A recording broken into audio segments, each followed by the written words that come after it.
jacket and a framed up dame cracking out the tail like cops are looking for fame. Clap hands, clap hands, clap hands. Said hide, hide, don't you open the door. Son of a bitch is never coming back here no more. Bud Light in the bar and a Jeep on the street. We can always find a scapegoat here to take all the heat. Clap hands, clap hands. Scream, scream, 100 bad dreams. Everybody's butt dialing in their bed and jeans. A missing shoe and a cop's misplaced hat, and nobody's sure where Mr. Nevercracker at. Said hide, hide, don't you open the door. Son of a bitch is never coming back here no more. Bud Light in the bar and a Jeep on the street. We can always find a scapegoat here to take all the heat. Clap hands, clap hands, clap hands. Scream, scream, 100 bad dreams. Everybody's butt dialing in their bed and jeans. A missing shoe and a cop's misplaced hat, and nobody's sure where Mr. Nevercracker at.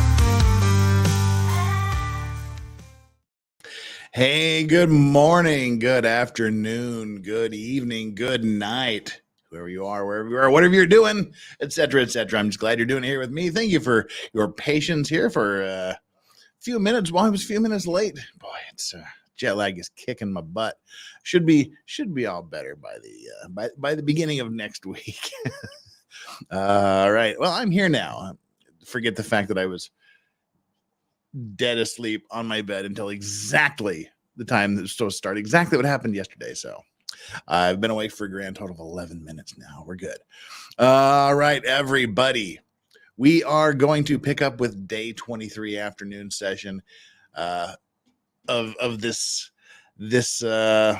should we call it a trial? Is it really a trial at this point? Proctor still on the stand. We got some redirect and recross and all this other fun stuff to get through today.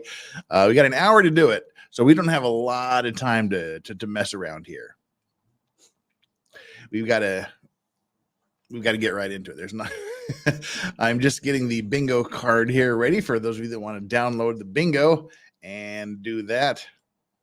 Let's see. Close that off.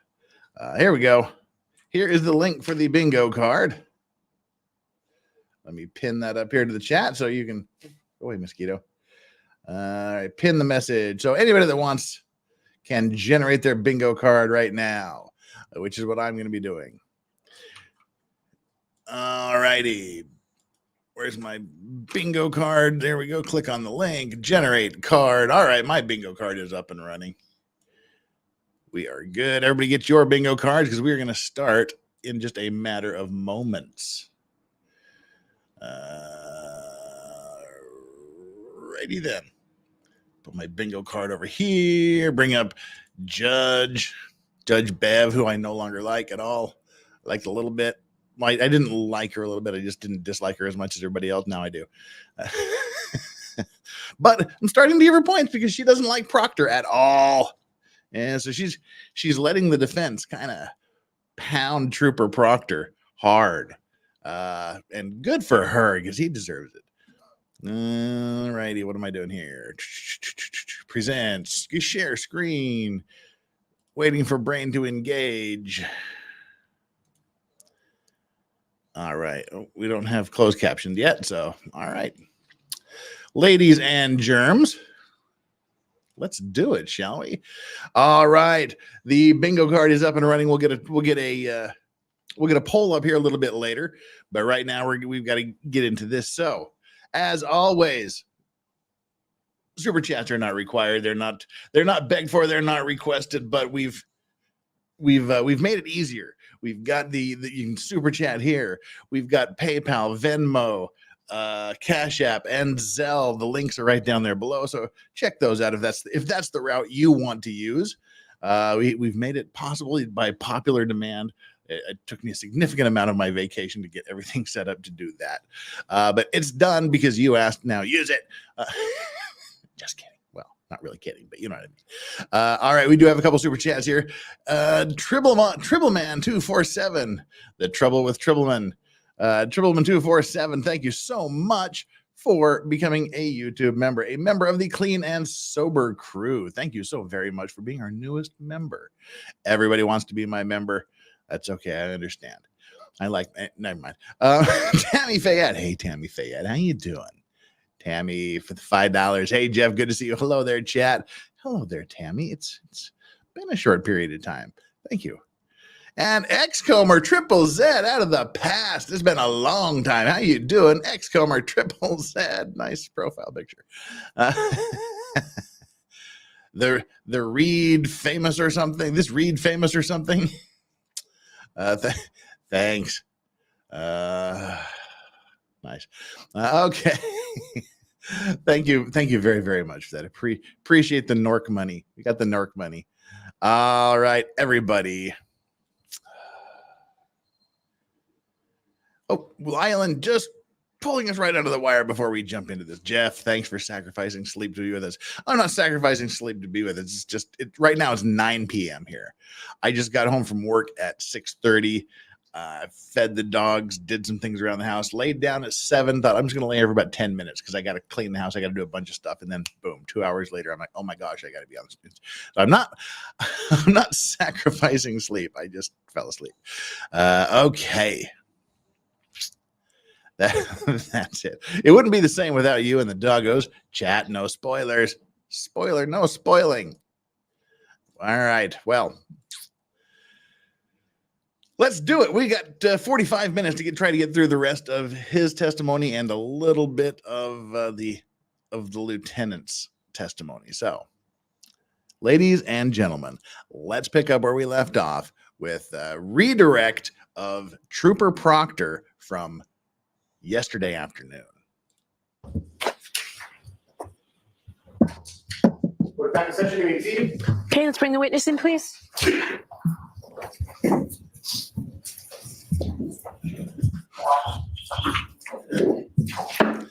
Xcomer.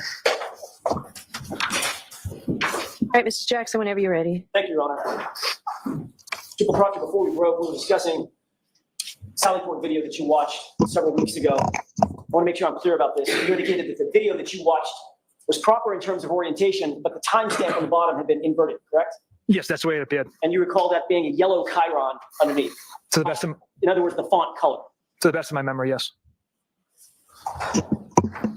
Which of the Canton Police Department videos were you responsible for retrieving, if any? I did not retrieve any of them. So what I'm trying to ask is, and maybe I'm doing it inartfully, how did those Sally Port videos end up in the possession of the Commonwealth? What was the line of succession? Detective Lieutenant Tully retrieved the Sallyport videos, I believe. And do you know from whom he retrieved those Sally Port videos? I believe it was The I believe it was the line chief of of police. succession? Okay, Chief Rafferty Game of specifically Thrones? gave You mean them the chain of those whatever custody? videos were provided. Correct, that's my Line of understanding. And then he provided those to Trooper you for your Proctor, review. first of his name. Yes.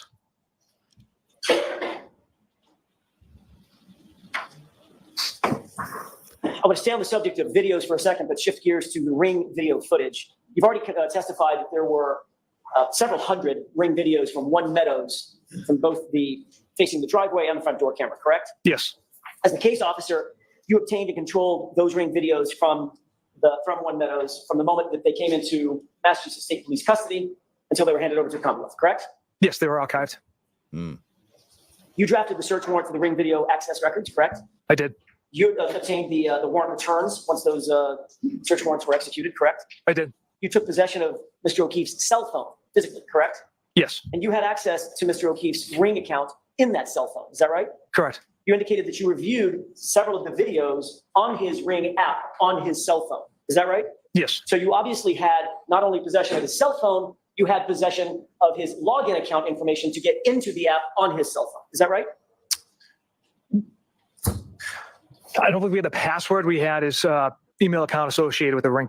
Which means App. some So way you- or another, you could get access to the Ring videos Correct. and watch those Ring videos on his app on the phone, Yes. which means you had full access to the app. You could keep videos, you could save for later, you could delete videos, you could do anything you wanted to within that app, correct?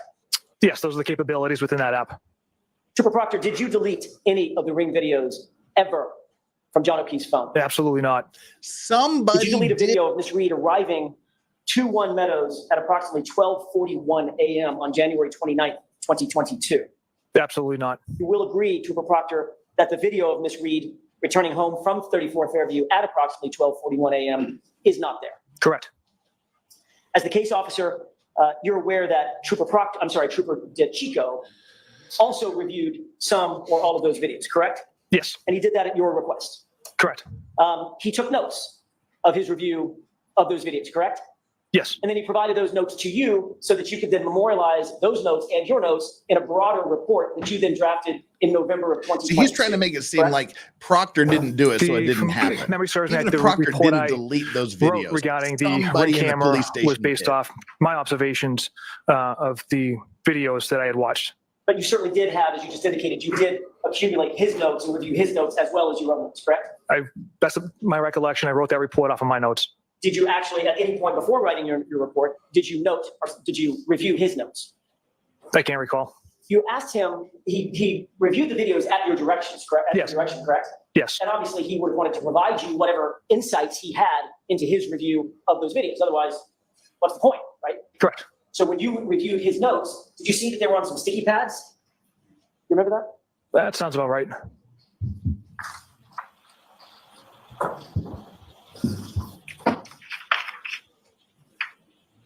Do you recall exactly, as you sit here, exactly what was on one or more of those sticky pads that you reviewed from Trooper DeChico? I don't know. Would it refresh your recollection if you would take a look at a copy of those notes? Yes. Can you? Yes.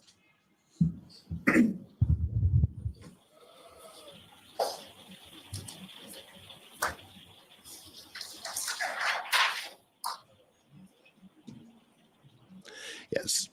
The proper question is who deleted the videos then? Ma'am, Yes. if you would mind taking a look at the top or the uppermost top note that's highlighted with a sticky note next to it.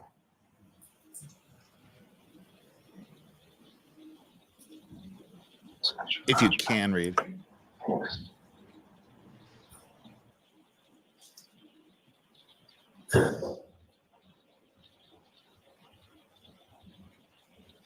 Okay, sir. Thank you, Mayor Brooks. Yes.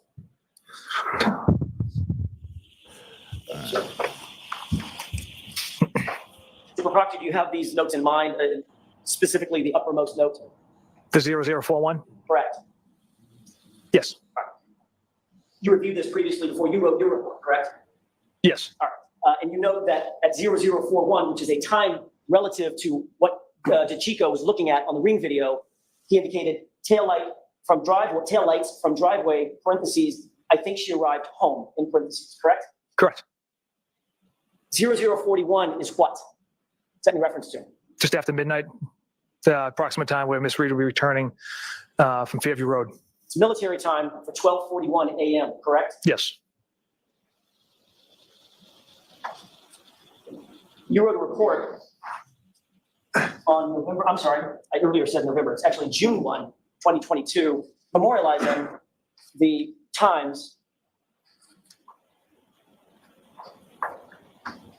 that were of note to you in that Ring footage, correct? Yes.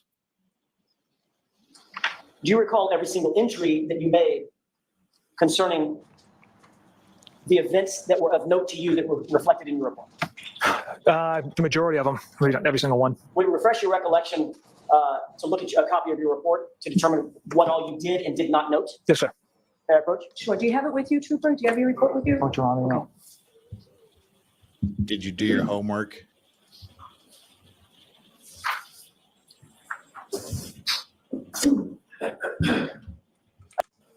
While he reads that.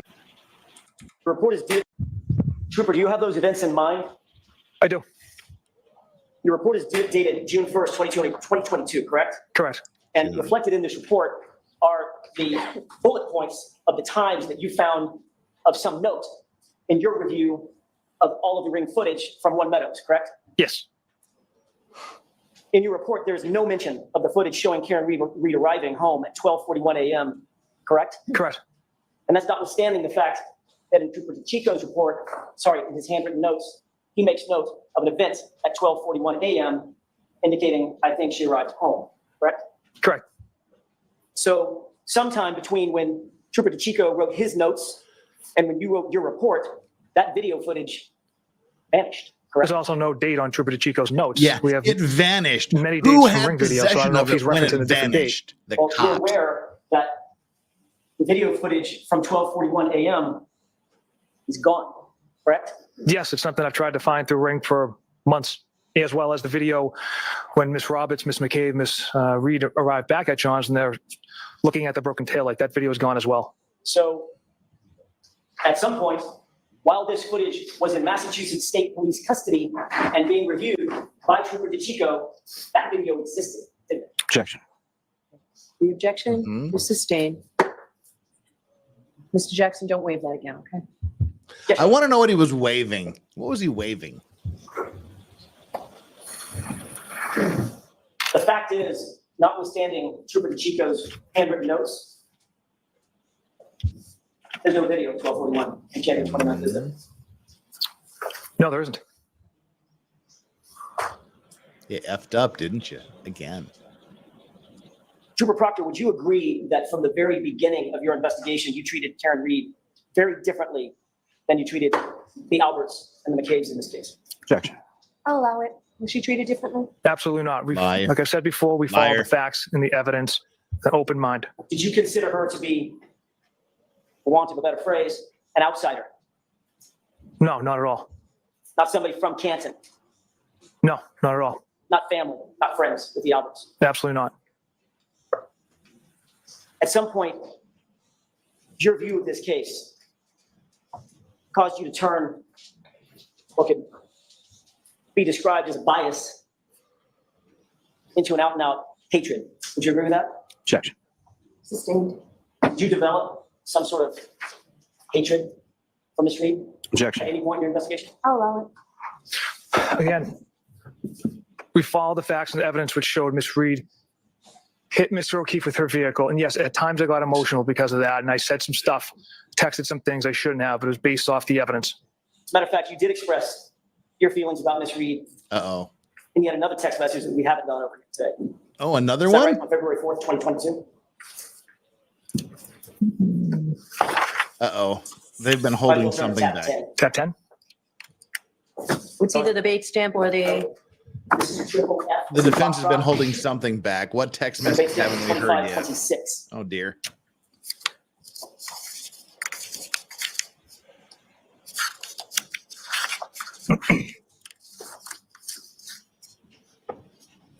Yes, sir.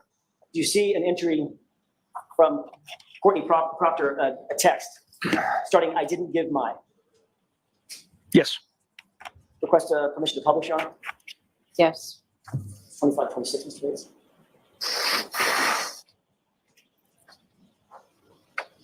On that date, February 4th, 2022, your sister texted in relation to some sort of donation that she had given. I didn't give my name as I didn't want anyone to link me to Michael, meaning you, correct? Objection, Your Honor. May we approach? Oh, my. Take that down. Oh, my. I didn't give my name because I didn't want anyone to link me to Michael Proctor. Oops. Oops. That's a bit dodgy, isn't it? Muted. Let's see if he gets to talk about it. You're right. Yes. You see the text from Courtney Proctor. I did not give my Yep. name as I didn't want anyone to link me. So that's stricken. That's what was objected to, just Oh. this one, or the whole page goes in. You responded to a text message from your sister, correct? And your response was, hopefully she kills herself, correct? Oh, that Yes. text. It Who's meant- she? The defendant. Miss Reed? Correct. You literally said that you hope that Karen Reed, the subject of your investigation, the woman sitting to my left, about 7 feet from me, that she would just die, correct? The figure of speech. You wanted her to, the figure of speech, is figure you of wanted her to kill speech? herself, No, right? no, it's not. Trooper Proctor, Karen Reed, in your investigation, had quickly become a very serious problem for you, hadn't she? Objection. Sustained. Did you believe that Karen Reed was a problem or an issue for your investigation? Objection. I'll allow it. No, absolutely not. In your words, quote, all the powers that be want answers ASAP. That's what you texted on January 29th, right? Yes, That put a lot of pressure on you, didn't it, Trooper Proctor? there's a lot of pressure in every case, sir. This case involves a Boston cop whose family you were actually connected to, correct? Loosely. Chris Albert, loosely. Yes, Julie Albert, loosely.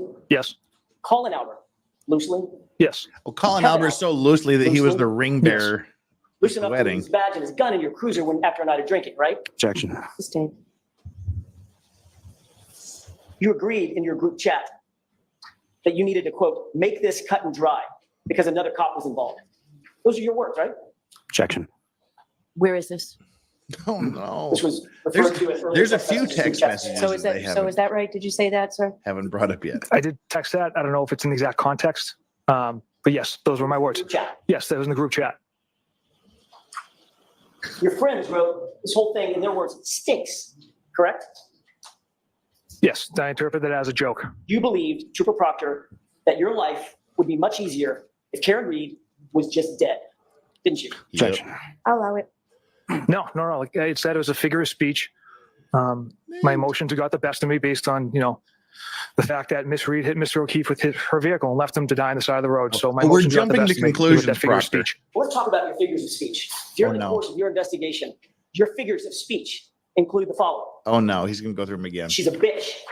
Objection. Is that right? Yes, A whack job, correct? yes, A retard, right? yes, Her balloon knot leaks, right? It's so horrible. yes, No ass, correct? yes, She's fucked, according to you, right? yes, Ass leaker. That was the word you used, a figure of speech, right?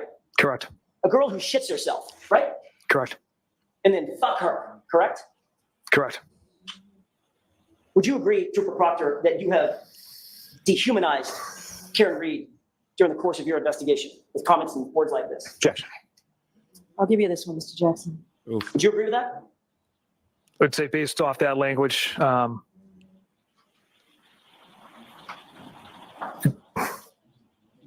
yes, And you admitted, in your own words, that the cop homeowner wasn't going to, quote, catch any shit, right? correct, Because you were out to quote, make this cut and dry. Isn't that right? the homeowner was going to catch any shit because Mr. Elba had nothing to do with Mr. O'Keefe's death. Because you were going to make sure that the case was cut and dry. Those were your words, right? Objection. Sustained. Wow. All right. Can we have a moment of silence for my monetization thing? But it's worth it. The last time he went through this litany of words that Proctor used 2 days ago, yeah, I contested the demonetization of the stream, but of course they said, nah, you're not suitable for ads. You're not suitable for all the ads because of the words, presumably. But Tammy Fayette, Trooper Proctorologist here, what a guy. Yeah, it's not looking good for him. I don't know if you saw the was it the Boston Herald cover for yesterday's newspaper? Or I guess it'd be today for you guys, for today's newspaper. It was not flattering. It was bad. And for some reason, my Twitter is loading incredibly slow. But while we're waiting for that to come up so I can accurately read the headline, Nate the lawyer in the house. What's up, Nate? Guilty or not guilty? Yesterday evening, our like and subscribe poll ended with, I think it was 93% guilty and 2% not guilty. And there was a few in the middle there that hadn't made up their mind for some reason yet. So yeah, when when like the vast majority of law and crime say that you're not guilty, yeah, you know you're really not guilty. Boy, this is really rough. This is really bad. So waiting, why is this loading so slowly? The Boston Herald front page story has a Boston trooper on it, and it says, "We want you to degrade women. Misogyny fits right in at state police." Yeah, that's the backlash. The trooper Proctor backlash is starting. It's real now. That's the front page. And it takes the entire front page of the Boston Herald. We want you to degrade women. Now is not the time. Now is not the time, stingy, for the $2. Read after not guilty. Who's the drader now?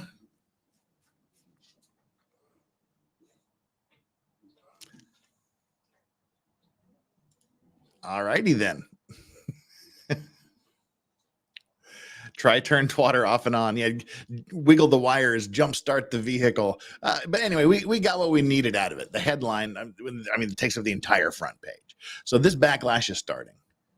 And Trooper Proctor, it would be far easier for you to pin it on the girl who's just a whack job cunt, in your words, who you hope just kills herself, right?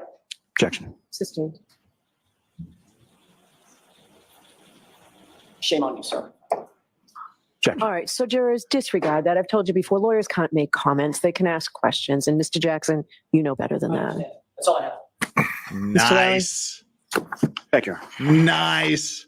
That was completely uncalled for, yet 100% called for. I want to hear that again. That is an upset man. I mean, he knew he should not say that. He knew it was utterly improper to say what he just said, but he did it anyway. He took the risk. Good on you, mate. Who's just a whack job cunt. Oh, I didn't want to in hear your that part words, again. Who you hope just kills herself, right? Objection. Sustained. Shame on you, sir. I like that. Objection. All right, so jurors, disregard that. I've told you before, lawyers can't make comments. They can ask questions. And Mr. Jackson, you know better than that. That's all I have. That's all I Mr. have. Riley? Thank you. I like that. By the way, mark off on your bingo card, mark off a heavy Boston accent.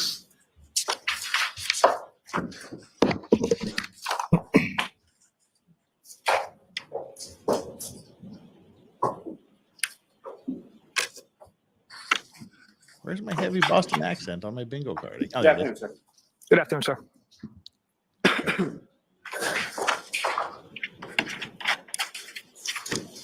Now, when you had started with cross-examination the other day, you were asking questions about whether or not in August of 2022, you disliked or did not like Mr. Yannetti, correct? That's correct. Why was that?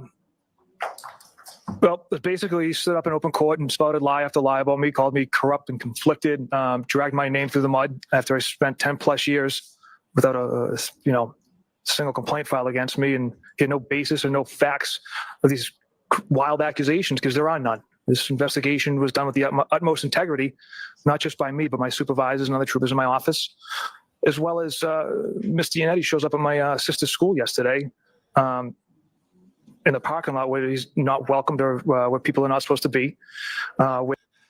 Okay, now this I did see this on Twitter. I did see an interview with Yannetti that was done right after court yesterday afternoon. They asked him about this, and he said that he was in the parking lot meeting with the snowplow driver to prepare the snowplow driver for his testimony. This, according to Yannetti, is a 100% lie. He said, I witnessed a man commit flat out perjury in open court. What he's saying happened here did not happen. They met him in the parking lot to talk about his testimony. And there's pictures of it out there, apparently talking to the snowplow driver. So yeah, apparently this is a flat out lie. As well as Miss Giannetti shows up at my sister's school yesterday in the parking lot where he's not welcomed or where people are not supposed to be with one of their witnesses and their private investigator. And a teacher sees this, it informs Mr. Giannetti that he can't be there. And instead of saying, okay, and leaving, he asks, is Courtney Proctor in the building? Does she work here? She called me to see if she was being served. Objection. Can we approach? Yes. Yeah, apparently that was a complete flat out lie. And I'm sure that's what Yannetti is just about to tell the judge.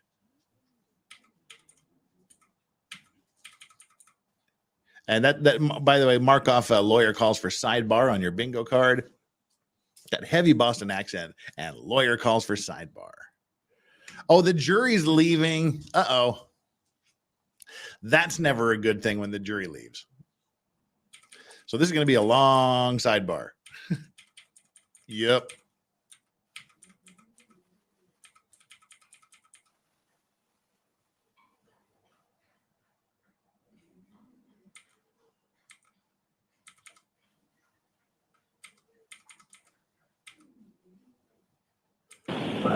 All right.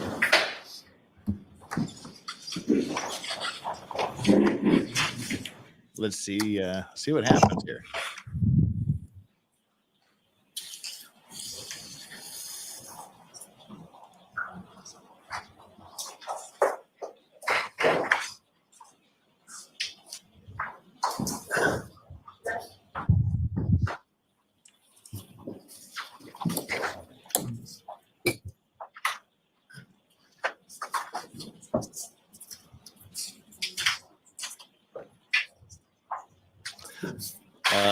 All right. I guess we're not back yet. You are unmuted. Chief Vice Jury. All right. Jury's coming back in. Jurors, I am striking that last answer. It was probably a partial answer cut off. I'm striking it completely, disregarded. If you took notes, cross the notes out. You're not to consider it in any way. It is completely stricken from the record. Well, there's your answer. The judge believes Yannetti, does not believe Proctor. It was improperly brought up. It was improperly asked. It was improperly answered. And that's the first time I've ever heard a judge, when they're striking something, say, if you have written it in your notes, scratch it out. Trooper, I suggest you listen to the question being asked of you before you answer it. My apologies, Your Honor. And Keep she your voice up, Mr. admonishes Riley. the witness. Super Proctor, as far as you were asked about text messages that occurred in August of 2022 in which you indicated that you did not like Mr. Giannetti, correct? Jared. Correct. And so at the time of that text message, it was sent in August of 2022. Why was that? In August of 2022, why was that? Yes. The reasons I laid out, the false accusations of being conflicted and corrupt spouted in open court, which there's zero evidence of. Like I said, I stand by the integrity of this investigation, as well as every trooper and supervisor in my office. Were there also motions filed by Mr. Giannetti or by counsel containing photographs of yourself and some children? Yes. And what, if anything, were the allegations in regard to children that were depicted in those photographs? So the photograph was taken in my parents' backyard. Objections overruled. My parents' backyard at a pool party. There's some little kids in the photo. Defense counsel kept insinuating that those were the McCabe's children, when in fact they were my family, my cousins. Have you at any point in time ever met any children of the McCabe's? No, sir. In the course of this investigation, as it was sort of alleged on cross-examination, did you essentially pick a suspect and then try to have the evidence fit that? Yeah. Objection. Form? Meeting. In that form, it's strictly not allowed to ask that way, Mr. Riley. How did you conduct this investigation, you and the other troopers involved? From the start of this investigation with an open mind. Like I said earlier, we didn't know what we had, possible medical. So as the day went on and we collected more evidence and developed compelling evidence against Ms. Reed. Now, with reference to this investigation, it continued after January 29, 2022, when you had those text communications with your friends, correct? Yes. Was there additional information that you compiled over the course of that investigation following January 29, 2022? I'm sorry, say that again, please. Following that date of those text messages on January 29, Yes. 2022, was there additional information that was gathered over the course of your investigation by yourself or other troopers involved in the investigation? Yes. And from that additional information that was gathered, what, if any, information that was gathered throughout the course of the investigation indicated that anyone besides Ms. Reed had anything to do with Mr. O'Keefe's death. All the information gathered after that date indicated no one else was responsible for Mr. O'Keefe's death. Sir, you were asked some. How could you questions on say that when you cross-examination talked to about literally testimony in prior nobody proceeding and shown specifically up to at that page 01563, correct? Yes. Mayor Pro? Yes. He talked to nobody in the house. He didn't go in the house. So, sir, I'm giving None you of this happened. 0156263. But he knew who did it Ask after you to go look up. 15, 16 hours.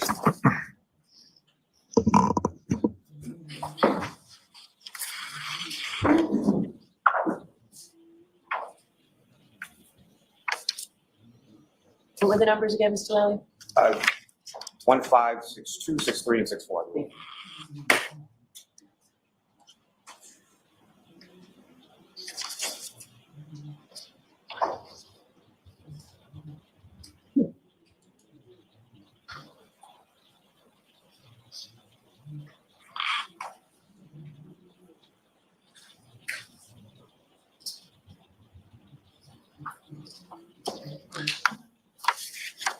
Hurry up, read. We don't have time.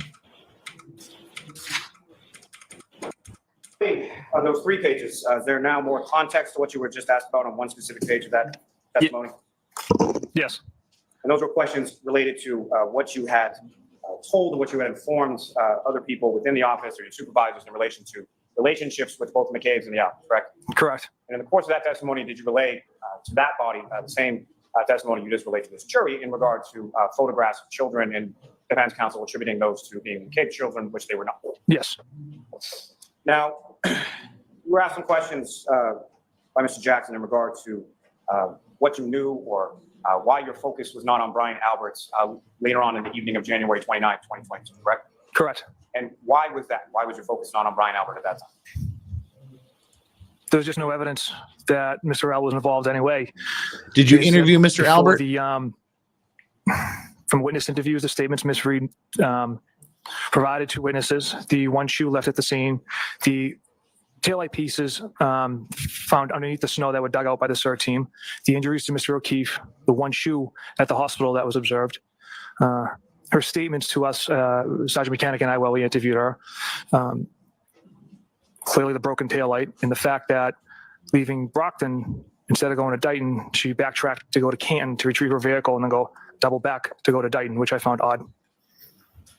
Now, if at any point in time over the course of your investigation you had evidence which led you to believe that Mr. Albert was involved in the death of Mr. O'Keefe, what would you have done? Objection. Ask it differently. That's total speculation. Shut up. With regard to, again, you testified beyond January 20th. At any point in your investigation, did you find any information or evidence leading you to believe that Brian Albert was involved in the death of John O'Keefe? Objection. I'll allow it. No. Now, if you had found information leading to that conclusion or evidence leading to that, what would you have done? Objection. Then we'll allow it. Not only myself, but members of my office would have pursued that, Regardless of his position, correct? regardless of what he does for a profession. You know my approach? Yes. I'm done with. I'm so done with Proctor at this point. That is text communications between me and my high school buddies. And sir, if I could direct your attention within there to page 2535.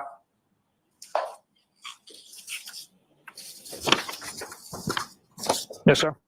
We were asked some questions about text on that page, but also there's a text on that page that begins with, they arrived at house together, correct? Correct. And what is the date and time associated with that text message that you sent? That was sent on January 29, 2022 at 11 p.m. And what is the content or what did you send to that group, that text message? The message reads, they arrived at the house together, got into an argument. She was driving and left.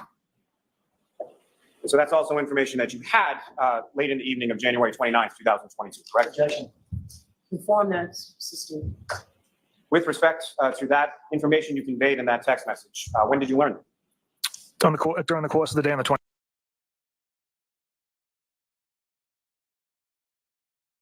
29th. Mayor Bochar? Yes. That was weird. Why did that stop?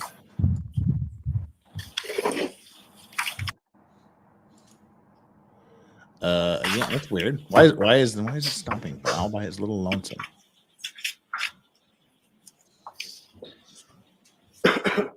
Now, you were asking questions about people that you spoke to on the 29th, correct? Yes. And that included Brian Albert, Jennifer McCabe, Matthew McCabe, Kerry Roberts, is that correct? Trooper Chico and Trooper Dunn interviewed Ms. Roberts. And my apologies. When I was saying you, I meant collectively. Yes. But you specifically yourself and Sergeant Mechanic, you also spoke with the defendant on January 29th, correct? Correct. And that would have been prior to any of the text communications that were contained within that chat with your friends, correct? Correct. Let me ask you something about charging decisions. Is that something that you make in this case or any case? I don't make any charging decisions. We're essentially fact finders. So as far as what Ms. Reed was charged with or when she was charged with it, that's not something that's within your purview, correct? No, not at all. Now, specifically, you were asking questions about. Is this text mirrored? messages It between can yourself be. and Chico in regard to his medical exam, correct? Correct. And those occurred in April 2022, is that correct? Yes. Was the defendant, Ms. Reed, charged with murder in April of 2022? Objection. I'll allow it. No. That wasn't There. until Now- June of 2022, Now, correct? now it's Correct. good That testimony. was at the conclusion of the grand jury, is that correct? Objection. Sustained. And you're aware that there was a grand jury in this case, correct? Objection. Hold trial. Okay. Yes. Answer that. And are you aware of certain witnesses that testified at the grand jury? Objection. I'll allow that. Yes. Are you aware that Dr. Sporty Bello testified at the grand jury? Objection. I'll allow that. Yes. And so, false reason then that the defendant wasn't charged with murder until after the grand jury concluded and Dr. Sporty Bello had testified before that grand jury, correct? Objection. Sustained.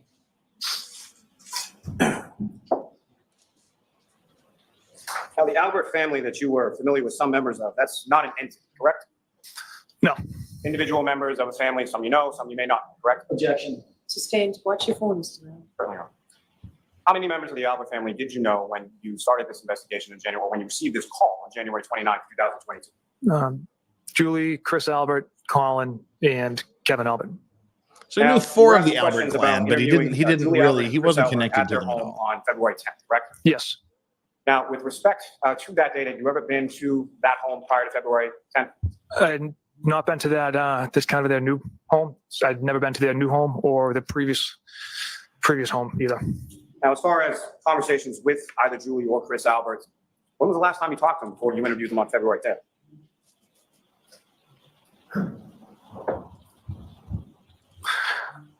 I believe I'd reached out to Julie to coordinate the interview, but prior to this case, there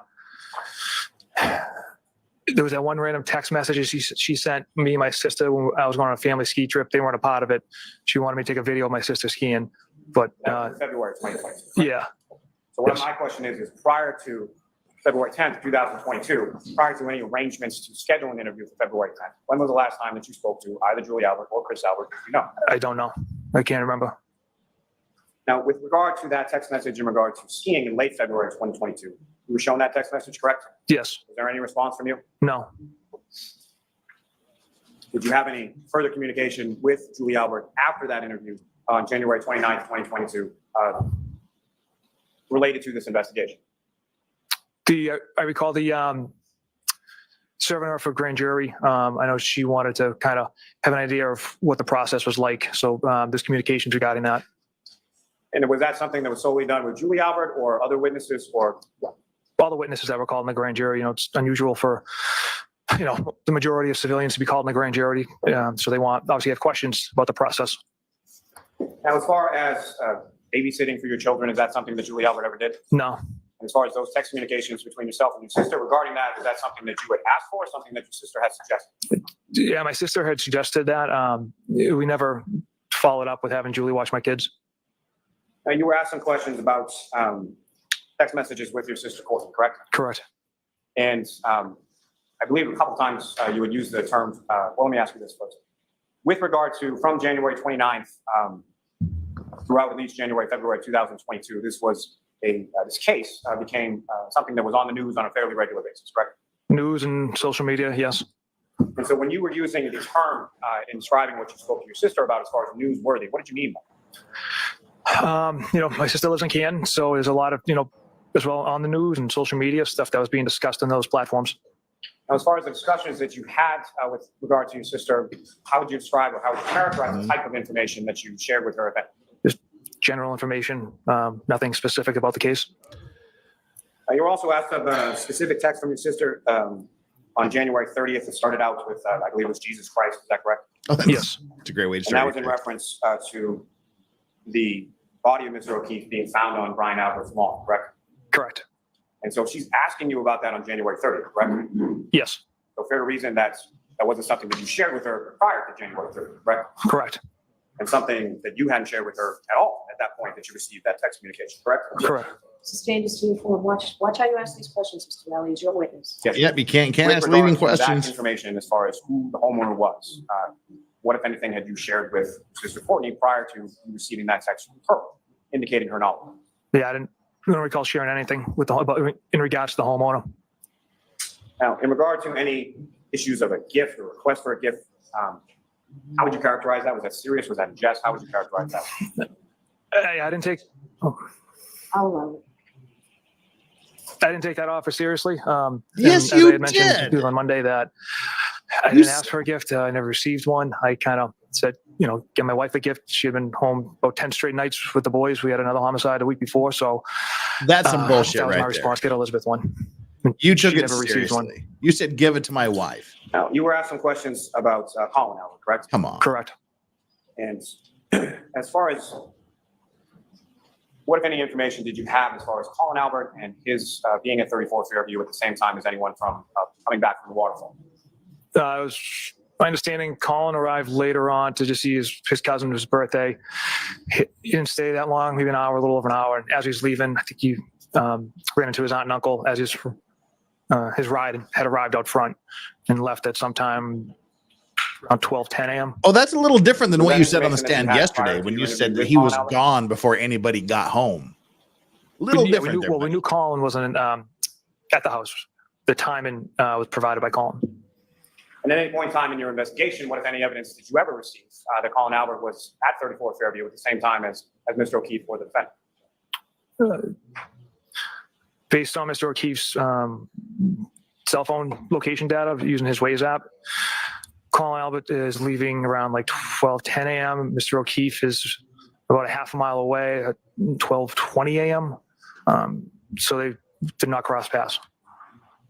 Now, Mr. Jackson was asking about some people as far as interviews or later in October or so of 2022 or beyond.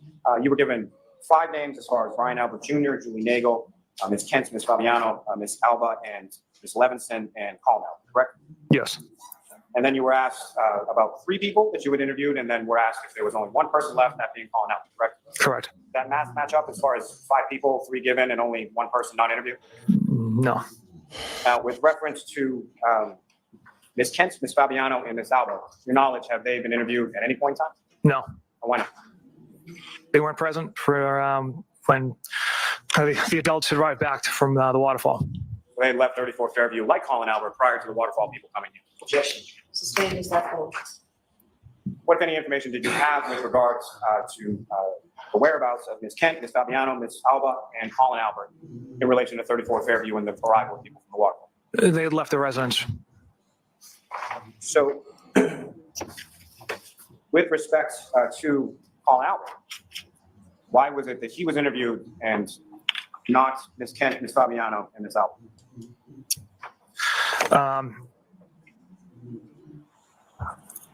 Colin was falsely accused of Objection. Can you answer that same question Mr. Riley asked you differently? yes, ma'am. Go ahead, answer it. Colin was the subject of a third-party culprit that had no evidence to back that up. Objection. I'm going to allow that. That had no evidence to back that up, that he was involved whatsoever. My office and myself felt the need to interview Colin, sit him down, and get his story, or his facts of that evening. So that's why we interviewed him at that date and time later on. And when you say we, do you recall who was present with you when you interviewed Colin Albert? Trooper Zachary Clark. Are you aware of Sergeant Mechanic getting screenshots from both Colin Albert and from Miss Sally McCabe in relation to text communications they had about picking up Colin Albert from 34 Fairview on January 29th? Yes.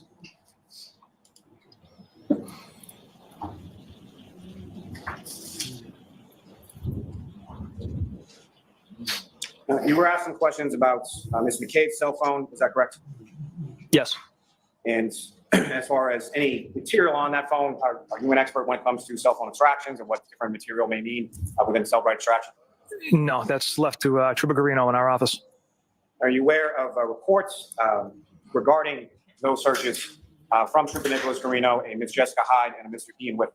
I am aware of those, yes. And those are people who are experts, those are people who have special knowledge or specialized knowledge as it relates to cell right technology that you do not, correct? Objection. One of the questions sustained. What, if any, knowledge are you aware of Trooper Nicholas Garino, Ms. Jessica Hyde, and Mr. Ian Whip, Oh, yeah. having We can mark off cell what, right if or any, cell on our phone cards. technology that you do not have? Objection. Allowing it under voting. So, may we proceed? Sure.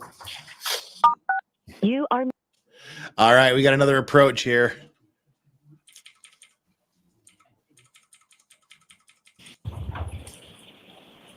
Procedure. Yes. Let me rephrase that just a little. As far as you're aware that Trooper Nicholas Garino, Ms. Jessica Hyde, and Mr. Ian Whiffen have all looked at Ms. McCabe's cell right and extraction information, correct? Yes, And their knowledge, their specialized knowledge in regard to those areas exceeds your own, correct? yes.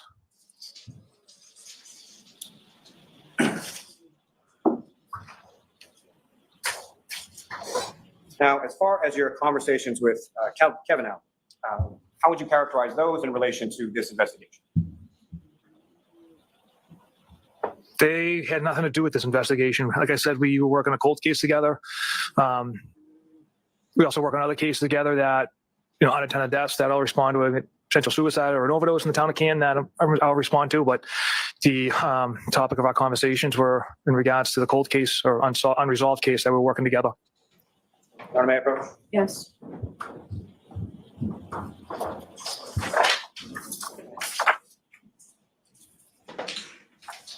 Sent me the documents as of the other day. You recognize that? Yes, Yes, sir. I do. What do you recognize that? Text communication with Kevin Albert.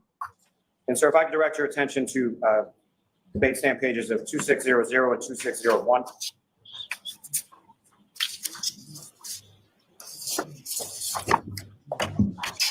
Yes, sir. Now, in regards to activities on that particular date, you had indicated that you had conversations with Kevin Albert about working a cold case from the town of Canton, correct? Yes. And specifically on that date, where did the two of you go? I recall going down to the Cape to at least interview at least one person of interest. And that was down in the town of Sandwich, to be specific, is that correct? There's a Yes. town called Now, in Sandwich, reference to, Massachusetts. Kevin Albert leaving his badge in your car, recall that? I do. If I could direct your attention to page 2602.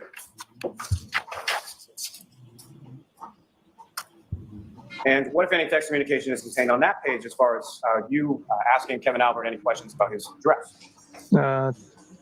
After I informed Kevin Albert I had located his badge, I follow up, what's your address? I will drop it off after the gym. So you're asking his address because you don't know his address, correct? Correct. Sustained. Why are you asking for his address? I've never been to his house and I don't know where he lives. You're so close with him that you don't know where his house is, correct? Objection. Sustained. Well, he knows where your house is because he told you to leave his badge in your Hey, Proctor, mailbox Trujillo. Yes. when he lost his badge and his gun because he was too effing drunk.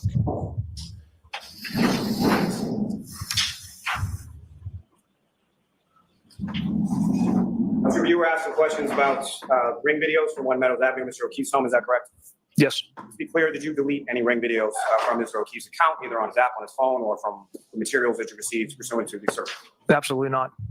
Now, when you saw that there were ring videos missing from times that you expected videos to be, specifically what I'm asking about is Ms. Reed or the defendant's arrival at the home after leaving Fairview Road, and Ms. McCabe, Ms. Roberts, and the defendant's departure from One Meadows to Fairview Road later on that morning. What did you do? I reached out to Ring several different times. They informed me if the video is deleted, there's no digital footprint of that. It's essentially kind of gone forever. And with respect to that time frame, what, if any, other additional steps did you take to try to retrieve that video? Was there a second search warrant, sir? Yes. Oh, well, thanks You for were looking helping him out additional there. information from that same ring video, correct? Objection. Sustained. What, if anything, were you looking for in that second search? Additional video. You were asking questions about notes from Trooper DeChico, correct? Correct. As far as that 0041 note, do you know what that means? That just tells me it's a time. And do you know specifically whether or not that is something that Trooper DeChico saw or something that Trooper DeChico was looking for? That's something Trooper DeChico could answer for.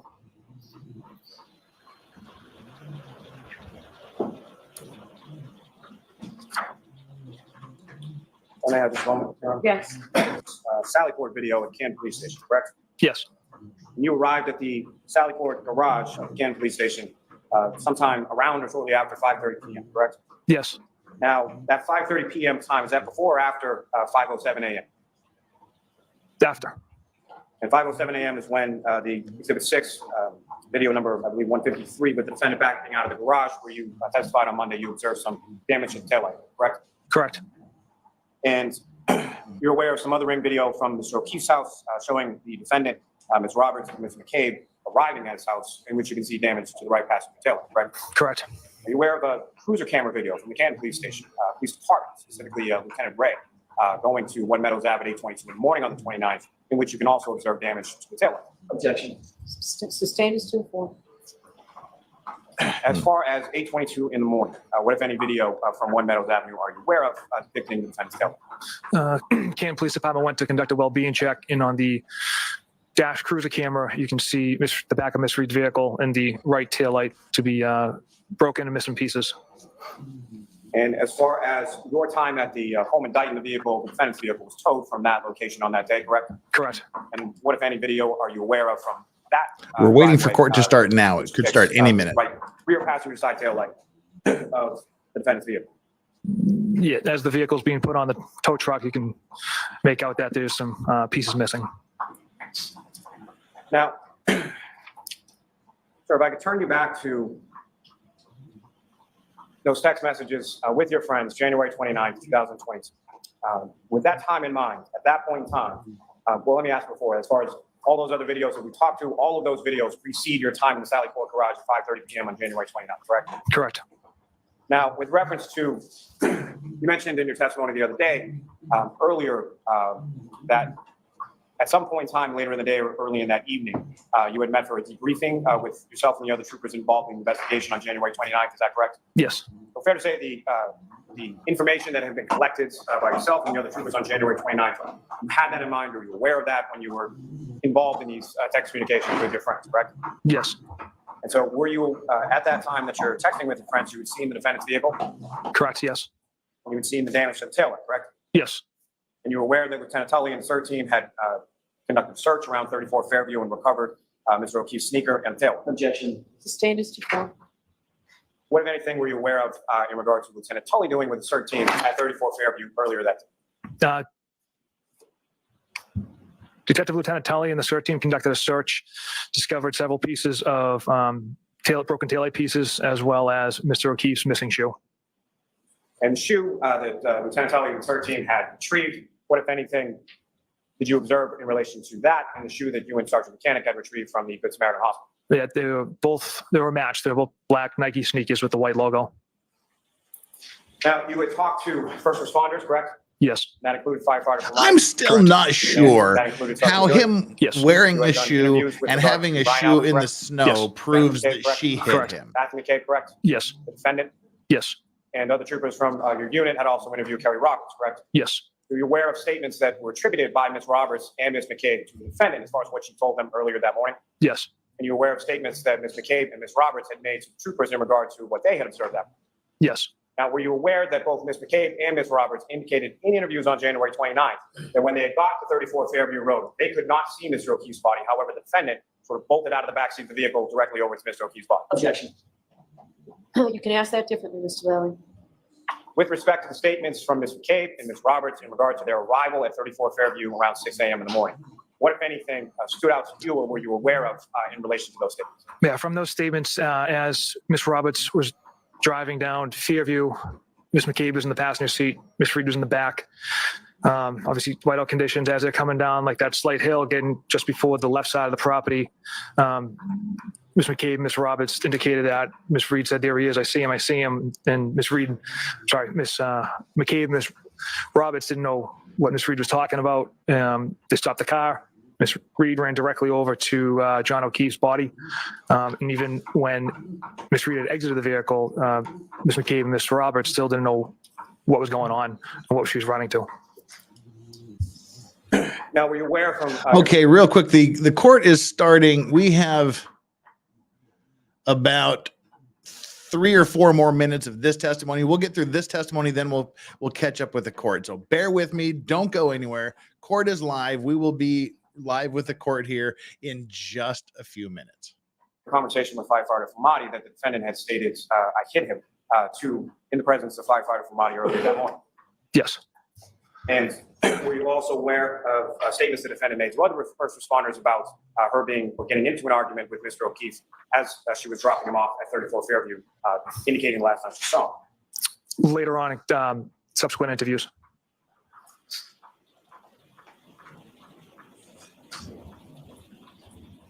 So at the time that you're sending these text communications within this group chat in the later part of the evening of January 29th, 2022, what is it that you did know in relation to your investigation with regard to Ms. Reed, the defendant, and or anyone else? All right. So we knew the last person seen with Mr. O'Keefe alive was Miss Reed. We knew they were traveling to Fairview Road. How do you know that? Witnesses stated they You didn't saw talk to a anybody. SUV out front of the house. We went from one side to the other. Miss McCabe was texting John, parked behind me, things of that nature. John never went into the house. And then the following morning, Miss Reed, Miss Roberts, and Miss McCabe located Mr. O'Keefe in the front lawn. I observed those injuries at the hospital. The one sneaker. Later on in the day, the CERT team, along with Detective Lieutenant Tully, found broken taillight pieces that matched Miss Reed's taillight, as well as the missing sneaker that matched Mr. O'Keefe's vehicle. Some inconsistent statements that Miss Reed had provided to Sergeant Buchanan and I. Yeah. So at the time that you made those comments, disparaging comments in regard to Ms. Reed in the context of those communications with your friends, as inexcusable, as unprofessional as those comments are, the information you had was that Ms. Reed had struck Mr. O'Keefe with her vehicle. Yeah, you've got to watch the performance now. Let's assume.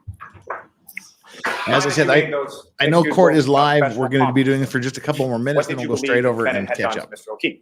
Just bear with me for a minute. I believe, based on all the physical evidence and facts, Mr. O'Keefe got out of that vehicle holding that cocktail glass he walked out of the waterfall bar with. Miss Reed pulled ahead and then backed into him, struck him with her vehicle, and then left. Then came back 5.5 hours later, correct? Correct. Nothing further. Mr. Jackson? Very briefly, Your Honor. All right. As soon as he finishes So with you the think recross, we'll go to live. Your assessment, personal assessment, that Karen Reed had struck this officer with a car, gave you license to call her a cunt, Objection. right? She'll allow it. Judge does not like Proctor. Based on the evidence, sir, then my motions got the best of me. So it was in poor taste. Yes, it was it was inappropriate, juvenile, but it was my motions that gotten the best of me. And you called her a whack job. Gave you license to call her that too. Yes, Gave you license to say to your friends, oh, no. She's fucked, right? that's what I wrote. Gave you license to say that she's a retard. Again, another disgusting comment. Sir, you had an agenda from moment one, did you not? Objection. Assistant. Did you have an agenda? Objection. Assistant. Same question. Thought it was a good one the first time.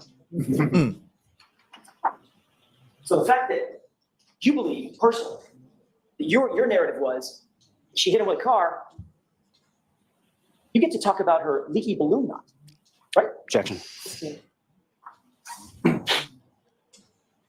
You indicated on cross-examination that you saw a video at 8:22 a.m. some damage to Ms. Reed's right rear taillight, correct? Yes, 8:22 before or after 5:07 a.m.? after. You also said that you had no idea where Kevin Albert lived, right? Correct. But you did say about getting his badge to him after that drunken night with him, that you just leave it in your mailbox. Yep. Right? Objection. I'll allow it. Yes, my mailbox. Yeah. So he obviously knew where you lived. Yes, And then you said there's no evidence whatsoever, your words, no evidence whatsoever. You talked about Brian Albert, Brian Higgins, Colin Albert, no evidence whatsoever that they were involved in the death of John O'Keefe, right? correct. Trooper Proctor, you're the one responsible for gathering the evidence, correct? Objection. I'll allow it. Right? I am one part of a greater group of detectives that Well, a gathers larger evidence. I'm just group. one Maybe part not of a that great unit. group. You're the pointy end of the spear, aren't you? Objection. Sustain. Why are you objecting to You're the that? case officer, the lead detective, correct? Yes. Sort of like the fox guarding the hen house, isn't it? Objection. That's sustained, Mr. Jackson. Do you have anything else? Thank you. All right, Trooper, you are all set. Thank you. All right, that's the end of Trooper Sheriff. Proctor. They brought Lieutenant Tully on next. Basically, I scanned through his testimony. It seems like the one thing that he testified to was that he reprimanded verbally Proctor for all of those text messages, but yet he was in the group. He was in one of the groups that received those horrific text messages. He said that he got after him and then he reported it up the chain of command. Yet there is conveniently not a single piece of evidence introduced to show that he did that. So there's no reason we should believe that at all. All right, let's go with today. We are starting today. We got to do a little bit of catch up. So we will do that right now. Let's go here. We got to fast forward to where the court comes in. Where's the court coming in? Why is we got to refresh? Let's just refresh. And then we'll go back to the beginning and play 1.25 speed until we catch up. So play 1.25 speed. Yes. Everyone said yes or nodded affirmatively. Were you also able to follow the instructions and refrain from doing any independent research or investigation into this case? Everyone said yes or nodded affirmatively. Did anyone happen to see, hear, read anything about this case since production? Wow, they've really turned up the saturation on the camera. Do we have Detective Lieutenant Tully, please? Okay, Lieutenant Tully is still on the stand, so we're not done with his testimony. Dang. Somebody got saturation happy with this camera, didn't they? You told me so you understand the court during the case hearing, the truth, the whole truth, and nothing but the truth, so help you God. I do. Oh, come on. All right, I need to make this bigger.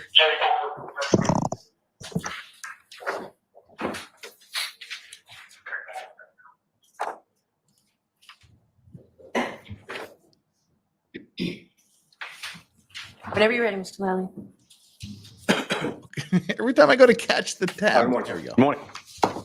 Again, if you could just please state your name and spell your last name for the juror. Brian Tully, Tully. Now, Lieutenant Tully, you were testifying yesterday. You were testifying in some part about a search that you did in conjunction with the CERT team at 34 Fairview on January 29, 2020, right? Yes.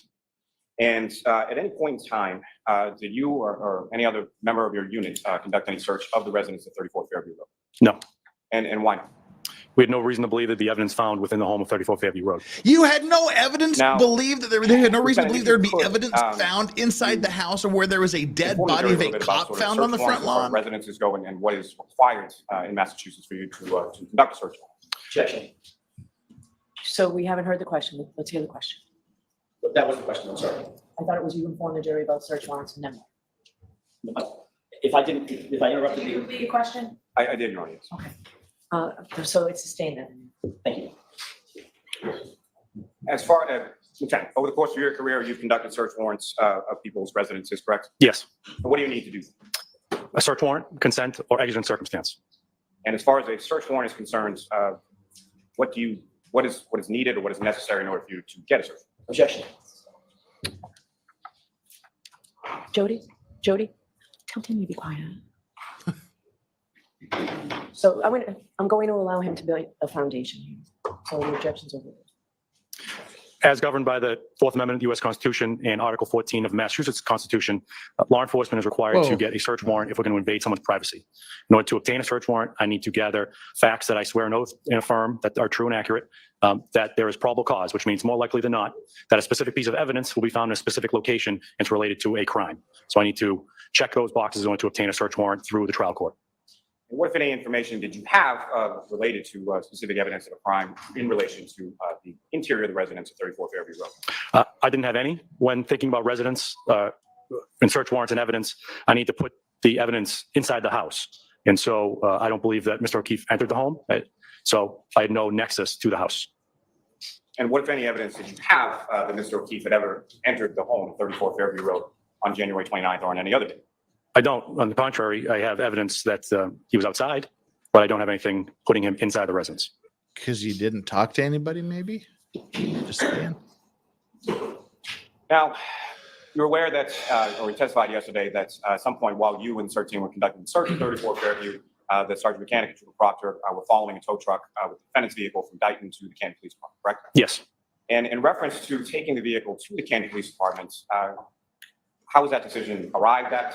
What, if any, discussion, or what, if any, other options did you have?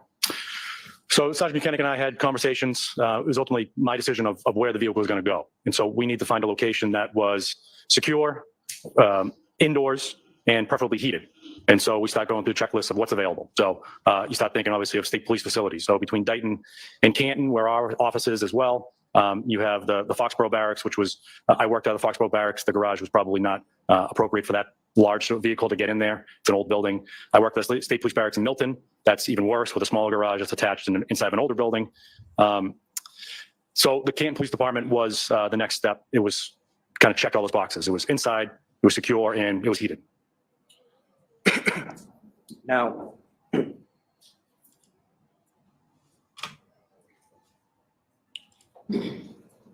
over the course of your career, specifically within the homicide units of the detective unit of the district attorney's office, approximately how many investigations have you led or been a part of in relation to? Let me first ask you this: as far as your unit is concerned, He's a how unit. is it that, from a staffing perspective, how is it that an investigation is conducted as far as certain roles, or can you speak a little bit about sort of the roles that different people within your unit play with reference to an investigation, just in the general sense? Within the unit, we have different sections. We have the homicide section, narcotics section, and special investigations. I heard a siren. I So thought it was out, each I is thought it kind was of on the broken up video. into It's that. outside Obviously, my the homicide window. section will undertake homicide investigations, but we work as a team. So there'll be situations where you may need an all hands on deck just to get some people out there. So the narcotics folks will help with homicide investigations, and vice versa. The homicide people will help with narcotics investigations when needed. I may just have a moment. Yes. All right, we can use his moment here to first catch up on the super chats. Tanny Simmons with a $20 super chat. Thank you so much. I love how Karen Reed was so drunk she thought she left him at the waterfall, but she actually hit him and pulled off. But she was also not so blackout drunk as to remember exactly where she left him, buried Specifically, him in when the it comes snow. to a death investigation, there's someone who's assigned as what you call a case officer. Is that correct? Yes. And can you explain to the jury what the role of the case officer is, and what, if any, other sort of supervision there is with reference to that case officer? The case officer is essentially the central collection point for the investigation. So they are the person that would gather the evidence, the records, hold those records, and then somebody needs to be held accountable for a to-do list or something to do. Supervisor would go to that one person. The bingo card link, as always, is pinned at the top about of a certain chat, case, Chaos and then we'll go from there. to the top Obviously, that of case chat officer and click on the usually link. is a rank of trooper, especially when talking about unattended deaths. They have a sergeant and 2 lieutenants that are supervising them in that realm. And as far as interviews are concerned, what, if any, sort of policy is there with regard to troopers, and how many would be involved in the interview of any witness? We would always have 2 people present, either a trooper and a local detective, or 2 troopers. Just one ask questions, one take note taking. It's just good practice. And with respect to this investigation, the locals, as far as the Canton Police Department, was not something that you utilized, correct? Correct. And again, I know you testified a little bit about it yesterday, but if you could just reiterate or expound upon sort of what your discussions were with the chief as far as Canton Police Department's involvement in this investigation going forward, following the early morning hours of January 29th. Our conversation circled around in the early hours about the homeowner of 34 Fairview, which was Brian Albert, has a brother, Kevin Albert, who was a detective with the Canton Police Department. And so where we were, we had essentially zero information about the investigation. We wanted to remove any appearance of conflict by not having Kevin Albert or any of his coworkers involved in the investigation. Was that in the investigation in its entirety, or the interviewing process, or how was that sort of delineated, if at all? Definitely no interviews. They were not involved in any discussion.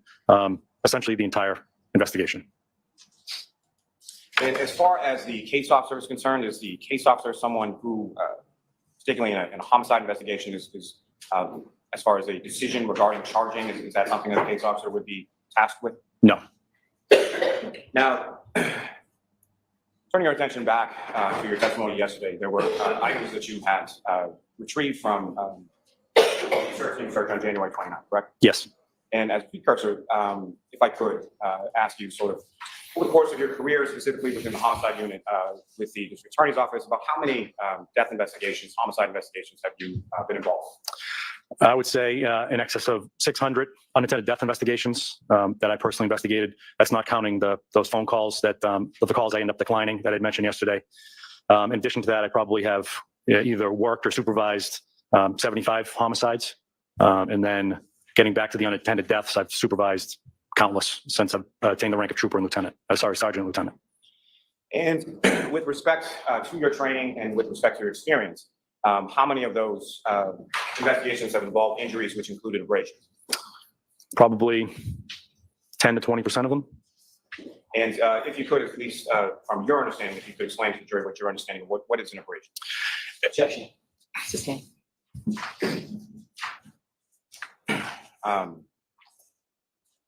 With regard to the items that you recovered on January 29th,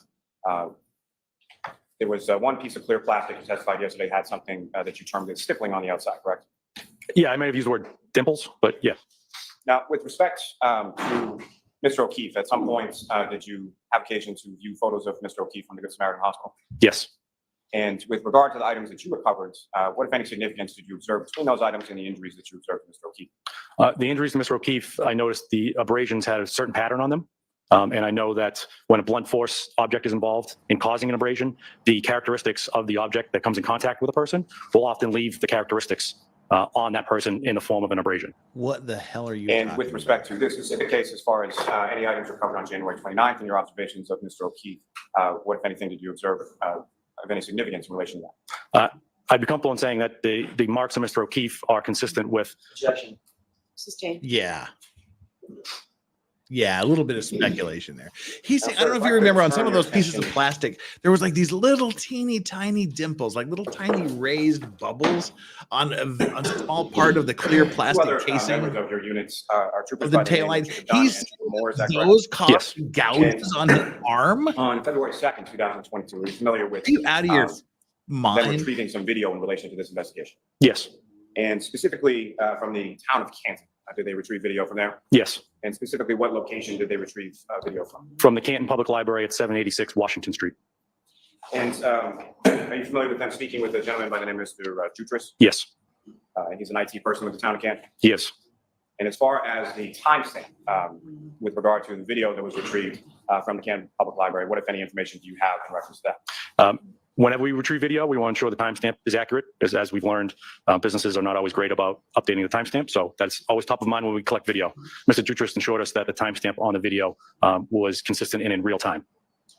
Now, the following day of February 3rd, you familiar with Trooper Moore retrieving some additional surveillance video? Yes. And where did he retrieve that video? From Temple Beth Abraham in Canton at 1301 Washington Street. Now, as far as those two locations, as far as the Canton Public Library and the Temple Beth Abraham, are you familiar with where they are in relation to each other? Yes. Both located on Washington Street, is that correct? Yes. And about how far away from each other are About a mile and a half. they? Now, with reference to the Temple video, what, if any, information did you receive in regard to the timestamp on that video? That was also accurate. Now, from each of these respective locations, what timeframes was Trooper Moore, in one instance, and Trooper Moore and Trooper Dunn in the other instance, what timeframes of video did they retrieve from each of those respective locations? From 12 a.m. midnight to 1 a.m. and from 5 a.m. to 6 a.m. And why was it that those were the timeframes, based on what you learned to that point in the investigation, why were those the timeframes that troopers were looking at? We had reason to believe that those were the times that Miss Reed's vehicle was traveling in and around that area. Reason to believe. I can get to that a little bit more in a moment, but as far as reason to believe that Ms. Reed's vehicle was traveling in the area around those times, what, if any, information did you have to base that on? We had statements and video from the Waterfall Bar and Grill, also on Washington Street, a little bit further down, and the car departing in that direction. We had information about a car that matched her description arriving at 34th Avenue at a certain time, shortly before 12:30 a.m. And so, like we always do, we do a video canvas and look for video cameras from that first known point, which would be the Waterfall Bar and Grill, to the residence of 34 Fairview. And then from there, from 34 Fairview to 1 Meadows Ave, which was the home of John O'Keefe. In reference to the morning hours between 5 and 6 a.m., the later morning hours between 5 and 6 a.m., what, if any, information did you have in relation to Ms. Reed's travel at that time? So we had learned through interviews that she was calling people as early as 4:45 in an effort to locate Mr. O'Keefe, and a statement that she left the house shortly after 5 a.m. We then know that she arrived at the McCabe residence on Country Lane after 5:30. So we're trying to account for the movements of the vehicle for that 30-minute block. Now, in reference to phone calls, you've had occasion to review information related to the defendant's home. Yes. You mentioned that about 4:45 in the morning, she made phone calls trying to ascertain, or allegedly trying to ascertain the whereabouts of Mr. O'Keefe. Is that correct? Yes. Prior to those 4:45 a.m. phone calls, were there other phone calls that the defendant placed? Yes. And to whom did she place those calls and about what time? Starting at 12:33 a.m. to 6:03 a.m., there were 53 phone calls from Ms. Reed to a phone number associated with John O'Keefe. And in addition to those phone calls to Mr. O'Keefe's phone, what, if any, other calls? It's almost like she was looking for him, not murdering There were phone him. calls to her family members, to Jennifer McCabe, Kerry Roberts, Camaranos. Those are the ones off the top of my head. I have the notes in front of me if you want me to refer to them. You all right, the witness bank? Yes.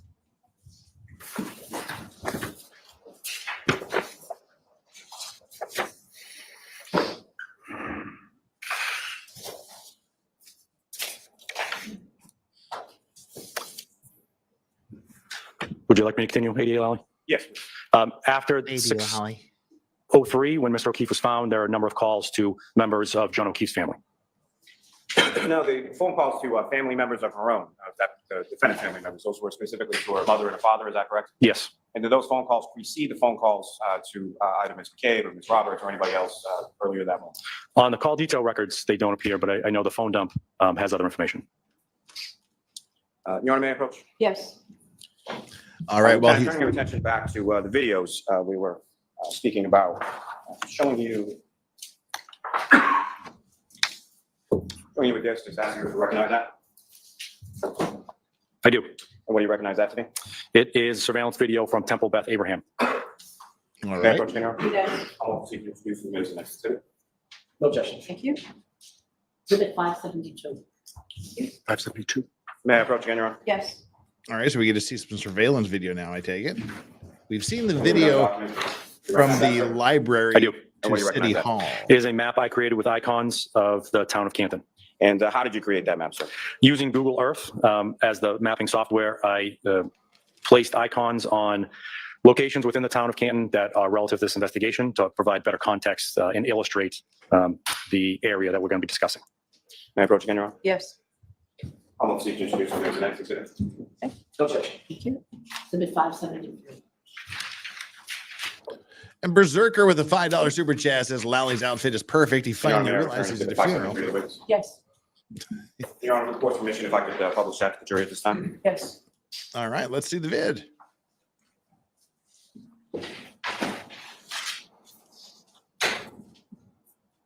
Lieutenant, do you have the laser pointer there for you? Lieutenant? I do. So using that laser pointer, if you could direct the jury's attention to the icons that you inserted in reference to various points of relevant locations, as well as any sort of route to travel or roadways depicted in this video. So each icon is a house-shaped icon that I placed at different locations. The first one is red in color. It denotes where 34 Fairview Road is. Starting at the bottom, there is a pinkish color one that is the location of the Waterfall Bar and Grill. Just north of that, you'll see a brown one, which denotes the Canton Public Library. Following up this street here, which is Washington Street, you'll come to Temple Beth Abraham, which is denoted by the blue icon there. And then off to the right is 1 Meadows Lane with the green icon. Now, as far as, and if you could just use that laser pointer again to know where the temple is. It is the blue icon in the center of the map. Now, as far as where the temple is located in reference to specific roadways, it's mentioned located on Washington Street, correct? Yes. And so what if any roads intersect with Washington Street around the location of the temple? Chapman Street is the street that runs in this direction towards Washington Street. So again, the Washington Street is a street here. It continues and stays Washington Street as it turns slightly east in that direction. As far as available points of directionality or ways to travel roadways from the area of the temple, it intersects in the area of Dennis, is that correct? Yes. And so as far as available routes of travel from Temple to 34 Fairview, if you could note those on the map. If one was at the temple and were to travel to 34 Fairview, you could continue up Washington Street, take a left onto Dedham Street, which is that street you just mentioned, a left onto Cedar Crest, and to enter that neighborhood down here. One could take a left and come down Chapman Street and take the right to enter the neighborhood in that direction straight onto Fairview Road. And if you're approaching sort of from the Chapman Street side of Fairview Road, as you come down Fairview Road, which side of the road would 34 Fairview go? Left. And similarly, if you're approaching from the Cedar Crest side of Fairview Road and turn on Fairview Road, which side of the street would 34 Fairview Road go? Right. Thanks. Now, with respect to each of these videos, as far as the Canton Public Library video and the Temple video, these are exterior cameras, is that correct? Yes. And sort of orientation-wise, where do they focus on or where are they pointing? The ones that we focused on were the ones that captured Washington Street. Now, are you aware of another location right around the area of the Temple Beth Abraham called Cassie's? Yes.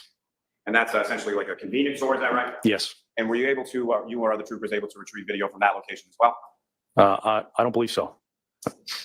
Now, Your Honor, with the court's permission, if I could publish a portion of the video from the Canton Public Library, which is marked as Exhibit 110. Yes. All right, we've already seen this. I thought we've already seen this video of just a car driving by. And Ms. Gilman, if you could, from the first video. Or is this nope, this is the same video. We can see the black vehicle go shoot. Time on the video, I'd ask you to go to I about. thought this was already introduced into evidence a long time ago. There you go. Ooh. Sorry, 15 or 50? 51. What?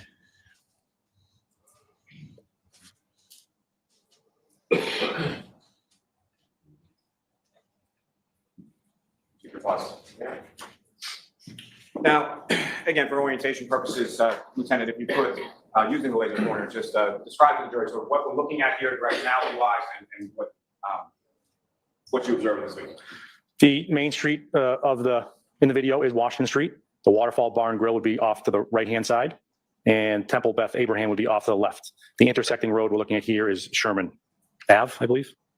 And if one were to take that right, if you're coming from the right of the screen to the left of the screen on Washington Street heading towards Sherman, and you were to take that right on Sherman, where does that take you? You would head towards the neighborhood that 1 Meadows Ave resides.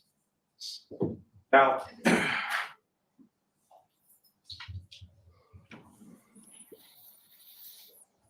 were you also able, over the course of the investigation, did you have occasion to look at surveillance video from the Waterfall Bar and Grill itself?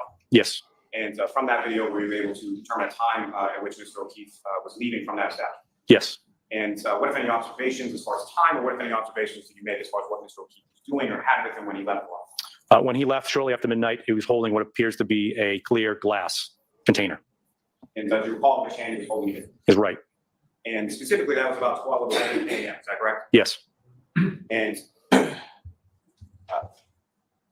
Ms. Gilman, if you could, I'm going to ask you to press play here and then pause again at 12:15:58.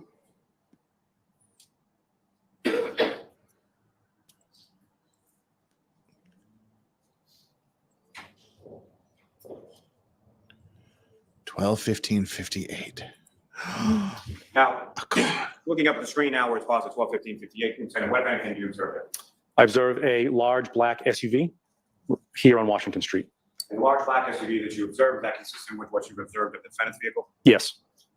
And if you could describe to the jury as far as when I asked Ms. Gilman to press play, what is that vehicle going? It's going to continue north on Washington Street through the intersection on Sherman and continue north on Washington Street.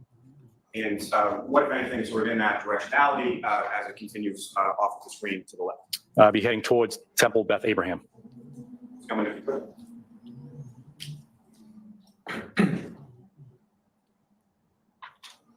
Ms. Gilman, you can pause it there.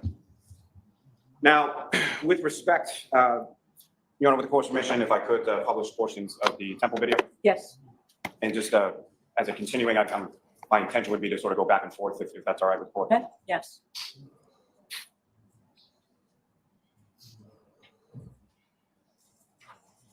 I have one moment, John. Yes.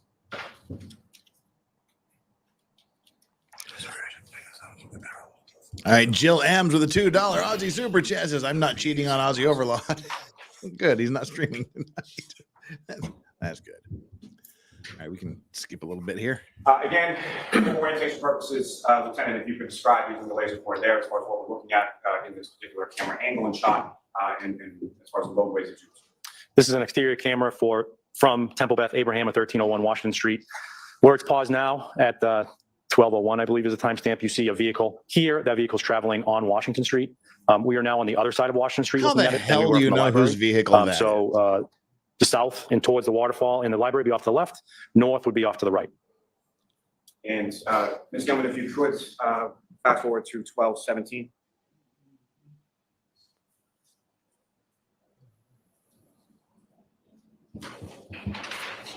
If you could pause it. Now, as far as the time concerns, the video from the prior video from the library was about 12:15 a.m. when you saw the vehicle consistent with the defendants pass by that location. Yes. And so as far as this time that's up here now, approximately 12:17 or so, or somewhere within that minute between 12:17 and 12:18, is that consistent with the time it would take to travel from where the library is on Washington Street to where the temple is on Washington Street? Yes. And from this particular time period around 12:17, between the minutes of 12:17 and 12:18, what, if anything, did you observe with reference to, of significance with reference to this investigation on this portion of this video? At approximately 12:17 and 56 seconds, you'll see a large black SUV travel from left to right on the screen, which again would be northbound. And again, left to right on the screen, just for orientation purposes, what is in the direction from left to right on the screen as far as of any significance to this? As you continue north on Washington Street, you would, I believe the next intersection on the left is Dedham Street, which one could take to get to 34 Fairview Road. Ms. Gilman, if you could, and I would ask you again to pause this also.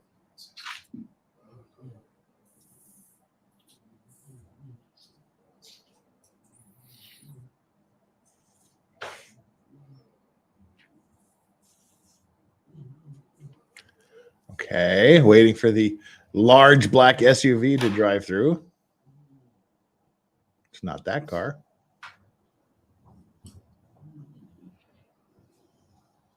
Not that one either.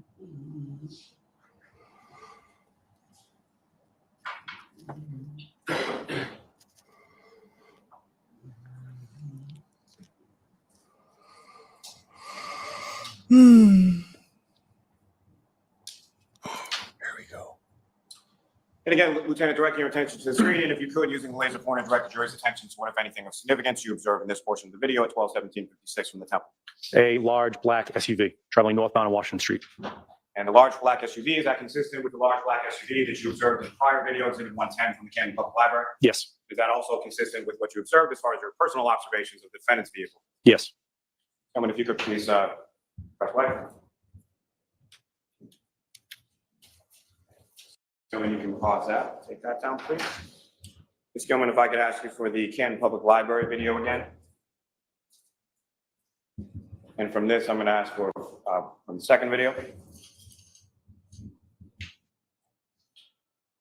Now, Lieutenant, direct your attention to up on the screen. This is the Canton Public Library video again, exhibit 110.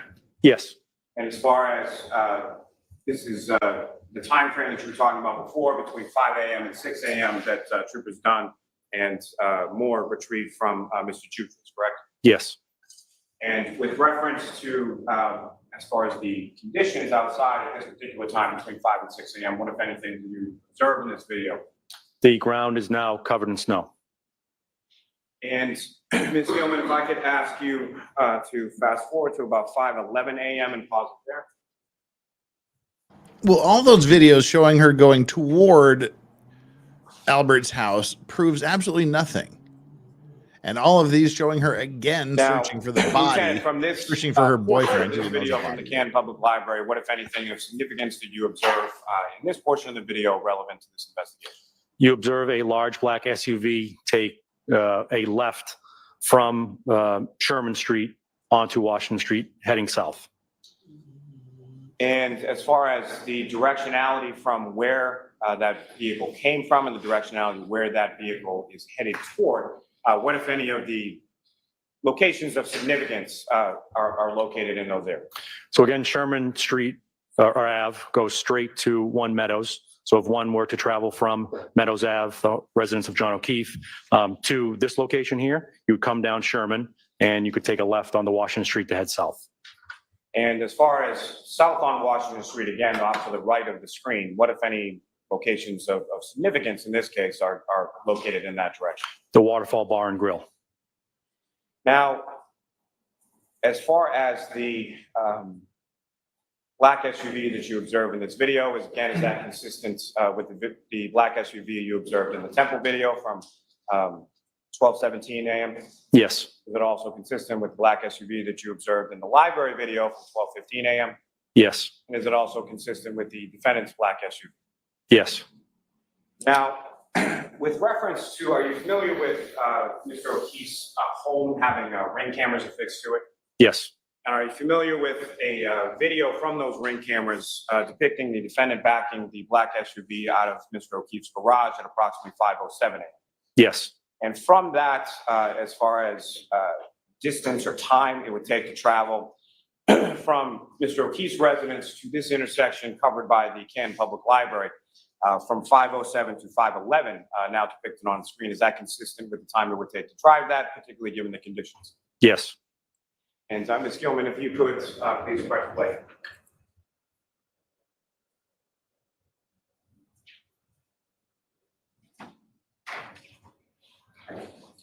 Ms. Gilman, if you could pause that. Now, Ms. Gilman, if you could fast forward to about 5 minutes, I'm sorry, 15 and 30 seconds.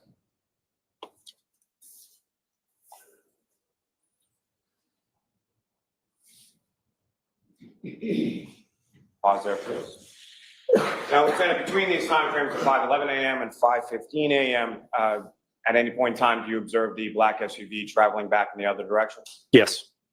And specifically around 5:15 and 51 seconds, what, if anything, did you observe on this video of significance or relevance to this investigation? A large black SUV will appear on the screen on the right-hand side and travel to the left-hand side, which again would be traveling north on Washington Street. Now, as far as, again, directionality, north on Washington Street to the left of the screen would be towards the Temple, is that correct? Yes. And as far as the operation, as far as directionality is concerned, what you observe in this area from 5:15 a.m., is that consistent with what you observed on the Canton Public Library video earlier at 12:15 a.m.? Yes. And again, as far as the black SUV that you observe in this, it's consistent with all the other black SUVs you observed in the video and the defendant's video, right? Yes. And Ms. Gilman, if you could press play.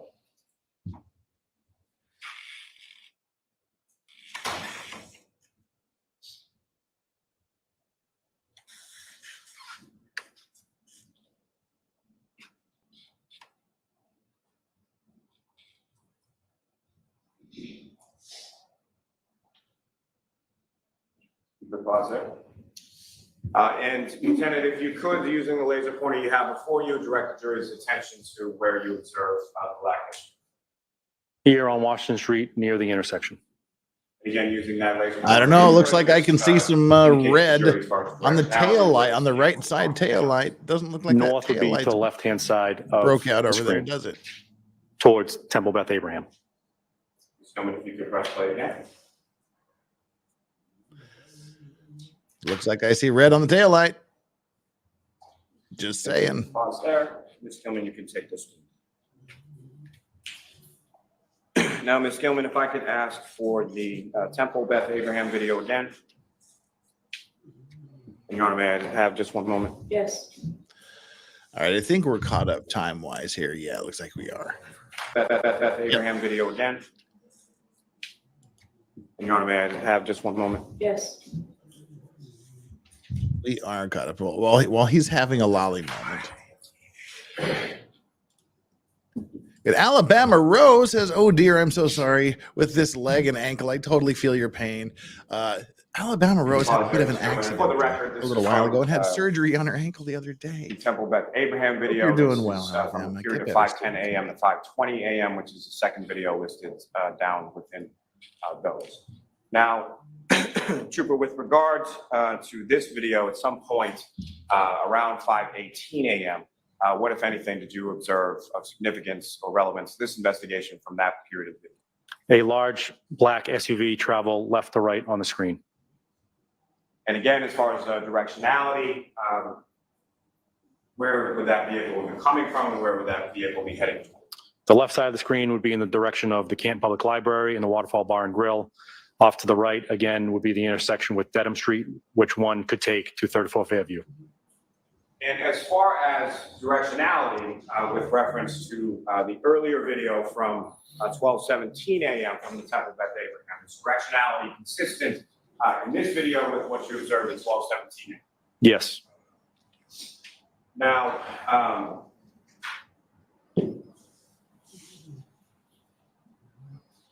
Ms. Gilman, if you could play from 5:18.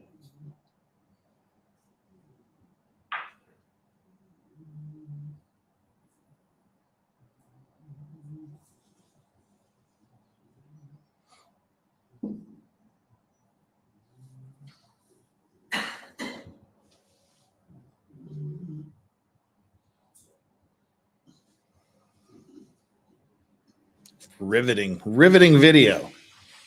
There we go. And Lieutenant, what, if anything, do you observe in this portion of the video relevant to this investigation? A large black SUV traveling north on Washington Street. And again, is that large black SUV that you observe here consistent with the large black SUV you observed in the prior videos and also consistent with the lieutenant's vehicle? Yes. And Ms. Gilman, if you could please press play again. Goodbye, red tail light. What if anything? What if anything? What if anything? You can take that. Mr. Officer, we can have the lights back on. Well, that was helpful, Now, he said sarcastically.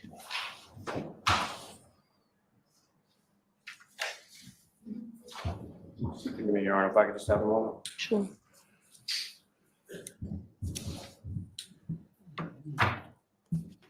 He needs a lolly moment. Now, Lieutenant, through the course of your investigation, are you familiar with what time it was that the defendant, approximately what time it was that the defendant arrived at Ms. McCabe's home? 5:35, approximately. And Ms. McCabe's home is located on Country Lane, is that correct? Yes.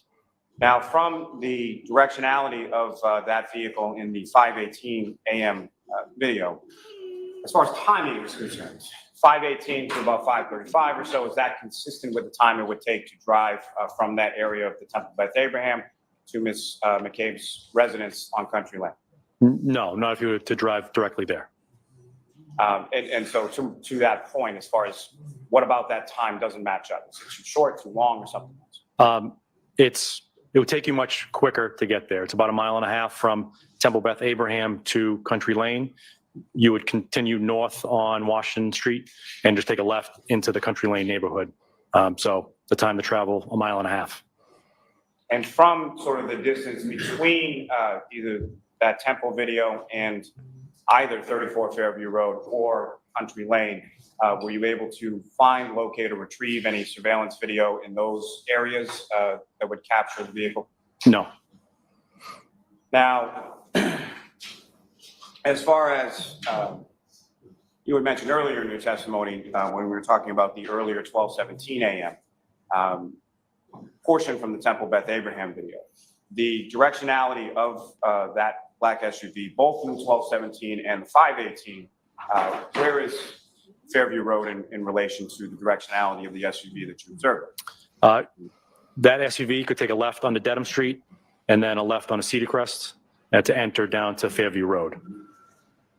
And from your knowledge of the area as far as travel is concerned, would from 5:18 to about 5:35 or so, would that allow for sufficient time to go from where it's viewable on the Temple Beth Abraham video for the vehicle to then travel to 34 Fairview Road and then travel to 1200. Yes.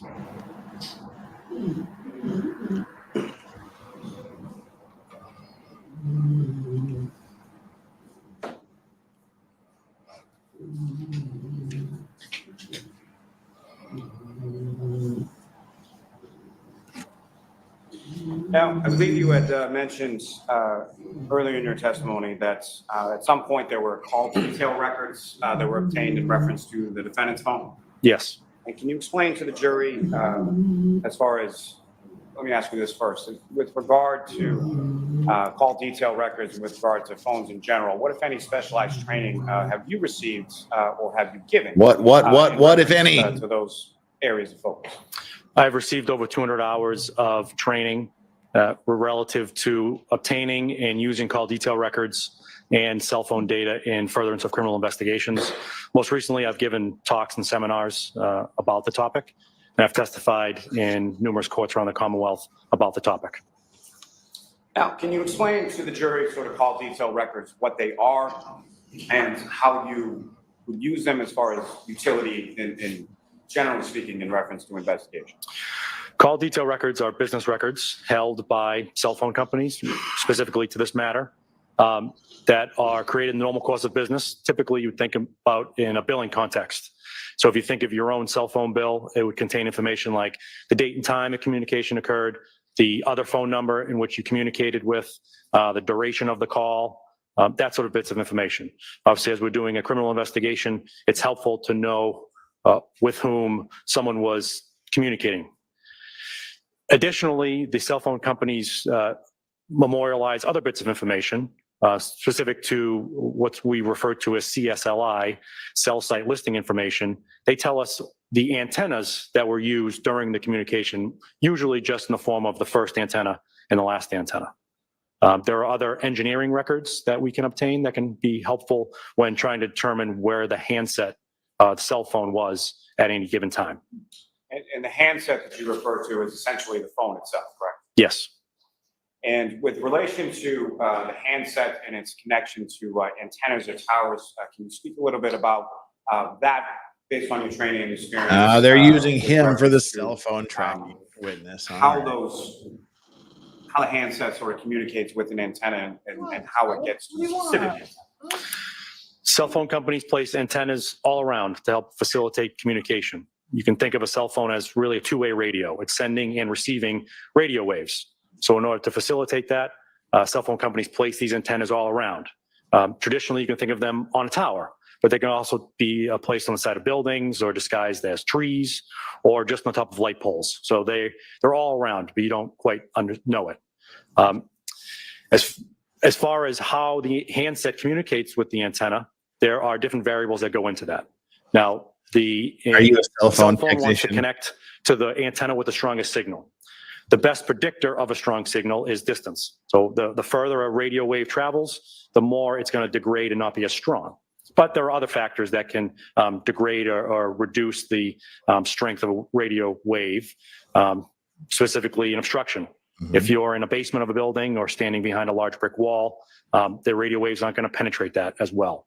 But even things like precipitation or foliage on a tree can also hinder it. And you think about rolling hills here in Massachusetts in tall buildings, they can also disrupt radio waves. As far as that sort of disruption of radio waves, are you familiar with certain areas that get sort of termed as a dead zone? Yes. And can you explain what your understanding of that term is as it relates to what you've been talking about as far as the handset communicating with the antenna? I would define a dead zone as an area where there's not good cell phone coverage. While he's doing this, I'm going to pop off here for a little little not covering bit that area and for change whatever my reason, work obstruction, shirt. the density of the tower. Oftentimes, an antenna can only handle so many cell phones at a time. That's an idea that we coin or refer to as load. So there's only a certain number of devices that can handle an antenna. My best analogy of that is Gillette Stadium. I've worked at Gillette Stadium detail many times. We have roll call for Patriots game early in the morning. I take my post. I have strong functionality on my cell phone. As hundreds of thousands of devices are now entering the area around Gillette Stadium, the functionality of my cell phone reduces as more devices are using the antennas in that area. Now, with respect to the cell phone companies themselves, they create or utilize this data for their own business purposes, correct? Yes. And can you just briefly explain a little bit about sort of what the cell phone companies would be using this kind of data for, as far as what you're talking about, connections to antennas and towers? It's a company who wants to make money, so it's going to memorialize things to bill their customers appropriately. They're also required by the FCC to keep for a certain period of time certain records because they are a communications provider. So there are some requirements, regulatory, that they need to fulfill. Now, as far as the information that you're able to glean from these call detail records, I believe you've spoken a little bit about, but as far as what, if any, limitations are there with reference to the information you're able to glean from the records? Well, the overarching one is I can only get what I get. So whatever the company sends me, that's what I can use in my determinations. Kind of the next step is when we're talking about antennas, I will never I'll have difficulty saying exactly where a cell phone was when using an antenna. I can make generalizations that the phone is going to be in the area of the antenna, but I would never, with just that specific information, be able to tell you exactly where it is. I can look at other records, like the engineering records, where, especially now with 4G and 5G technology, the cell phone providers need to know how far away a handset is from the antenna. That's a in order to very facilitate good that question, communication, Iron and they keep those ranging records for me. So if I can obtain those records, I can then place a much narrower area where a cell phone would have been during a time period. Now, in reference to this investigation, you the search warrants that Trooper Proctor did with regard to call detail records for Ms. Reed's phone, correct? Yes. And were you able to, or did you have occasion to look at those call detail records? Yes. Your Honor, may I approach? Yes.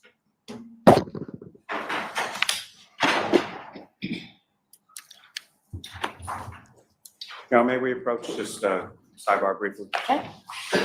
All right. Well, there is sidebar. If you're playing at home and you've got your bingo card downloaded, here's what we have to mark off so far today. What, if anything? Heavy Boston accent. Lawyer calls for sidebar and marks on O'Keefe. So if you've got your bingo card generated from the link at the top of chat, make sure you mark those off. Marks on O'Keefe. Lawyer calls for sidebar. Heavy Boston accent. And what, if anything? I feel better now that I'm out of my work shirt. 12 hours. God, 14 hours in that isn't enough. And way earlier on in the day, when Trooper Proctor was on the stand, Tribbleman 247 said, I keep hearing Chupa Proctor when he's on the stand. Yeah, we all heard that too. We just heard Chupacabra though, so yeah. we were worse than you. All right, peeps, here we are. Now would be a good time just to mention that we've got 500 people here and 386 likes. We need about 120 more likes. Everybody get out there and smash that like button while you're here. It costs you nothing. And subscribe if you haven't already done so. Please, I would just be super honored if you would do me the pleasure and privilege and honor of subscribing to the channel. And then once you've done, then if you are subscribed, as always, double check to make sure you're still subscribed. And take our like and subscribe poll today. Today's like and subscribe poll is, how do you think the jury will vote? Not how would you vote? How do you think the jury in this case, which we understand is made up so far of 10 women and 6 men? 84% of you say not guilty, 6% say guilty, and 10% say hung jury. It only takes 1 for a hung jury. So yeah, there we go. 84% of you say that the jury, you believe the jury is going to find her not guilty. And we haven't even heard the defense's case yet. So that's a pretty overpowering number. The jury will convict Lally. Thank you, Your Honor. May I approach the witness? Yes. Sir, I'm showing you a 4-page document. Just have to look at that. Finish.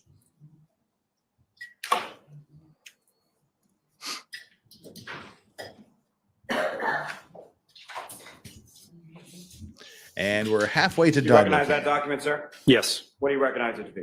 It is the subscriber information for the phone number ending in 9554. And through the course of your investigation, as far as that phone number ending in 9554, Who, if anyone, did you find that number to be associated with? The defendant, Karen Reed. Now, with respect to the documents before you, that has some listing of account information, is that correct? Yes. And who is listed as the subscriber for that account with phone number ending in 9554? Karen Reed of 481 Gilbert Street in Mansfield, Massachusetts. And are you, through the course of your investigation, familiar with that address, 481 Gilbert Street? Yes. Is that the residence of the defendant? Yes.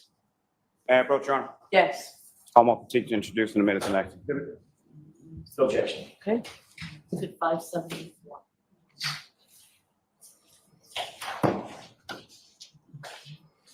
Did I see that I'm Thurl actually gonna Bailey see is suing the counsel about that in NCAA? just a minute. No. Just gonna ask. All right, the judge, mark that off on your bingo card. Judge calls for sidebar. Judge calls for sidebar. Mark that off. Thurl Bailey suing the NCAA in his alma mater. No, I didn't see that. Thurl Bailey, Utah Jazz legend from way back in the day. I wonder what he's suing for. The money that he didn't get because he wasn't allowed to get money in the NCAA back then. That's what I would expect.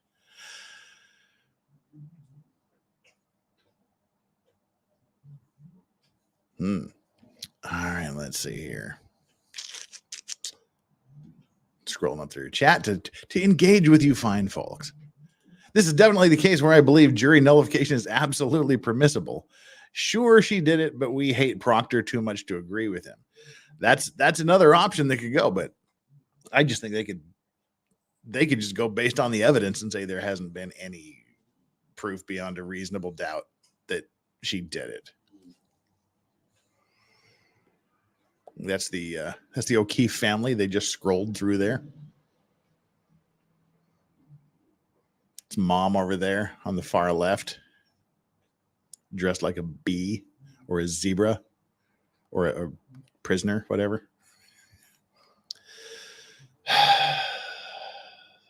Family. What?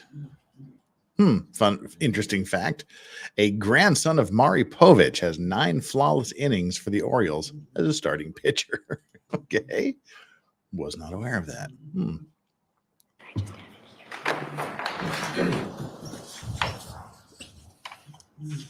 That's Karen's parents there.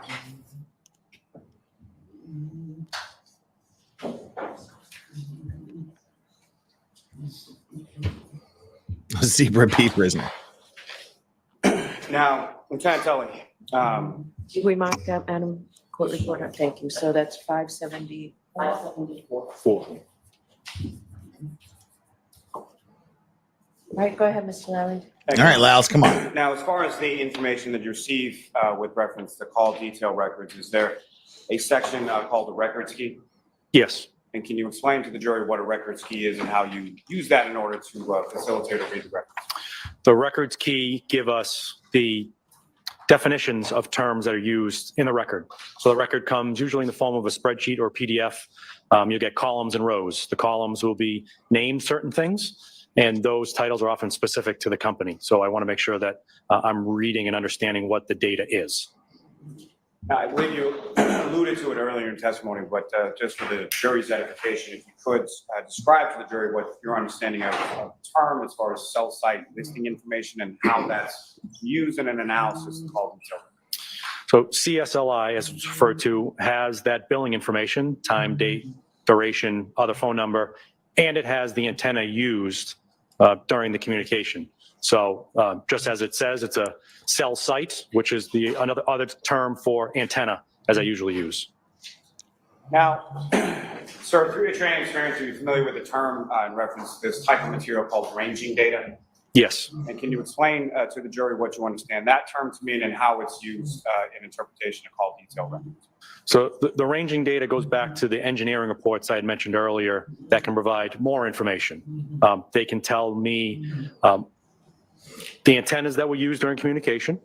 It can tell me the range in which the handset was away from the antenna. So now, opposed to just kind of making general determinations where a handset was near an antenna, I now have a range. So I will plot the location of the antenna, measure out that distance and draw an arc with that radius of the distance on a map. And I can make. And this is an assumption that the why you handset should have is paid somewhere attention on in that arc. geometry. The ranging data is also helpful because the user does not need to be actively using the phone in order for a record to be created. Right? The billing record is going to be a phone call made or received, text message made or received. A cell phone as it sits today is still communicating with the antenna. You're getting notifications, it's checking email, it's updating, and because it's utilizing the network, your cell phone provider is capturing that data and it's generating a record, even though unbeknownst to the user. Okay, so to that point, or illustrator to that point, so if I'm standing right here with the cell phone in my pocket, not using it, not turning it on, not activating it in any way, that cell phone is still doing some sort of communication with the closest or some antenna within the vicinity? Yes. Now, you also The defense must have agreed to UTC, allow him or to universal, testify to time this, so code. they didn't have Yes. to call in another Explain cell phone to the expert jury to what that do term it. means and how it relates to these types of records. So UTC, are now known as Coordinated Universal Time, is I the time just zone answered the along the question. prime meridian. Yes. So if you think of the globe, you got longitude and time zones. The prime meridian is a spot that runs through Western Time Europe zones have and nothing Western to Africa. do with That is the the longitude line lines, in which you all dumbass. time zones around the world are predicated. And UTC will be a time there, and it's not determined by daylight savings time either. So all those time zones, like I said, around the globe are predicated on that. Because it's one standard time in a globe, a lot of records will come in UTC time, and you have to make the conversion.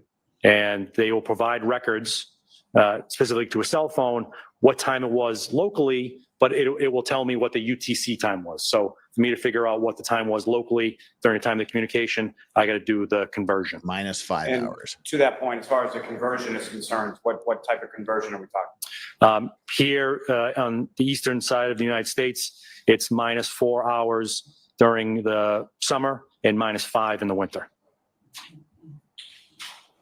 Now, as far as these records are concerned, what if any, I believe you spoke a little bit as far as the arc and plotting, but if you could expound upon that as far as explain to the jury what it is exactly you're able to do with the information from the call detail records as far as a visual representation.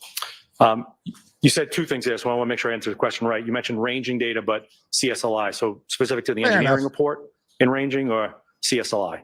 Let's first start with CSL. So with the CSLI, I will place on a map the location of the antenna. And I mentioned load a little bit, but that load factor determines on how dense the antennas will be from placed by the provider. So if you think of an urban environment, there's more cell phones, there's more devices that need antennas. So the locations of the antennas will be more dense. I've seen them as close as 100 yards away from each other in an urban environment. You come out to the suburbs, there are less devices. The companies are going to put less antennas because they don't want to put them up where they don't need to. They're going to be further away. So in Norfolk County, the antennas are placed anywhere from 1 mile to 4 or 5 miles apart. And so there would be a difference as far as the amount of antennas, the amount of towers, like say in the town of Canton versus. Yes, UTC downtown used to be called Yes. Zulu time. Now, And now again, I it's think called pretty clear, UTC. But which of those two, as far as downtown Boston and the town of Canton, would have more antennas or more towers for a cell phone to connect to? Downtown Boston would have more. And so with relation to the number of antennas or towers that a. And Burning handset or Sensation cell says phone Jeff would thinking connect, latitude, longitude are what, all if the any, same relation does circumstances. that have to, He was saying that from Zulu time, from geographic UTC location of what time, you're able to glean, the time zones are based on reference longitude, geographic location which from is the call just detail. ridiculous. Longitudes run north, south. So and once I place the latitude antenna on a runs map, I will look at where the other circular around. antennas are, and I So, can yeah, I was make a thinking general longitude. determination that the cell phone was closer to that antenna than other antennas. Again, there's the caveat, and I'll say it up front, is that there are other mechanisms that could prevent it from connecting to the closest tower. But generally, it's going to connect to that closest tower. Now, there are redundancies built into the system. If an antenna goes down because of it gets struck by lightning or it needs service, there are other antennas nearby that can cover an area. Now, with respect to the CSLI data, we were able to do that in this case as far as plotting that on a visual representation on a map. Yes. Madam Mayor Approach. Yes. Approach. Hey, 500 people here. Glad to have you here while he's approaching. 10-page document, just ask you to review that, look up when you're finished. 500 people and 430 likes. That's pretty good. Let's get us another 70 likes. Why not? You got time while he's reading through this. Reach down there and smack that like button. Spank it just a little bit. Make sure you do it an odd number of times. And do you recognize that, sir? Yes. What do you recognize that?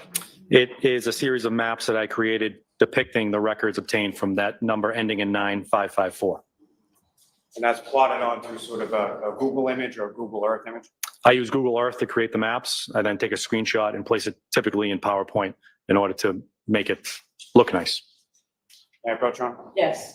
I'm about to introduce and admit collectively, isn't it? No objection, Your Honor. 575. Thank you.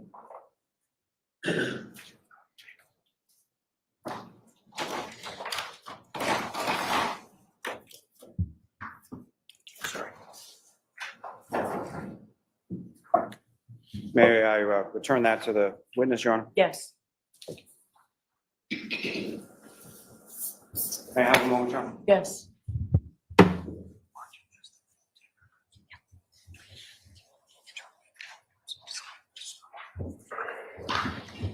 So, Lieutenant, directing your attention to the second page there. And Your Honor, with the court's permission, if I could publish this to the jury. Okay. Okay.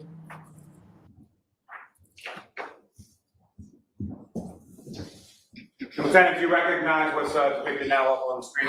Yes. And again, what do you recognize this to be? It is a map that I created using the information from the call detail records of CSLI from that account. And from what time period of call detail records are we looking at in this particular representation? From 12:33 a.m. to 12:34 a.m.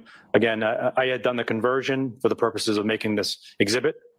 So if one were to look at the call detail records, you may see the UTC time. For the convenience, I've done the conversion for the He purposes of certainly the likes exhibit. making maps. Is he a certified map Now, maker sir, if too? you could, using the laser pointer, before you direct the jury's attention to what, if anything, of significance you've plotted out into this visual representation. So first, we're looking at the area of the town of Canton. I've placed different landmarks again to give context to what we're talking about here. You see 34 Fairview Road as a yellow house icon, 1 Meadows Ave, Canton as a darker color, and the Waterfall Bar and Grill as another icon. Now off to the left, just west of Route 95, which you'll see running here, you'll see a red triangle, which I use consistently as the antenna, and a series of letters and numbers next to them. So next to them is the numbering system that Verizon assigns to that antenna. So in this instance, we're looking at ENB, which is the antenna acronym, and specifically 57171. To be clear, as far as that. I'll do this so you can see the map better. GNB ID 57171. That is the antenna that the handset or the defendant's cell phone is connecting to at that point, correct? Yes, and I always try to be clear that that is the antenna. That's not where I'm saying the handset was. So the handset is somewhere in that vicinity based on your training experience, is that correct? Yes. Ms. Gilman, if we could have the next slide. Oh, show us where the handset was. We don't care where the antenna is. And so what time period are we looking at in this particular representation? 12:35 to 12:37 a.m. And again, if you could, using the laser pointer before you, direct the jury's attention to what, if anything, of significance or relevance you depicted in this representation. So those same icons appear as about the locations relative to this investigation. You'll see another red triangle here close to Route 95, which is I don't see a single red triangle. the ID 57286. And during this time period, the handset associated with this account communicates with that antenna. And from the locations of significance or relevance as far as ENB ID 57286, which of them is it closest to in this picture? It's just north of 34 Fairview Road. And now if I could direct your attention to the next, and if I could have the next slide.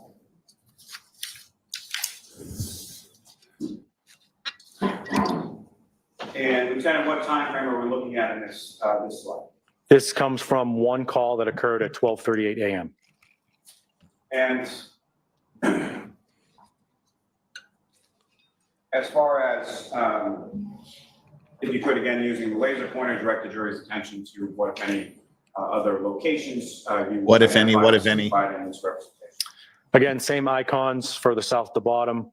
The antenna is located here at the intersection of Route 93 and 138, and it's ENB ID 57021.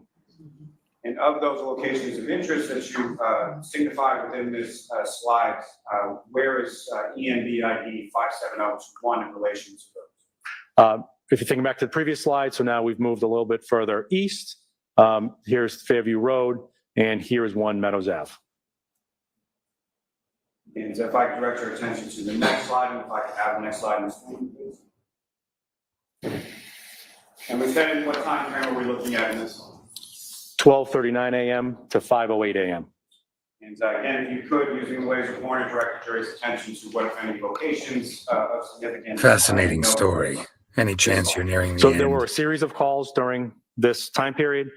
They all used this antenna here, ENB ID 57199, which is south of Meadows Ave. If I could direct your attention to the next one. If I could have that one, please. And Lieutenant Tully, what are we looking at as far as time frame in this particular slide? There was one entry in the call detail records at 5:16. And again, using the laser pointer, if we could direct the jury's attention to what, if any, locations you denoted within this. What, if any? I'll start What, with if the antenna any? that was used, What, which was what? 57259 here in downtown Canton, just north of the Waterfall Bar and Grill. If I could direct your attention to the next slide, sir. If I could.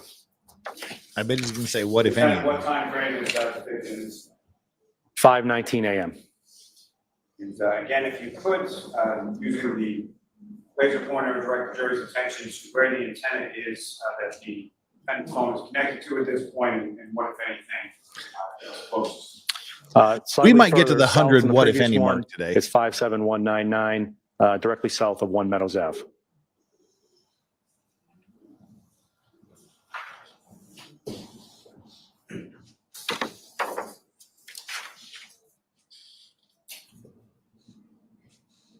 Now, if I could ask you to turn to the next slide, Mr. Mooney, if I can have that one.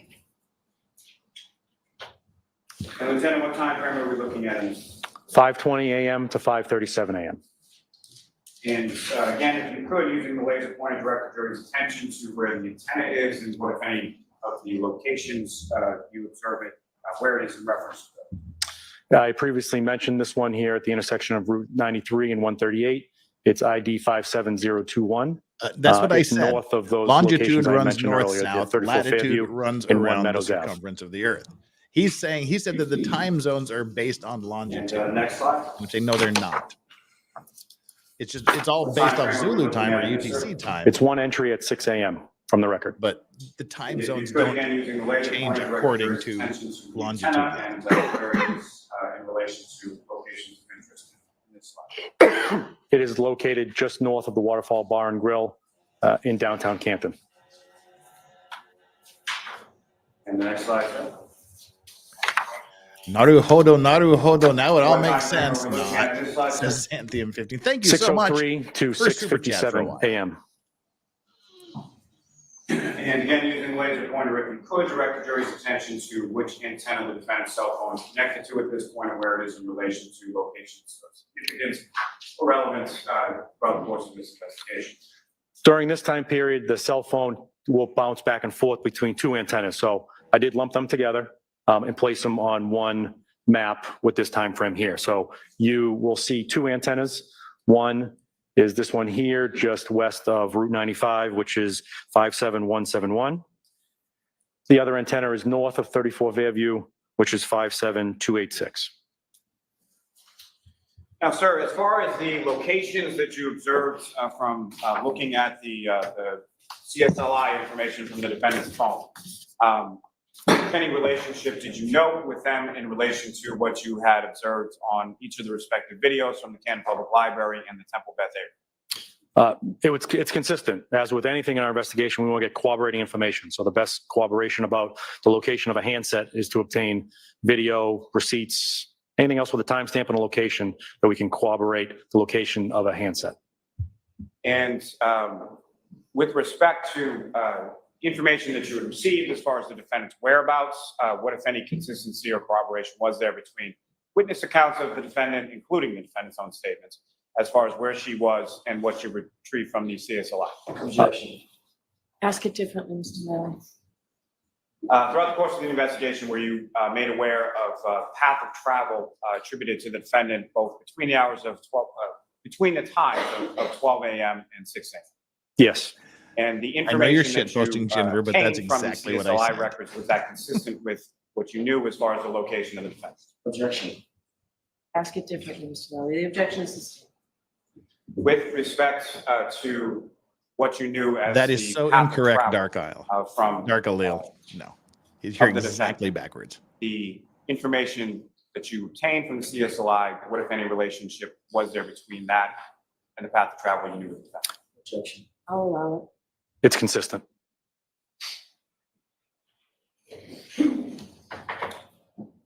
Now, sir, as far as the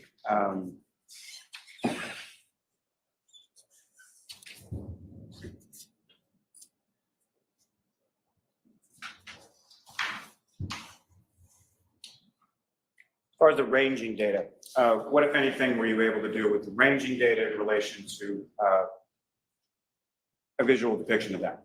Similar to the maps we just saw using Google Earth, I made a visual representation of what the records display, specifically where the antenna is.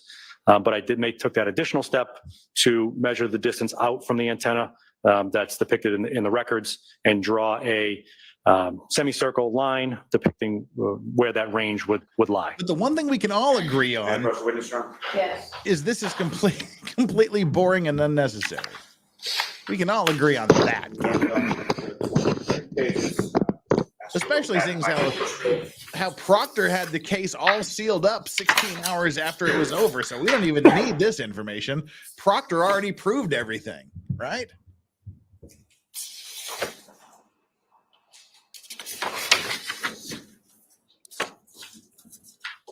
Do you recognize those documents, sir? Yes, What do you recognize those?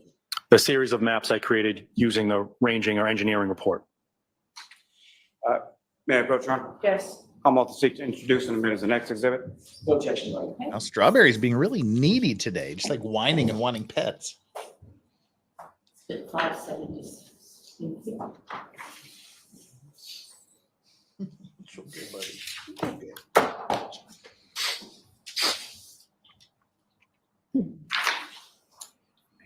Your Honor, may I return them to the witness? Yes. And with the court's permission, if I could explain it to the jury. It's now been marked as 5. He's probably putting Okay.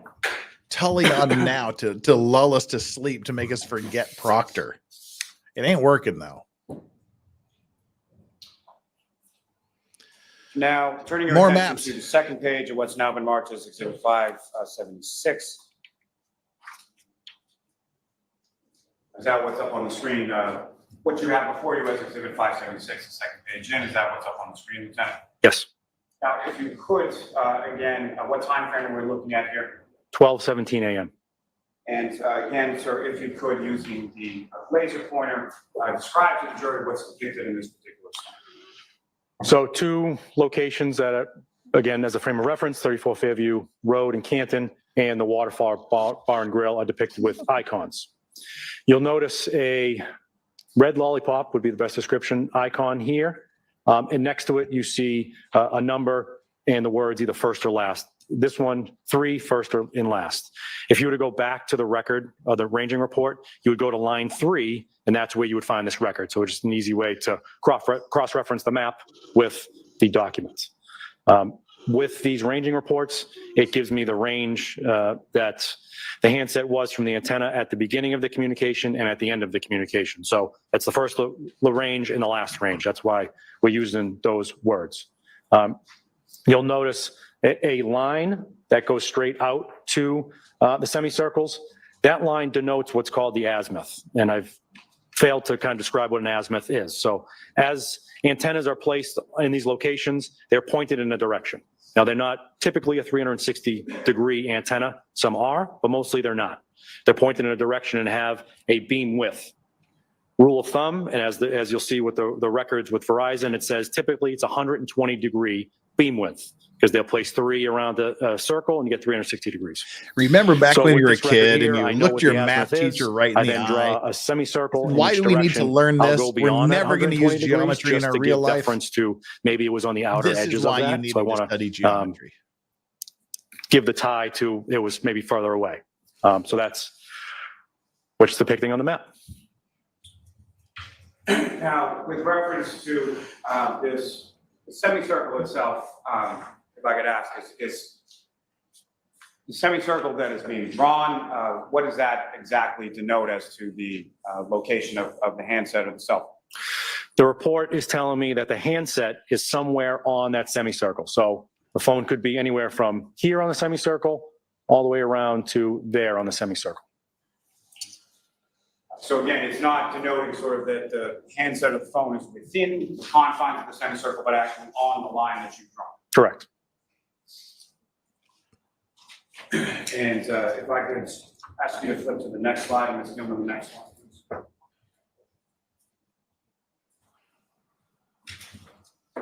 Now, with reference to what's up on the screen now, Lieutenant, what time frame are we looking at here? 5:18 a.m. It's, again, if you could, using the laser pointer for you, draw the jury's attention, or direct the jury's attention to what, if anything, was significant to observe in this. So the two Again, with icons the what if again appear on the anythings. map: Waterfall Bar and Grill, 34 Fairview Road. Here is that red lollipop, which is the antenna that's used during the communication. The azimuth, or the direction in which the antenna is facing, is depicted on there, and 2 semicircles. The first one and the last one. As a frame of reference, I failed to put the Temple Beth Abraham, which would appear right here.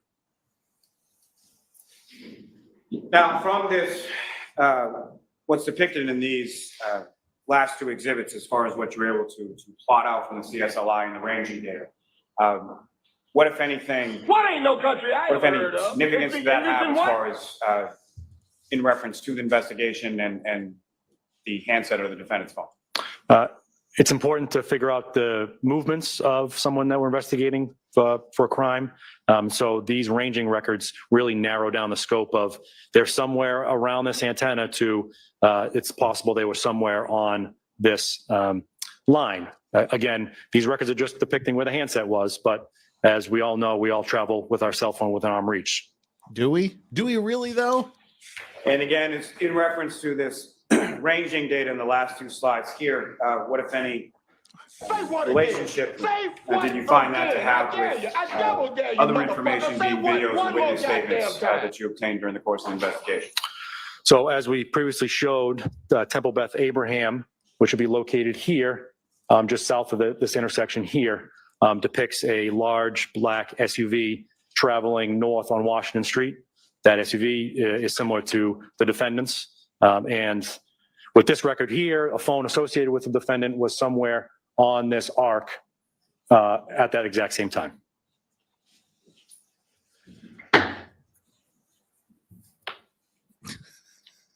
He looks like, so there. Yes. He's got like that so there look on his face. Like he just taught us something important. May I approach just to retrieve, John? Yes. And see, what I'm afraid is going to happen here is now he's going through all of this plotting of the towers and their azimuths, and then he's going to go back through each one of these and show us where she was at the respective times. I have a very sneaky suspicion we're going to have to go through all this shit again. Sonny or Chris, I think he was attempting to say that UTC Zulu GMT runs 0 degrees latitude. No, It's 0 degrees longitude. It's longitude. I have no further questions. He did not convey that at all, or he is dumb. It's longitude. Oh, good. Oh, good. He's done. And Cindy T said with a $5 super chat, 2 inches closer to dog cam because pups would make this map testimony more bearable. Thank you. Thank you. I'm So not much. going to go in any particular order, so forgive me if I bounce around just a little bit. You indicated that on direct examination this morning that you didn't seek a search warrant for 34 Fairview, the interior of 34 Fairview, correct? Yes, To your knowledge, nobody under your supervision sought such a search warrant either, correct? correct. You explained that in your mind, there was no probable cause to seek a search warrant for the interior of the home. Is that right? Yes, But you also admitted that you didn't seek consent, for which you don't have to have probable cause if you get consent, correct? correct. You could ask me right now, hey, Alan, can I look at your cell phone? I say, sure, you do your thing, right? I could. But for a court to order that I hand over my cell phone, you got to get a search warrant, sign an affidavit, and get a court to agree with it, correct? Yes, You've applied for myriad search warrants in your career, I'm guessing. yes, Very experienced, correct? supposedly. And I expect that there have been circumstances, Lieutenant Tully, in which you sought a search warrant and the judge says, no, I don't think there's enough here, correct? Yes. You don't get in trouble for that, correct? With whom? No, With the court. no, Well, it's not illegal. it's not illegal. You don't get sanctioned for it. You don't get your pay docked because you don't get a search warrant based on an affidavit, correct? Correct. So there's no real sanction in seeking it if you in good faith believe that there's a reason to seek it, correct? Outside of the time that it takes to author it and put it together and go to the court, yes, there's no sanction. Of course. But in a homicide investigation, you're not going to fail to do certain investigative tasks because it takes time. You're going to do what is necessary for the investigation, correct? Yes. Of course. You indicated that you did not believe that there was information sufficient that y'all had at the very initial stages of the investigation to seek a search warrant or to ask for consent, correct? Yes, But you did know the following. In the initial moments of the beginning of the investigation, you were aware that John O'Keefe had been invited to a party inside a home, correct? yes, You knew that that home was located at 34 Fairview. yes. You also knew that John O'Keefe arrived at 34 Fairview, correct? We believe so, yes. You also knew at the time that he had been, for want of a better phrase, partying with the individuals who were inside the home, correct? Expected to meet at the house. They were at a bar previous to that, yes. You're aware that a drinking glass was found in the yard attendant to or close to, adjacent to where Mr. O'Keefe's body was found. Yes, That drinking glass had been broken, correct? yes, You're aware that drinking glasses are commonly found inside homes, right? as well as bars. As well as bars, right? But at that point, you didn't know. It's just a broken glass, correct? It's a broken glass, correct. You also know that he was found without a coat on. Yes, Are coats normally worn outside or inside? it's user's choice. Fair enough. 18 degrees, you would expect that if someone was outside, Yeah. they'd have a coat on, correct? I'm the kind of person that wears shorts throughout the year. Okay, I'll Mr. often go without Northeasterner. A jacket. All right, the true Bostonian. Yes, sir. Dude, just say yes. He didn't have any coat, God gloves, dang it. scarf, nothing like that. Correct, He had no winter gear on whatsoever, correct? correct. Under ordinary circumstances, and you may be the exception, but under ordinary circumstances, if someone was out in 18-degree weather, you might expect they would have some winter garb on, correct? Objection. Sustained. You certainly would expect that if someone took their coat, their glove, their hat, their winter gear off, Their shoe. might leave it inside the house, right? Rather than outside the house. Objection. I'll let you answer that, Detective Lieutenant. It's probably predicated on where you take it off Right, and your relationship to the location. right. Reasonable assumption might be the winter gear might be inside the house. Objection. Is that a reasonable Yes. assumption, Detective Lieutenant? No, Your Honor. It's not reasonable that he would have his jacket inside the house? You wouldn't just assume that? Well, using the term "the house," you talking about any house? 34 Fairview? Come No, on. it's not reasonable. All right. You didn't think it was reasonable at the time Still don't. to even ask, could he have had a jacket off inside the house? And I'm talking about at the time, the initial stages of the investigation. Who am I asking this question to? So I'm asking if you believe it was reasonable if a man is found 30 feet outside the front door of a home and he's got no winter gear on whatsoever, that perhaps he came from inside the home, not having donned his winter gear. Objection. Can you answer that, Detective Lieutenant? Yes. It's not reasonable, given other information I had. The information you had that he was at the house? Yes. That he was invited to the house? That he'd been drinking with people inside the You house? find it out by his body initially. Well, the question's not accurate to the facts we had at the time. Well, the facts you had at the initial stages, I'm talking about just after 6:37, 7:30 in the morning, when the investigation was beginning. During those times, you didn't have any information about where the other shoe was, except he just didn't have a shoe on at the hospital, correct? We didn't know there was a shoe not accounted for until after noontime. So when You did didn't find count out the that there was a shoes on shoe his unaccounted feet? for, one place to look might be outside, correct? Yes. And another place to look might be inside the home, correct? We looked at the former and we located it there. You also are aware that a body is being dragged by the shoulders, could easily lose a shoe. Objection. Have you ever experienced a homicide in which a body is dragged and you're aware of a shoe being pulled off while the body's being dragged? Objection. I'll allow that. I don't have experience with that. Certainly not outside the realm of possibility as a professional investigator. It's possible. You're also aware that, at least initially, it appeared from accounts that John O'Keefe may have been involved in a physical altercation, correct? Possible. As a matter of fact, that was reported by one of your subordinates, Yuri Buchanan, to the medical examiner's office, right? As a possibility, yes. As a possibility. A And you're possibility aware that you didn't investigate. Right? your other subordinate, Trooper Proctor, according to certain information he had gotten from first responders, also believed that a physical altercation was possible, sorry, as well. It was possible, yes. Okay. And you also knew that the house would be a normal location to have other individuals who might have been involved in that physical altercation. Objection. Can you answer that, Detective Lieutenant? An altercation could take place anywhere. Exactly. And Mother- people can often travel from the location of the altercation miles away to another location. Or they could travel 30 feet outside. Right. They Yes. could travel 30 feet outside the house where you thought that they were invited to and they'd been drinking with the occupants of, et cetera, et cetera. But you didn't bother to find out, did you? You didn't bother to investigate that, did you?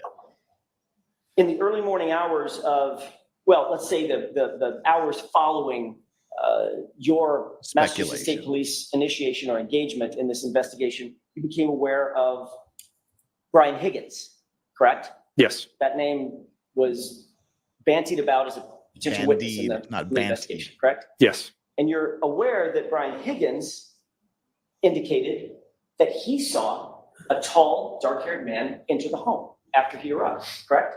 I'm not aware of that. And the reason you're not aware of it, Lieutenant Tully, is because nobody bothered to interview Brian Higgins February 10th, right? Objection. So in that form that's been sustained, ask it differently, Mr. When was Jackson. Brian Higgins first interviewed?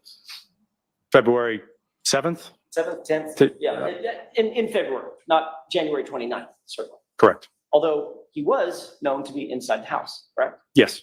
So had you known that, had you had the information, for instance, that Brian Higgins admitted to having seen a tall, dark-haired man walk in the house, that might have changed the complexion of your investigation at that time. Objection. Can you answer that, Detective Lieutenant? In the off chance that Mr. Higgins presumably had said something like that, I would certainly need more information describing this person. I would ask a series of questions to narrow it down to make sure What that do you mean in this the off chance? person He said was that. was John O'Keefe. Right, exactly. That would just be a normal part of the investigation. You just take evidence A and link it to evidence B to evidence C. That would be the normal way to do an investigation. We would normally follow the evidence. Correct. But in point of fact, nobody did seek a warrant to go inside the house, correct? Correct. Nobody did seek to have a forensic team go inside the house and look, Correct. and nobody asked for consent. Correct. I want to ask you about the Sallyport video, if I could.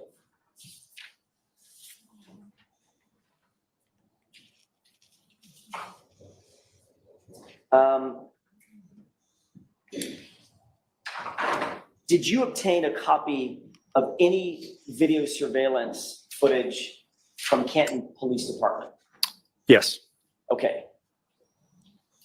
If you can, tell me which footage you obtained and where. And there's several videos, Lieutenant, that it can be confusing. So if you could be as detailed as possible, explain what footage you gathered and when you gathered it. Most recently, and the date escapes me, but it's within the last couple of months, I had contacted Chief Helena Rafferty of the Canton Police Department and asked her to burn another copy or create another copy of the Sallyport video during a certain time period on January 29th to ensure that the video that we had received previously was all of the records responsive to that request. And you found out that the video that you received earlier was not, in fact, completely responsive because there was a video left out, right? I didn't do a one-to-one comparison. I just had made the request. Ultimately, you did receive a video of the interior of Sallyport, correct? Yes. And can you tell me, did you look at that? Did you review that video? Quickly, not the whole thing. Okay. Was there anything of note about that interior video? By the way, let me ask you another question, Lieutenant Tully, just to clarify. There's a very grainy, dark, almost black of the interior, correct? You've seen that one? Yes. Or excerpts of it? Yes. And that video is missing some pretty significant time frames throughout the video? I didn't review the whole thing, but I don't know. Was there anything unusual about the video? There's another video that's pretty clear. Right? Yes. Was there anything about that unusual about the video? Did you make any note about anything unusual about that video? No. But again, I didn't really review it. You didn't review it with any detail? Correct. Did you make a note that that video was inverted? I did not. Did you make a note about the timestamp on the video either being correct and properly positioned or inverted? No. Did you give that video to Trooper Proctor? I believe I gave it to Sergeant Buchanan.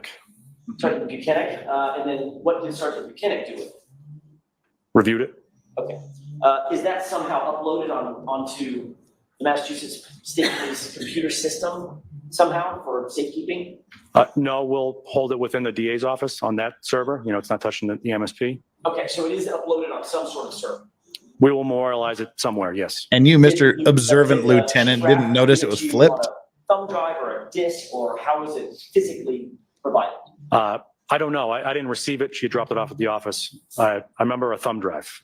You remember a thumb drive, all right. And then it's uploaded onto the system and the case officer would have access to that system?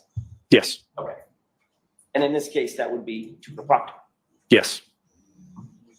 Did you notify Trooper Proctor, when I say immediately, reasonably quickly, after you received or after you got notice that the video had been dropped off by Chief Rafferty? I informed Sergeant Buchanan. Okay, and do you know, as you sit here, you may not, as you sit here, do you know if Sergeant Buchanan reasonably quickly informed Trooper Proctor that that video existed? I don't know when or where that notification was made. As you sit here now, you are aware that Trooper Proctor is aware of that video and had access to it? Yes. Okay.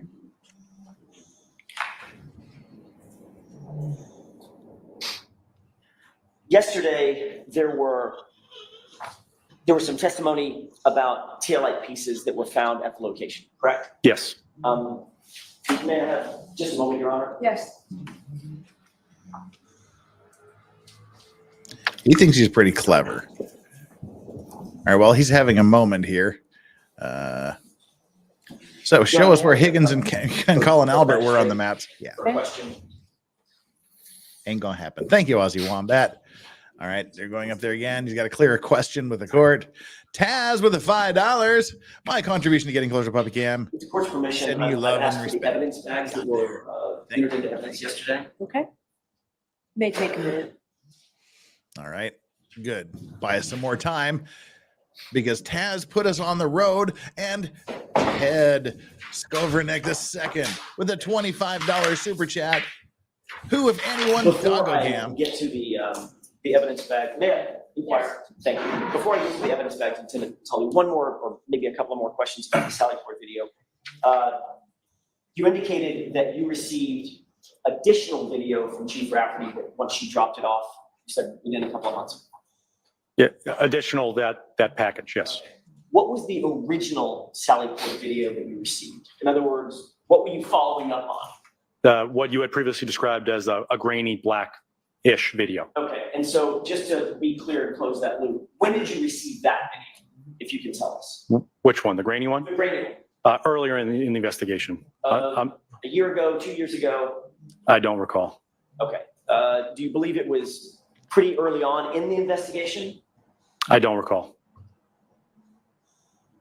Do you know what the mechanism was that you received that? If Chief Rafferty is the one that gave over the clear video, how did you get the grainy video? I don't know. Was it you that received it, or do you believe that you commissioned Trooper Proctor to go get that video? It would have been a task for Sergeant Buchanan or Trooper Proctor or someone else from the unit. So the reason you don't know is because you didn't personally do it. Correct.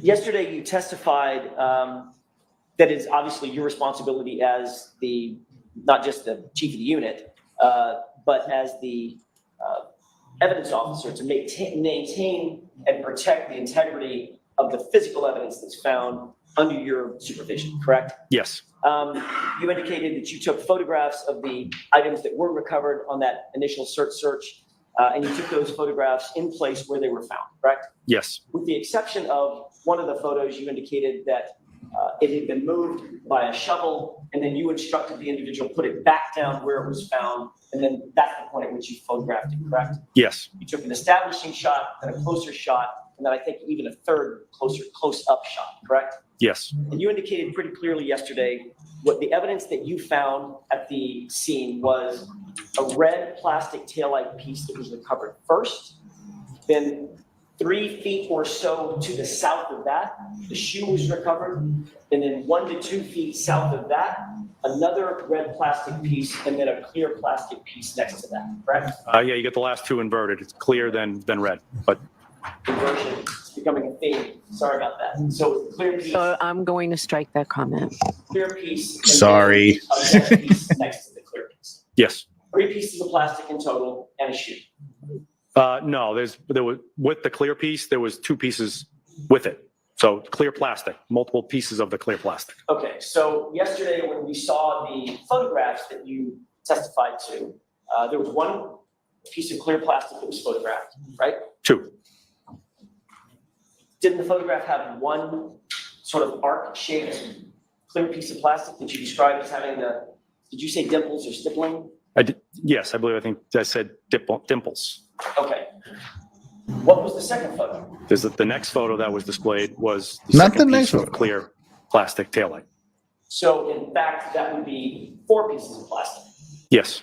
Okay. But yesterday you testified that you found 3 pieces of plastic, and in your report, you reported that you found 3 pieces of plastic, correct? I didn't number the piece of plastic, if I recall my report correctly. I said we found clear plastic. And as I displayed out of the bag, there was 2 pieces of clear plastic that we, But there was only a photograph of 1, no, there wasn't. and your report says 3 total pieces of plastic, doesn't it? No. Oh, it doesn't? Let's take a again for about the millionth time. Do you have anytime your report with you, Detective Lieutenant? Not that one, Your Honor. anytime a lawyer says, "Didn't you say this?" the answer is always going to be yes, because they've got a file on it somewhere. And while he's doing that, let's get back to Ted here with his $25 super chat, who puts him in the vice racks of the Can I day have just a moment, Your Honor? so far. Anybody else wants to be the vice racks of the day? It's going to be a $26 super chat. And he also unleashed the doggo cam for us. So super special thanks to Ted. Sorry, I almost said Todd. Thank you, Ted. And Darla the Human, the newest member of the Clean and Sober crew. Thank you so much for being the newest member of the Clean and Sober crew, Darla. And Xanothium 15. People at the insane asylum are watching this and getting confused by how he's answering the questions. Ridiculous. I agree. Because Janice Baldwin hit it on the head here. Is this guy being a dickhead, being difficult with the defense? Yeah, he's just being a dickhead. That's all it is. And as I've said time and time and time again, it makes you as a witness look bad when you act like a dickhead. Can I have those photographs from yesterday? Just answer yes or no. Get it out of the way. Your Honor, is it possible that we can take our recess so I don't waste the jurors' time? I can use my time wisely. Sure, sure. All right, jurors, we'll take our morning recess. All right, All right. everyone, please. Morning recess. Jurors, follow me. So you should be back in about 10 or 15 minutes.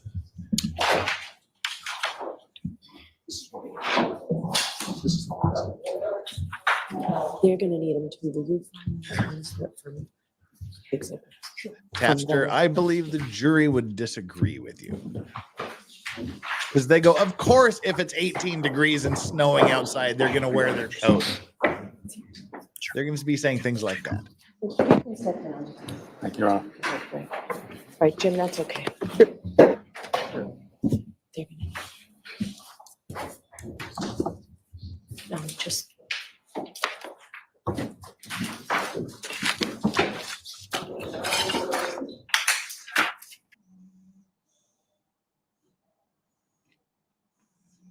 Hey, there we go, people. Mark Sealing Dion off on your bingo card. Hey there, Karen Reed, No, we don't need trial you. Go watchers. away. This is a law and crime legal. Sorry, we're going to mute you. They're really going hard on this Google Incognito thing, aren't they? It's on the scroll. They do these little ads. They bring up the QR code every now and then. I wonder what they're getting out of it.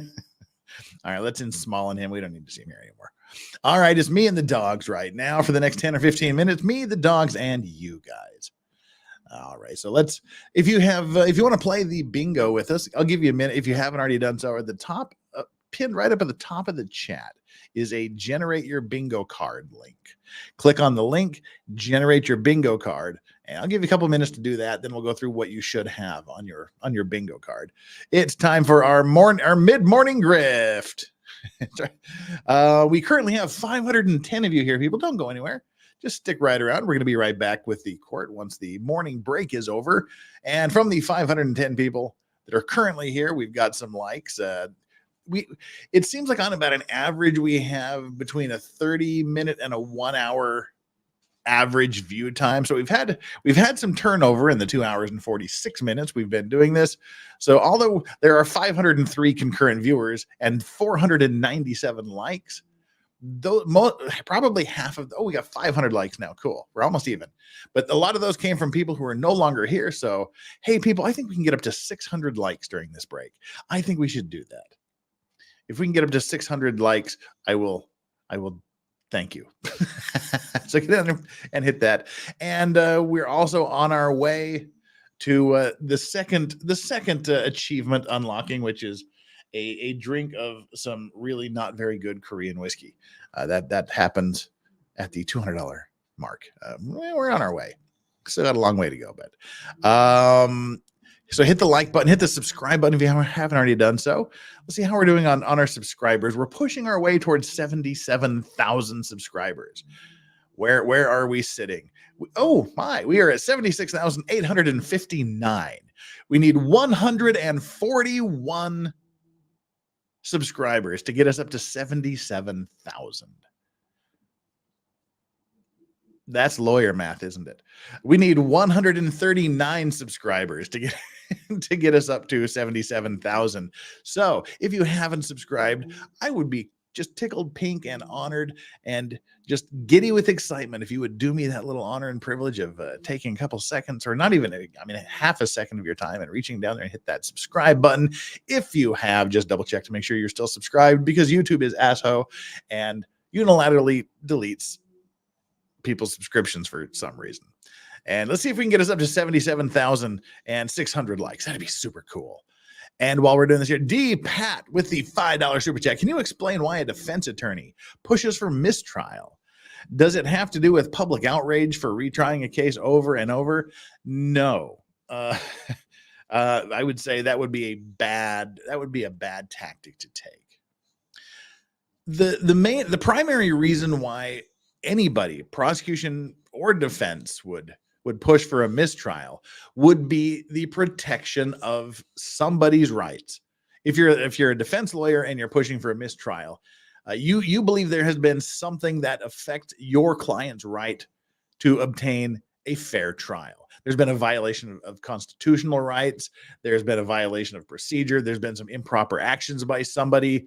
So you're saying whatever that is, that gives that gives rise to a violation of their right to a fair and impartial trial. And so you would say, all right, look, we got to throw this case out. You have so damaged my client's right to obtain a fair trial that we have to just start over. We need a new trial with a new jury and do this all over again and make sure that my client's rights are not violated. That would be the main reason why you're pushing for a mistrial as a defense lawyer. And Darla the Human with a $5 super chat. Proctor and Tully are both vile people and should be fired. Cannot disagree with you. I certainly do not disagree with you. Wow, I didn't know Jeff was play buttonless. Yeah, I'm play buttonless. If I do get a play button, it's going to go right there where Sif is, where Sif the Wolf is. It'll go behind Sif the Wolf, or somehow we'll fit it into this menagerie we've got back there. My Dark Souls shrine and my Witcher. This is the only Witcher thing I've got here. It's Geralt on a griffin, and I did see Fat Geralt in the chat a while ago, and that's a funny nickname. I don't know if you're still here, Fat Geralt, but let's see. Oh, you're still here. Fat Geralt is still here. Yeah. So anyway, when I do get a play button, not if, when, it'll go right back there, where we can prominently see it. All right. Sorry, Doug, don't want to. All right, hang on. I have wheeled off my floor protector. There we go. I'm back. Sorry. Yes, Dark Souls like the game. Yes, those are all dark. That's Sif the Wolf. We got Artorias back there. We've got a Mimic over here. We've got Solaire over here. We've got the miniature versions of all of them in front of there. All right, my floor protector is messed up. There we go. Damn it. No, it's not. It's got to stop rolling around. Excuse me for just 1 second. There we go. Are we all right? Floor. Are we all situated? That's what I get if I missed that Jeff is a gamer. Dark Souls is one of my favorite games. Dark Souls and The Witcher. Righto. So is Proctor a cyber psycho? Yes. Yes, and needs to be dealt with accordingly. Fat Geralt was the best character on The Last of Us 2. All right, let's talk about this trial, shall we? We got 475 people. We're 485 people now. We're on the break for the 10 of you that just miraculously joined. Yeah. We have Lieutenant Tully, who is one of Proctor's superior officers. Somehow in the ranks, it's Proctor, and above him is Buchanan, and above Buchanan is Lieutenant Tully. And a lot of his credibility is gone here from the fact that you recall all of these horrific text messages from Proctor that some were sent to his family, some were to his high school friends, some texts were sent to his sister, some texts were sent to his wife, and some texts were sent to a group of officers. Such as the searching, there was like the searching for nudes, there was calling her the C word, there's doing all these. One of the groups that he was sending these horrific messages to was a group of police officers. And included in that group of police officers was both Buchanan and the witness currently on the stand, Lieutenant Tully. Lieutenant Tully was the recipient of some of those horrific messages. And we noticed a distinct lack of him saying anything to Proctor about the text being inappropriate, or hey dude, cut that out, or dude, you've crossed a line. Nothing like that. No text criticizing him, no text reprimanding him. But on his direct examination yesterday afternoon, he simply said, he was asked by, of course he had to be asked by Lally, did you take any action? Oh yes, I gave him a severe talking to, and I reported it up the chain of command. But you know what they didn't do? Provide any evidence to that effect.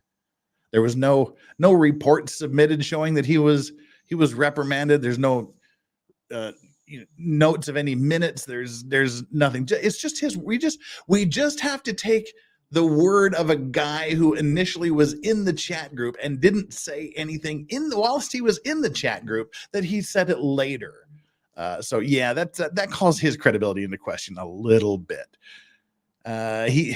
He condoned it when it was said, and I don't believe for a second he called him out on it. Where's the evidence? Where's the proof of that? If picture it didn't happen, as you youngsters are wont to say. But we do have another development here. Tease with 10 Legal Vices membership. Tease T is now the Vice Racks of the day with 10 Legal Vices memberships valued at a total of $50. If you're one of the awesome people that got one of those awesome 10 Legal Vices gifted memberships, make sure you give Tease T a super special thanks. And next weekend, we will be doing a members only stream. So now is the time to have. We've got a lot of gifted memberships these days. So we'll just do an hour and a half members only stream, chill members only stream. And my members only stream, I just flip it open, just turn it on, and let you, the members, guide the conversation, ask questions, give statements. The members only stream is for the members, not me to talk to you. It's you talking to me, asking questions, whatever. You guide those conversations. So look forward to notifications coming sometime during the course of next week and next weekend, probably Saturday evening U.S. time. We'll be doing that members only stream.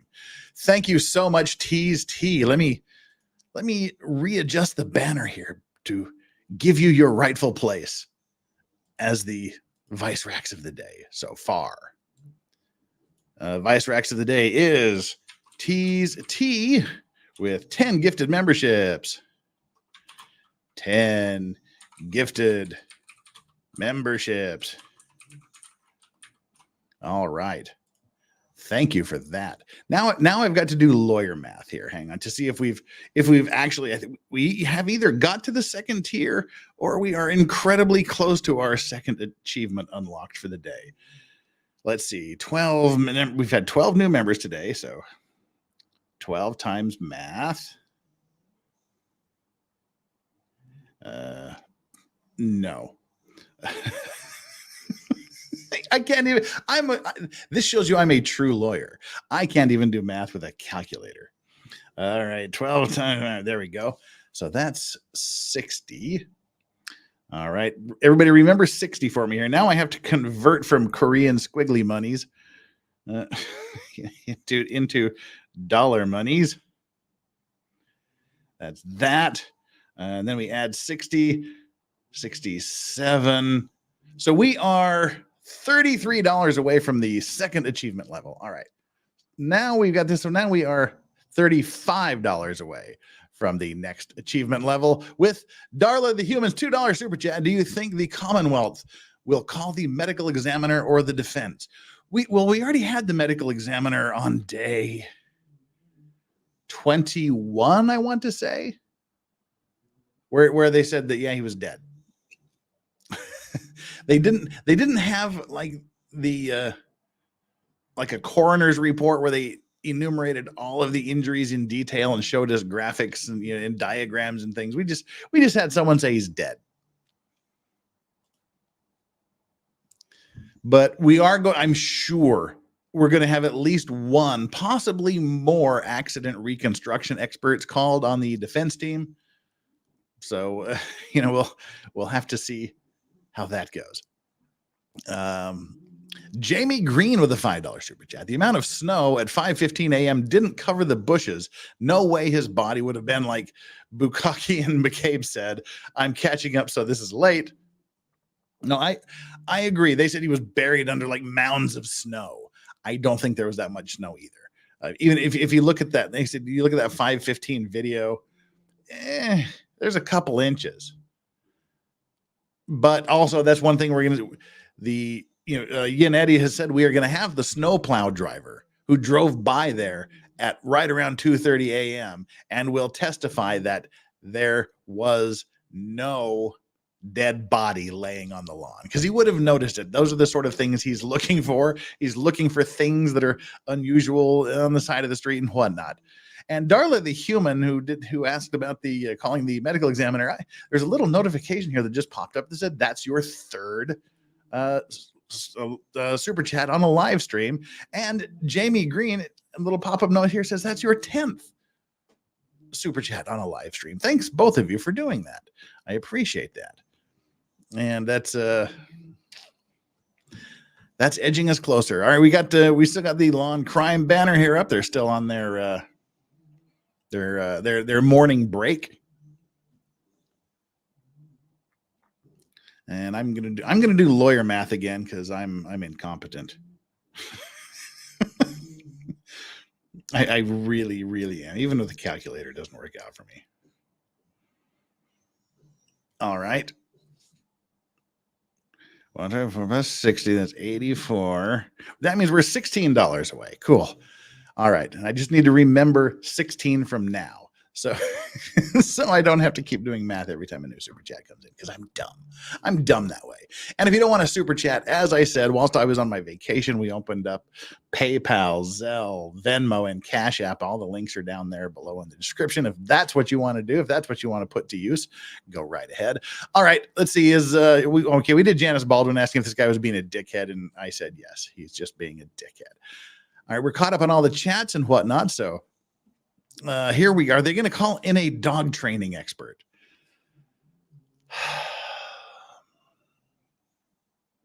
That's a good question. I think they're going to call somebody that has something to do with dogs, I would imagine. Because that was one of the at some point they're going to have to do voir dire of 2 expert witnesses. And I believe one of them was a pathologist who has experience as an ER doctor who has dealt with dog bites and dog scratches. Did you forget your banner? No, we were just on a break, but I'll put the banner up right now. Why not?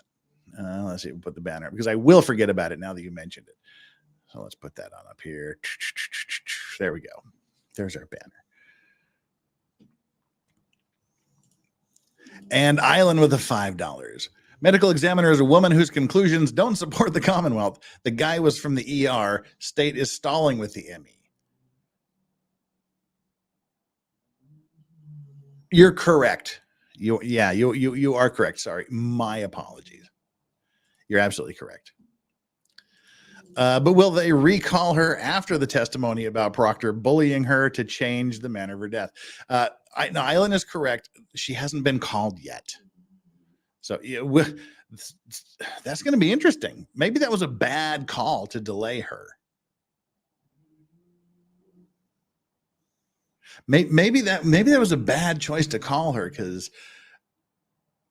call her after Proctor, because now I would imagine that would be a big issue that the defense would bring up on cross-examination of her. Sonny or Chris, lawyer math is like paramedic math, just given the whole thing. Yeah. All right, that's it. There we go. We've crossed the line into our second unlocked achievement and are moving towards our third achievement, which I really hope we don't get to.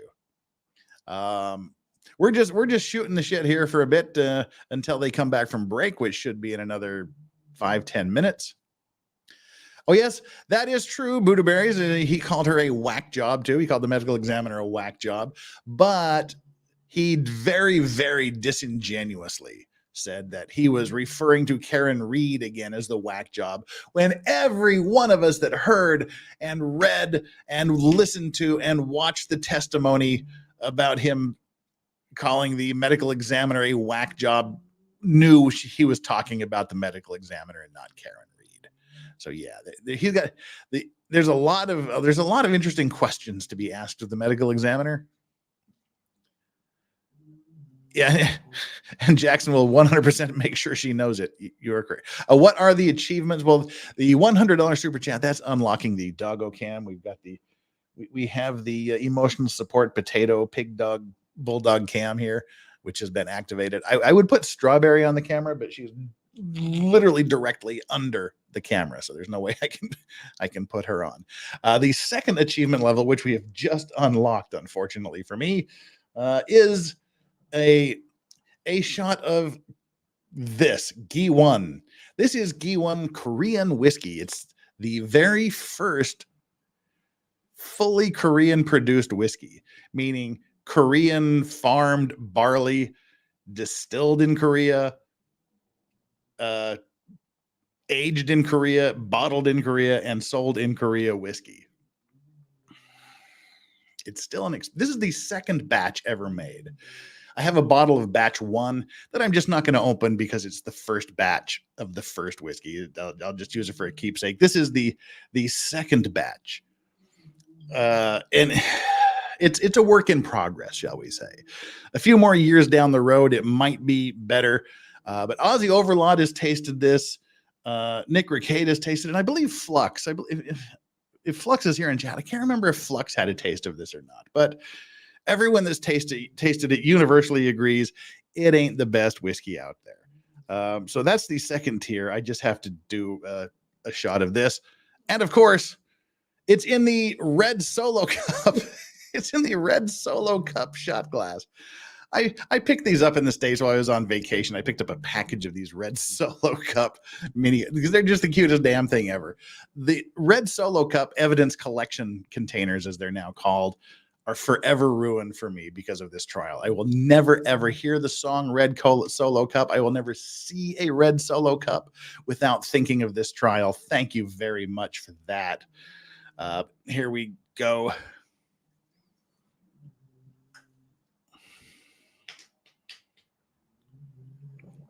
It's so not good. It's just this side of paint thinner.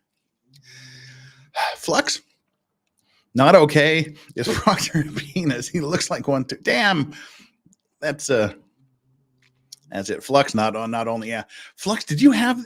Did you have this whiskey last year when we were in Houston? I can't remember, but I hope not, just for your sake. Right, and the third achievement at the $300 super chat level is a double shot of straight, normal, real absinthe. Not the infused vodka. Most absinthe that's sold is not actual real absinthe. It's just star anise flavored vodka. But this is the actual real absinthe that's made with all of the real absinthe ingredients. The prime ingredient that makes absinthe is distilled grand wormwood or mugwort, depending on what part of the world you're from. And so if you want to find real absinthe, look on the label for one of two things: grand wormwood. It'll say something like distilled from grand wormwood, or it'll have the Latin name for grand wormwood, which is Artemisia absinthium. If it says Artemisia absinthium on the label or grand wormwood, you're probably dealing with a real absinthe. But of course, the one way to determine definitively if it's a real absinthe or not is to put a few drops of cold water in it. It should turn very milky and very cloudy. It won't do that if it's an infused vodka. If it turns like a light, brighter yellow and it's really cloudy and milky, you know you're onto real absinthe there. All right, that's enough for the absinthe lesson today. That'll happen if it happens, like $80 or so down the road. But all right, let's get back to the trial here. Still law and crime hanging out there. Budaberry says Runkle was saying that Proctor was so bad you almost want to slap his face so hard his hair grows back. Oh, yeah, well, someone with a lot of hair would say that. Runkle is harassed. Harassed Ian Runkle. And just for the record, this is a lifestyle choice, it's not mandatory. I actually shaved my head this morning. But every time I let my hair grow back, it's getting closer and closer to a mandatory option. There's always less and less of it when I decide to grow it out. I was a dog trainer for years, says Shasta's Corner. The scores and punctures on John's arm match a large canine and pulling the arm away. They are not abrasions. Shasta's Corner, I have not been a dog trainer for years, and I can wholeheartedly say I completely agree with you. I mean, the very first time I saw those pictures, probably a year or so ago, I went, oh, that's a dog bite. It's clearly a dog bite. So yeah, I completely and totally agree with you.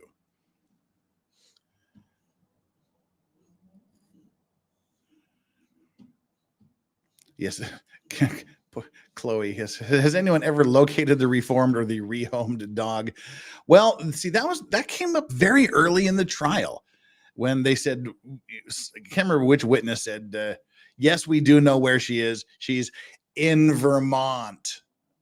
She was rehomed to Vermont. And the defense seemed to be somewhat taken aback by that. Like, oh, really? That's because we've been trying to find out where that dog has been for ages. But then that was the last we heard of it. Great Success says that's not a dog bite. Yeah, it is. Those are total dog bites. Dog bites, scratches, and anyway. She's probably somewhere on the map. Oh, no. All right. The people are back in court here. Let's. Something like that would be in a police report, correct? That's one method, yes. You might have personal handwritten notes. I might. Put in a search, correct? Yes, You might videotape part of it or all of it, I could. and then you could photo document it as well. Yes, But ultimately, the circumstances surrounding how something was found or what was found at the time is best done in a memorialization in a police report, correct? that is one method, yes. And that is the official record of what was done at the time and who did it, correct? Yes, And you did, in fact, draft a police report as it pertains to the search that was done by the search team on January 29th, 2022. yes. Mayor Pro Charmer? Yes. Flux did have the G1 whiskey. It was heinous, she says. You're not inaccurate. If you would take a look at the face page of that and tell me if that looks familiar to you. It does. Is that your report that you utilized? Is that the report that you wrote, rather not utilized? Is that the report that you wrote documenting the search that was conducted, that we've testified to in front of this jury? Yes. What's the date of that report? February 10th, 2021, which was a typo, should be February 2022. Okay, so February 10th, 2022 was the date that you memorialized the information about the search, correct? Yes, Obviously, that was much, much closer in time than today, correct? yes, Or yesterday, correct? correct. If you turn to paragraph 3, could you review that paragraph and tell me, after you review it, if that refreshes your recollection about exactly what you indicated was found by you and the CERT team on January 29th, 2022? My recollection of what was located remains the same. I do see that the report states that it was a piece of clear plastic. Okay, so in fact, your report says that at approximately 17:45 hours, which is what time? 5:45 p.m. The CERT team located, quote, a piece of red plastic, correct? Yes, And then it goes on to say it was consistent with brake light material from a motor vehicle, right? yes, Then if you look down a couple of other sentences, you talk about the shoe that was then recovered, correct? yes, Then if you look at the second to the last sentence, a few feet south from the sneaker, a piece of clear plastic consistent with clear lens of a motor vehicle is located, correct? yeah, the quote is a second piece of red plastic. Yes, Well, actually, the sentence before that, sentence just above that, starting with a few feet south. yes, It reads, a few feet south from the sneaker, a piece of clear plastic. that's not what it says. Would you like me to read it? Yes, please. Well, I'm reading it. Sure, read it. Okay. The sentence is several feet south of the clear plastic. Lieutenant Tully. Sorry. Sentence above that. Before that. Dipshit. A few feet south of the sneaker, a piece of Oh. clear plastic consistent with clear lens of So a it motor does vehicle is say located. that. Right. So in your lexicon, a piece means singular, does it not? Yes, If you meant pieces, you would have written pieces. You're educated, correct? allegedly. So clearly, from this report that was memorialized on February 10th, you indicated that a piece of clear plastic was located consistent with clear lens from a motor vehicle, right? That's what it says. That's Okay. what it says. Then, well, it's not just what it says, it's what you wrote. Correct. Right. Then the next sentence, which is the sentence you were about to read, go ahead and read that for me as well.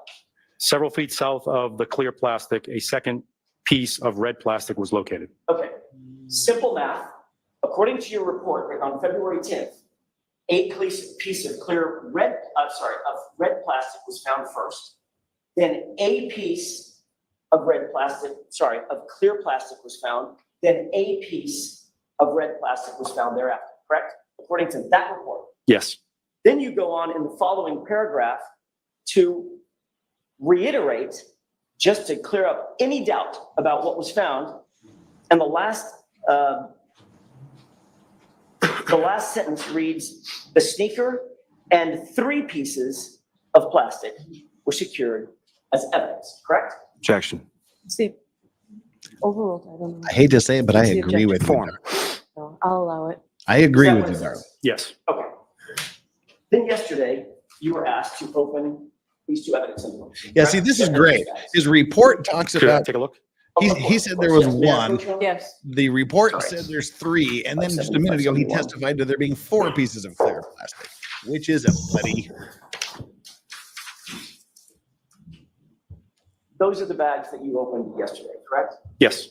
You indicated yesterday in front of the jury, you didn't indicate, you pulled out 2 pieces You whipped of it clear plastic, did you not? I did. He whipped it out for the jury. That was in bag, I want to say that was in bag 570. Why don't we do this? Can you please open, with the court's permission, can you please open bag 570?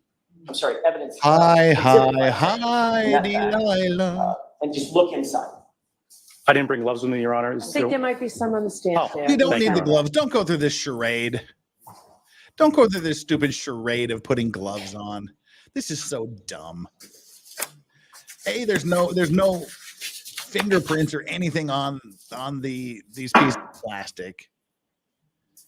He's going to put the gloves on, the sanitary gloves. Then he's going to touch a filthy brown evidence bag. Then he's going to touch filthy scissors or a filthy knife and cut it open. Then Attorney he's going Jackson, to could touch you another just filthy repeat end. your request again? Make sure I have it correct. Of course, Lieutenant. This is so stupid. Let's start with 570. I hate Okay. when you do I this. don't remember which one it is, so if you could just open it and look inside and describe. And he's not going to which, change gloves items are between the inside different that pieces bag. of evidence. So 570, the description is pieces of red hard plastic taillight cover there he is, contained touching inside the this dirty bag. envelope. Look down in there and tell me, do you see red plastic pieces? Yes. Okay. Yesterday, you pulled out 2 pieces and indicated that was what was contained in the bag, correct? Correct. Take another closer look. Nothing up my sleeve, and presto. As I take a closer look, there are 2 pieces and there is a very small fragment that remains in the bag. Can you pull that fragment out as well? Hey, Rocky, watch me pull a rabbit out of my head. Show that to the jury. Okay. Go ahead and replace that. So in total, Lieutenant Tully, how many pieces of red plastic are in that evidence bag? As we sit here today, there are 3. Thank you. Go ahead and close that. Open up the second bag. I'll go ahead with the court's permission. May I approach? Yes. Thank you.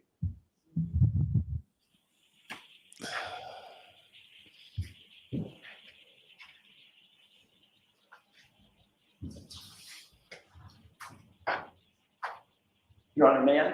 Yes. If you wouldn't mind, the next bag is exhibit 571, is that right? Yes. Could you please open that and let's go through the same process? Just look inside and tell us what you see. Oh, look. Did he change his magical black nitrile gloves? Inside between 571, touching pieces of there evidence? are No. 2 pieces of clear plastic. And now there's 2 pieces of cross-contaminated black plastic. So why are you wearing the fucking glove? May I approach? I hate this glove charade thing. It's so stupid. It's a matter of courtesy. You should get permission before approaching a witness. It's purely form. It's purely courtesy. Thank you, Lieutenant. Those two bags are supposed to represent what was found by the CERT team on January 29th, 2022, correct? Yes. There's 5 pieces of plastic, 3 red, 2 clear, correct? As we sit here today, yes. My question, Lieutenant Tully, is where did the other pieces of plastic come from? Ooh. Be more specific? Which pieces? Where did the extra 2 pieces of plastic come from in those evidence bags? Well, it appears to me that small fragment I pulled out may have potentially come from the larger piece. The I other, think that May to clear that up, potentially have. You believe, as you sit here, that smaller piece was broken off from one of the larger pieces? again, I'm making a big assumption here at your request. Okay. So yeah, that's what it appears to me by looking in the bag. And by the way, Lieutenant, this isn't a trick question. I'm not asking you to assume anything. You were there and you recovered the pieces and you described recovering 3 items of evidence, correct? No. Didn't you just read your report? Did. I'll read it again. Last sentence, the sneaker and 3 pieces of plastic were secured as evidence. That's 4. That's 4. A sneaker is. Sorry, I said items of evidence, items of plastic. Let's leave the sneaker out of our discussion for the time being. Dude. You were the one that conducted the search. There's 2 yesterday. The search team 3 today. conducted the search. You testified to 4, and there's actually 5. Yes. You were there photographing the things that were covered in the search, Yes. and ultimately you were responsible for bagging those items up, correct? Yes. There are 5 items in that bag, or in those 2 bags, right? Just the plastic. Correct. There are 4 lights. And yet your report very clearly says there were 3 items of plastic evidence recovered at the scene, correct? Yes. So my question, once again, is where did the extra 2 items come from? The pieces of plastic. Well, as memorialized on the bag, it says pieces of clear plastic. So I'll take the hit that my report does not properly memorialize it. But I would argue that the handwritten notes on the bag that are contemporaneous to the collection of the evidence would be more accurate, as is in my memory of 2 clear plastic things being collected. Now, as to the third piece, again, I'm making an assumption, but it appears that that is a small piece that was separated from the other 2 pieces. You don't know that that small piece separated from the other 2 by being broken off, do you? No, I don't. Just a guess on your part, right? It's a guess. The bags were, out of our custody at the crime lab for a period of time. They had done an analysis. We did an evidence review with you, yourself, and other defense counsel on December 1st of last year. We pulled all the evidence out. It was memorialized by your investigator, and it was put back in the bags. You didn't see our investigator snapping pieces off the plastic, right? He did not. So how many lights were there, Tully? There are 4 lights. I want to shift gears for a second, Lieutenant, and talk a little bit about the cell records that you testified to. Specifically the Verizon call records that you testified about. During your training, the 200 plus hours of training that you've had, you've learned how to read Verizon records to determine cell towers that are used in your investigation, correct? Yes. You were also taught how to read Verizon call records to determine the sector or the side that a cell tower is pinging, for lack of a better word, called a cell face, correct? Yes. All right.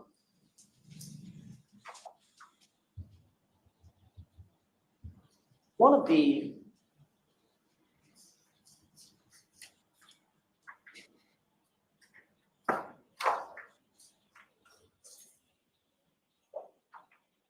May I approach? No? Yes. Thank you. Now, one of the documents that you rely on pretty heavily is ultimately it's a call record that gives you certain information provided by the whoever the carrier is, Verizon, AT&T, T-Mobile, whoever, right? Yes, Do you recognize the document that's in front of you or the portion of the call record that's in front of you? it appears to be a portion from the call detail records we referenced earlier. Okay. My questions about this are relatively simple. There is a sector number that provides information that describes the directionality, if you will, of the Again target with the phone number, directionality. which part of the cell tower that target phone number or that target device was facing, correct? Yes, In your maps, did you include any of the cell face data about which portion of the cell tower was pinging vis-a-vis the phone that was being tracked? no, can I explain why I made that decision? No, Please do. that's all. Oh, very generous. of you. When the trouble with That's what depicting redirect and making exhibits when relative to cell phone records is you don't want to make the map too complicated. So as I describe it to the jury, I want to make sure that the record is clear. Now, I don't typically will use the sector as part of my maps. I would argue that it gives greater deference to the defendant because the phone could be anywhere within a 360-degree area of the antenna opposed to a narrower 120-degree area around that antenna. So for the purposes of making a clear depiction, I typically will not use sector unless it's absolutely important to show that a handset was in a specific location. And so you did use, I'm sorry, you did not include the sector information on the maps that you provided, both to Mr. Lally and that you showed to the jurors provided us, correct? Yes, as relative to the CSLI ones, yes. So in point of fact, according to the map at least, wherever that little triangle is, that red triangle that you use to denote the cell tower or the antenna, the responsive phone, the device, be anywhere on a 360-degree azimuth from that antenna, correct? Yes.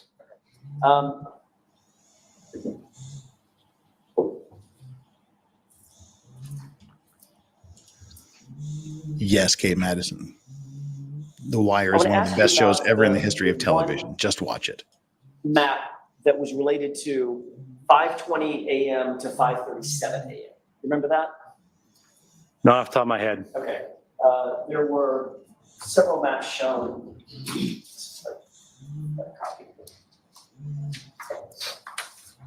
May I approach? Yes.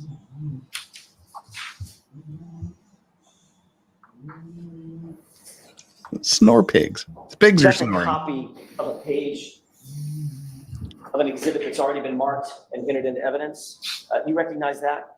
Yes. And that's a copy of your map that you did dealing with ENBID 57021, correct? Yes. And the time frame was 5:20 a.m. to 5:37 a.m. Is that right? Yes. All right. And by the way, do you know what ENBID stands for? No, that's why the legend key is helpful. It's node is the NB, but I'm unsure on the E.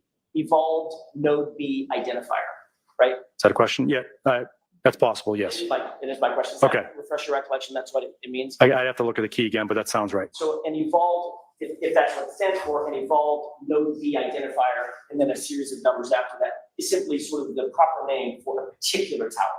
Correct. No two towers have the same ENBID, correct? Correct. Okay. With regard to, and I'm just going to call it ID 57021.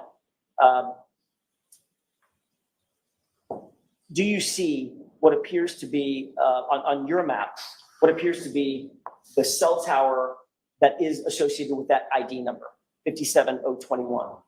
Yes. Okay. And there's one address that's denoted on your map, correct? That 34 Fairview? No, there's multiple. Okay. What are the other addresses that you noted on your map? One Meadows Ave and Waterfall Bar and Grill. Okay. May I approach you? Yes. If I could hand you another map, does that appear to be a Google map?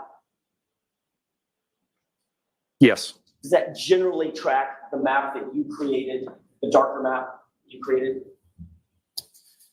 Meaning it's the same basic scale? It is not the same scale. How much different is that scale? The one you handed me is a zoomed in version of the map I created. Okay. You recognize it as being a true and accurate reflection of a Google map that's just zoomed in a little bit on the same basic area? It's As you just described, it appears to be Google Map Okay. creation. And you see two addresses that are denoted on that Google map? Yes, What are those two addresses? 34 Fairview Road and 12 Country Lane. And as you look at that Google map with both of those, given your experience with both of those addresses, those appear to be denoted accurately on that Google map? It does. I would note that you can't see the roads really on this map that you handed me. Understood. I'm not going to ask you a question about It's the kind road. of it's a white blur. So I'm not going to ask you about the Does it look like roads. That's Chill where the F 34 out. Fairview is, and that's where 12 Country Lane. but yeah, Okay, then I'm going to ask you for the third item that's denoted on the map, and that is the cell tower 57021. You see that denoted on the map? yes, Does that appear to be generally accurate in terms of the spatial location of where that cell tower is? yes. Look through the admission of that item, that document. Objection.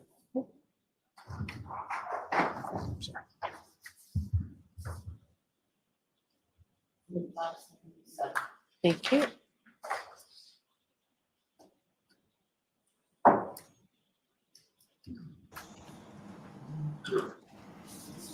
Thank you. You're welcome. Taking a look at that exhibit, would you agree that the cell tower 57021 is significantly closer to what's denoted as 12 Country Lane, the McCabe residence, physically as a crow flies, than it is to 34 Fairview? I would not characterize it as significant. How would you characterize it? That it is closer. Okay. May I publish, Sean? Okay.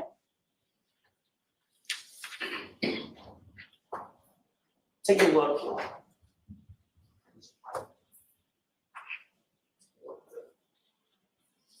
Just a second. Take a look at the upper portion, upper right portion of the map that I just highlighted. What does that denote? The cell tower that we previously mentioned, 57021. Okay. And then there's a line from. Jackson map is better Straight than line from that cell tower. is down better. to this location. Probably What is map. that location?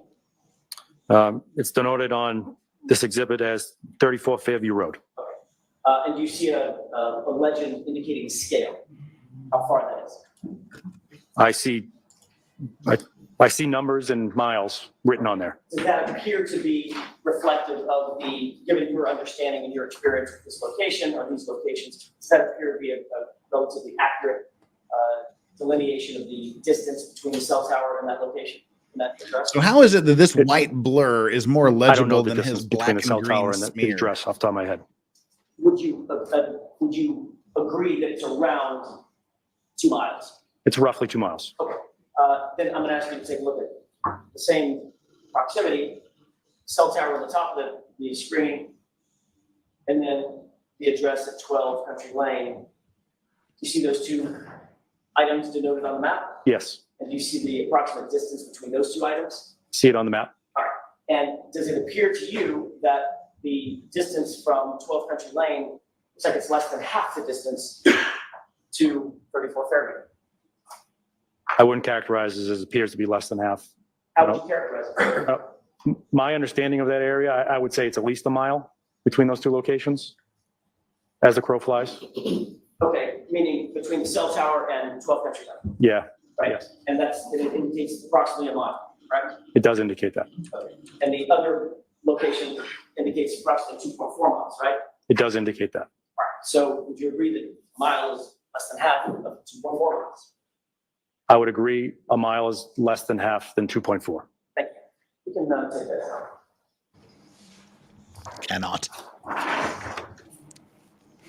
You also noted that there were two cell towers much closer to 34. There are two cell towers much closer to 34 Fairview than the 57021, correct? Yes, And as a matter of fact, you already noted that for the jurors that say at 6 a.m. or 6:05 a.m. and thereafter, when it's clear that Ms. Reed was at 34 Fairview, she found the body of John O'Keefe, that her phone was relaying to those two towers varies, bouncing back and forth, correct? yes, Those two towers are 57171, correct?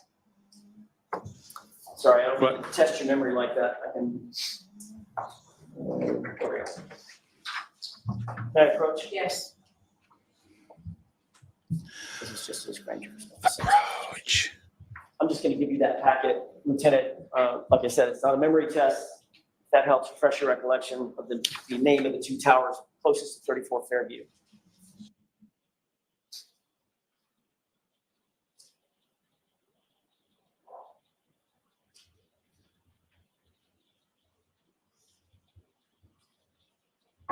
Yes. Do you have that in mind? Yes, sir. Okay, so the two towers closest to 34 Fairview are 57171, correct? Yes. And 57286, is that right? Yes. And both of those towers picked up Miss Reed's signal at 12:33 a.m. and again after 6:03 a.m., correct? You asked me about 12:33, so if it's okay, I'm going to refer back in the exhibit, Of course. and that is correct. It hit the 57171. And then after 6 a.m., it was also picking up, bouncing, I think you said bouncing back and forth between 57171, 57286. Yes. Both of those towers were picking her up. Yes. Importantly, though, between 5:20 and 5:37 a.m., neither of those two towers ever picked up her phone or any signal from her phone, correct? Correct. So based on those facts, it's far more likely that Karen Reed was actually at Jennifer McCabe's, not on her way to Jennifer McCabe's, at and around 5 a.m. than going to 34 Fairview, correct? Objection. Sustained. May I approach just to retrieve? Sure. I just want to make sure that read the mark. Oh, I'm sorry. That goes with that, I believe. Oh, you handed me that. Here's the marked item. Perfect. Make sure that's there. There were two other documents you had handed me previously that are not marked. Okay. Thank you, Roger.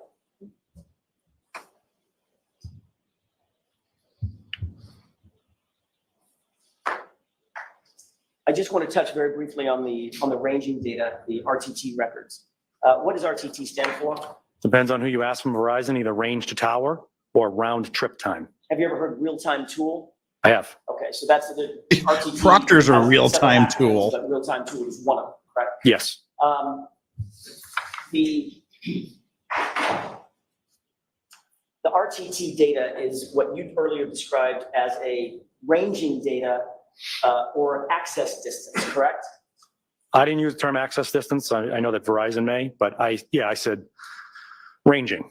So it's just in common vernacular, it's the distance from the tower or from the antenna to where the signal is going, correct? Yes. All right.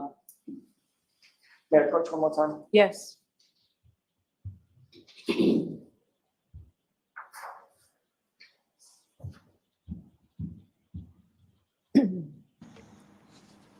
Could you please review that and tell me if you recognize what's depicted on that document? I recognize it to be one of the entries from the RTT report for the account we're talking about. I'm sorry. And it's around 5:18 in the morning, correct? Yes. Okay, and you utilize this report or portions of this report, including this entry, to come up with your data, especially as it relates to ranging data, correct? Yes. Do you see the column on that document called pros duration sex, right? Procedure duration sex. I do. What does that mean? That is the amount of time in which this communication occurred. Okay. Am I correct in understanding that the length of time for the SEC, RTT event an abbreviation is calculated in seconds, correct? It is. All right. Do you see the row in the exhibit that indicates the time 5:18 a.m.? Yes. And do you see a column that's labeled procedure start time? Yes. Yeah. Right next to it, there's a procedure end time, correct? Yes. Are those the start times and the end times that you earlier testified to in front of the jury about the event in question at 5:18 a.m. or thereabouts, the start of the interaction or the communication with the device and the end of the communication with the device? Yes. When you say communication with the device, what does that mean? What are you referring to? It- A phone call, a text, something? We don't know. As I testified to, the ranging reports will create entries even unbeknownst to the user. So I have no information with this record before me about what the user was or was not doing with the phone. But your testimony is that those two arcs that we saw, those respective arcs that we saw, your testimony is that this RTT data, in your view, Look, establishes. I cannot she's on urge people the strongly device. enough to The get device dash is on cams. The first arc at the start time, and it was on the second arc at the end time. I'm going off the ranging that they give me. And then you created those two arcs. I'm just trying to make sure I understand what the definition of those two arcs are in your map. The definition comes from the first distance and last distance, which is denoted on this exhibit you have in front of me here. Okay, and the first distance is what? 0.82 miles. Okay, and the second distance is, from memory, I think it's 0.97? Correct. That's a difference of what? We do the math. 1.5 miles. 0.15 miles, correct? Excuse me, yes. Okay. It's at least two channels, front and rear. And do you see the procedural duration column indicated on that document? I do. Okay. And the procedure duration column indicates 0, doesn't it? Yes. However, if we look very closely at the start time and the end time, they're not actually the same times, are they? Correct. There's a difference in those two times. Can you tell the jurors what that difference is? It is 4 thousandths of a second. 0.004 seconds, correct? Yes. And you testified that you believe that the start and end distances for the RTT event in question indicate two different locations for that device. In other words, the start time, it was on the first arc, the end time, it was on the second arc. You don't know where on the arc, but somewhere on those two arcs. Using the ranging data, I created a map, I and understand. that's what I did. Okay, and so. And Scarlett, he isn't comp, but he's also been correct? accepted as an expert Yes. on this. You're familiar with, obviously, the formula to determine speed using distance and time, correct? Yes. Can you calculate for us the speed that the device would have traveled to go from the first arc to the second arc over a distance of 0.15 miles in 4 thousandths of a second? Not off the top of my head. Okay. Let me see if I can help. So speed is calculated as distance divided by time, right? Yes. If you divide 0.15 miles by 4 thousandths of a second, you come up with 37.5 miles per second. Would you agree? Objection. Sustained. Can you do the calculation? Objection in your sustained. head? None of us No, can sir. do You math. need a calculator? I would. Your Honor, if, I'd like to see Counselor Tagmer, please. Nobody can do math. Speaking of things that people can't do, we were asked to go over the bingo card a while ago. So we'll take this little pause here while we look at package cam to go over the bingo card here. If you've clicked on the link there at the top of chat that says generate your bingo card and you're playing Karen Reed murder trial bingo with us, here is what we've got so far. It's a very, very sparse day. What, if anything, heavy Boston accent, lawyer calls for sidebar, judge calls for sidebar, the ceiling fan, ceiling Dion, marks on O'Keefe, and dog cam. That's what we've got so far for our bingo card. Only 1, 2, 3, 4, 5, 6, 7 things have been checked off today. It's been a slow bingo day. All right, we're leaving the evidence package cam, and whilst we're doing that, just another reminder, just a friendly reminder to hit that like button. We're at 560 likes. 40 more gets us up to 600. YouTube likes 600 likes on a live stream to get the word out and to start the algorithm a moving to get people to come here. So if you just want to do me that little favor to reach down there and hit that like button if you haven't. And also, I'm in the mood for subscribers. How are we doing on subscriber count right now? Unmuted. Hey, we are 138 away from 77,000 subscribers. I thought you were going to ask the other question first with your numbers. I can. let me ask you, so you don't have to sit there with a cell phone in front of you, let me ask you if you would agree with this, that 0.15 divided by 0.004 is 37.5. Take your fucking word for I'd it. have to write it out. I'm not sure. I'm sorry. Just take his word for it. If you had a calculator in front of you, could you do it? I could. You don't have your cell phone with you. I do not. With the court's permission, I've got mine right here, I can turn it on, or my. Can somebody please How stipulate about, to this? can you use Madam Court Reporter's cell phone and do that? She's closest. Yes, Your Honor. Thank you. Can you Thank you, Madam Court Reporter. Thank you, Your Honor. can you If use could an divide abacus? 0.15 by 0.004. Let me know what you come up with. 37.5. So that would be, given the fact that the distance as calculated, as indicated on that record, the distance is 0.15 miles over the course of 0.004 seconds, right? No, I would push back as to when the distance was being created. That's the first distance and last distance. Correct. What you indicated was the cell phone or the device was on the first arc during the first time and the start time, and on the second arc at the end time. All I'm asking is some basic math. So you would agree that if the calculation we just did, or you just did, is 0.15 miles divided by 4 thousandths of a second, that is 37.5 miles per second, to stay consistent, miles per second, correct? Well, I don't agree with the premise of the question. So You don't have to agree with the premise of the question. I'm asking you about the math. the math is correct. Yes. The math is correct, right? It's miles per second, correct? Yes. Based on that calculation. In order to get to miles per minute, you multiply it by 60, correct? Yes, Can you do that for me, please? Madam Clerk.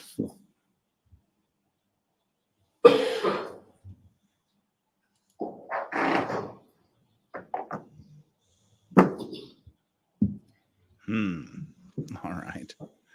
The question again, sir. I'm sorry. Yes.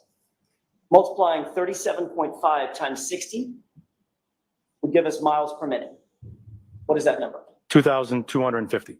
And if we wanted to go to miles per hour, which we're more familiar with, multiply it by 60 again, wouldn't you? And what's that number? 1,035,000. Excuse me. Sorry. 135,000. 135,000 miles per hour, correct?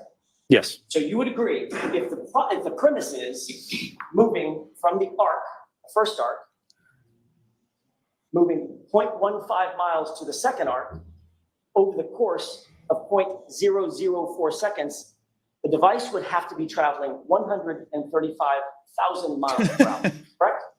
In your question, you said 1.5 miles travel. It's 0.15 miles. You corrected me. I'm going to throw it back at you, sir. Fair enough, fair enough. All right. Okay. 0.15 miles over the course of 0.004 That'll get your license seconds, revoked for the device speeding. would have to be traveling 135,000 miles per hour. It's basic math, correct? While I agree with that, I would push back. That's probably not what the record is indicating. You would agree that that is physically impossible, correct? For cell phone, yes. Right. And you would also agree that since that's impossible, you're not suggesting to this jury that the device moved from arc 1 to arc 2 in 4 thousandths of a second. That can't be what you're suggesting. I'm not suggesting that. Okay. In fact, what actually makes more sense is that the signal was moving to and from the device at light speed, 186,000 miles per second. It does. Radio waves move at what?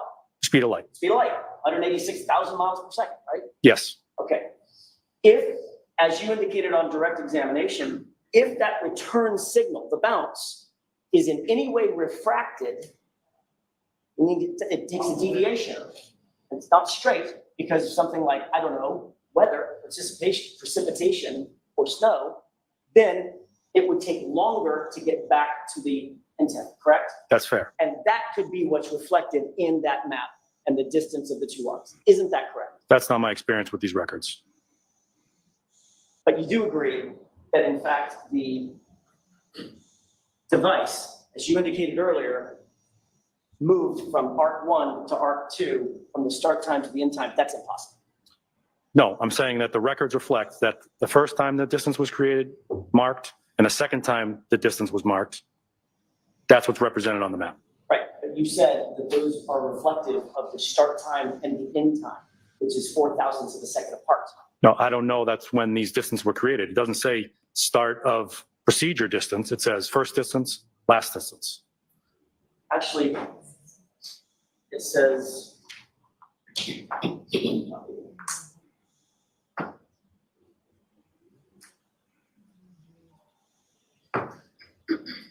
if I got the copy for it. Excuse me. Sorry. Yes. Didn't get to mute the microphone fast enough.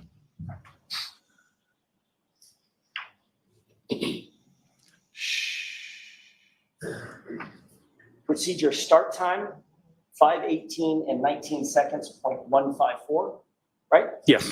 Procedure end time, 5:18, 19 seconds, 0.158, right? Yes. That's the difference. May I approach one more time? Yes. That's the difference. And that's the 4,000th of a second difference, correct? Yes. And on direct examination, you said the start time and the end time are how you calculated the two different parts, No. correct? No. Are you changing your testimony? No. The map says first and last, as reflected in the record, first distance and last distance. So one could hold the map and this record next to each other and figure out how I determined those locations depicted on the map. It doesn't say start and end time. It says first and last. Right. But you said that it was the beginning of the communication and the end of the communication, which are both reflected on that document, Lieutenant. The Yes. start time and the end time. I understand what you're saying about the distance. It's 0.15. Nobody's arguing about that. You're saying, you said on direct examination that the distance was a difference between what time the first arc occurred and what time the second arc occurred. And there was a distance between it. And your testimony was the device moved from the first arc to the second arc. Just said it, right? I'm saying the device moved from the first arc to the second arc. Yes. And it would be impossible to do that in 4,000 seconds, correct? A cell phone. Yes. You did, one last issue, and I'm gonna deviate from the cell tower stuff. Oh, thank God. You got information during the course of your investigation that eyewitnesses, or an eyewitness, placed a Ford Edge in front of 34 Fairview in the early morning hours of January 29th, 2022, correct? I'm familiar with that. As the supervising investigator, by the way, you were familiar with the fact that the eyewitness placed that Ford Edge sorry, see if I can start that over. The eyewitness indicated that the Ford Edge was placed there sometime between 2:30 in the morning and 3:30 in the morning, correct? I'm familiar with that. All right. As the supervising investigator, did you do anything to investigate the circumstances of that Ford Edge being placed in front of 34 Fairview sometime between 2:30 and 3:30 in the morning? Yes. What did you do? Well, we determined the veracity of that statement, and we want to make sure that the person who gave it is consistent and accurate and had a good vantage point of it. I have concerns about. By the way, were you satisfied with that? No. Why not? Well, the person has given the statement multiple times, and it appears to have changed over those times. Your it also statements appears that the change. person observed this vehicle from a distance, and also the identification of a Ford Edge seemed highly suggestive the way that I had read the account of it. If I had done that as a police officer, this court would throw out that identification. So, did you find out anybody in the Albert family, for instance, on the Ford Edge? I don't recall off the top of my head if somebody. Did you look at automobile registration records? I did not know. Did you task anybody else to look at automobile registration records? I believe Trooper Proctor and Sergeant Mechanic had investigated that. And do you have any idea what that investigation revealed? I don't. Did the Alberts own a Ford Edge? I don't know as I sit here. They did own a Ford Edge, didn't they? Objection. So the objection is sustained.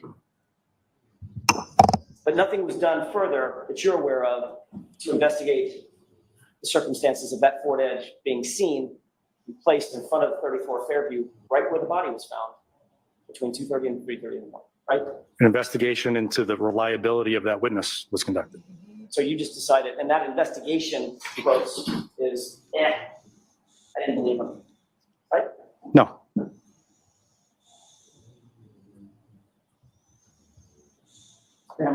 Yes. That's all I have. Okay, Ah. Zelle, anything? Just briefly. No! Move on. I don't want to hear about cell phone towers and math. Look, I think that was a bit much from the So defense. as far as He should have ended right as soon as he got that into last admit line the of car was questioning as far traveling as at the, 133,000 witness miles an hour.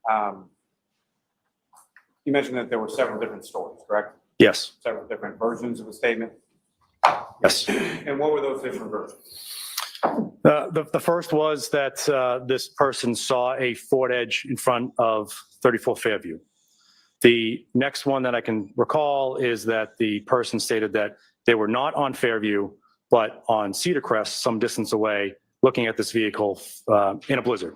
Person also self-reported that he was colorblind, and he was operating a larger motor vehicle. Colorblind doesn't mean you can't see black, you The jackass. third story was a concern about the time. The third story was as he arrived, the Canton police had the street blocked off at about 4 a.m. and he places this Ford Edge outside the residence at a time before that. So we know through our investigation that the Canton police didn't arrive till shortly after 6 a.m. So the witnesses' times are off as well. Who said it was a As far cop as car?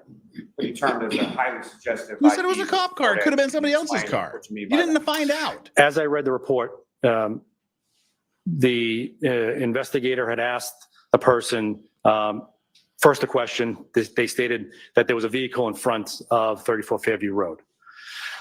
The witness was then brought outside and the investigator allegedly pointed to a motor vehicle that was in a parking lot and it said, "Is that it?"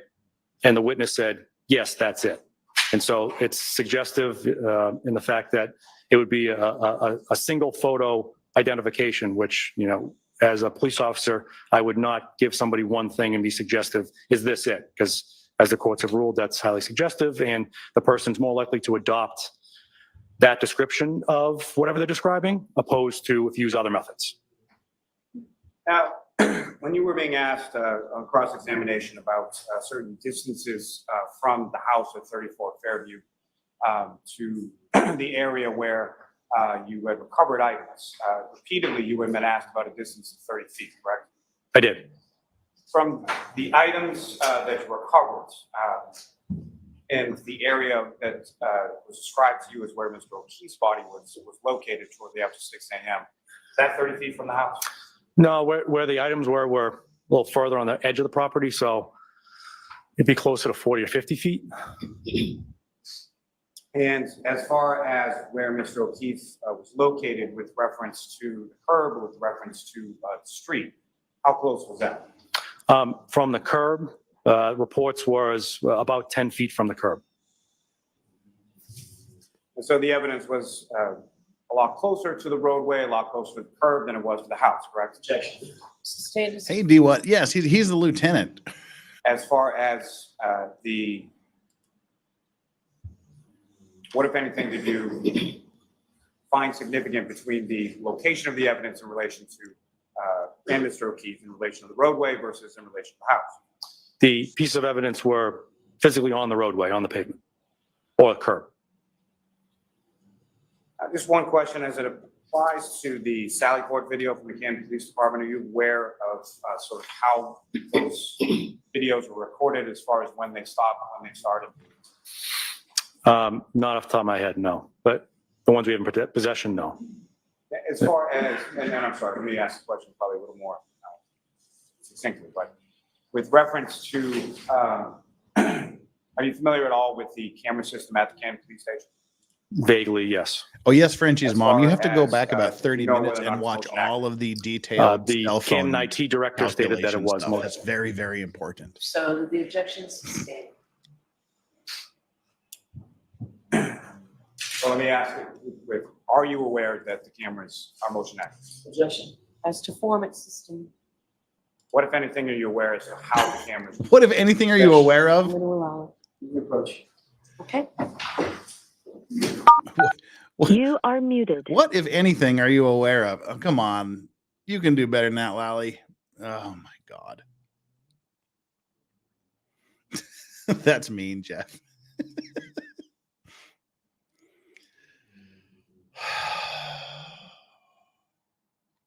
That was rough. Like I said, I think I think Jackson kind of went a little too far. If I would, oh, well, I mean, yeah, he's a far better criminal defense lawyer than I am. But just my gut feeling, I think his cross examination would have had more power if he would have just got. So what you're saying, by your calculations, the car had to be traveling at 133,000 miles an hour to match your theory, and then ended it right there. That's what I would have done. Because that's a strong point to end on, that the car had to be traveling at 133,000 miles an hour. You are unmuted.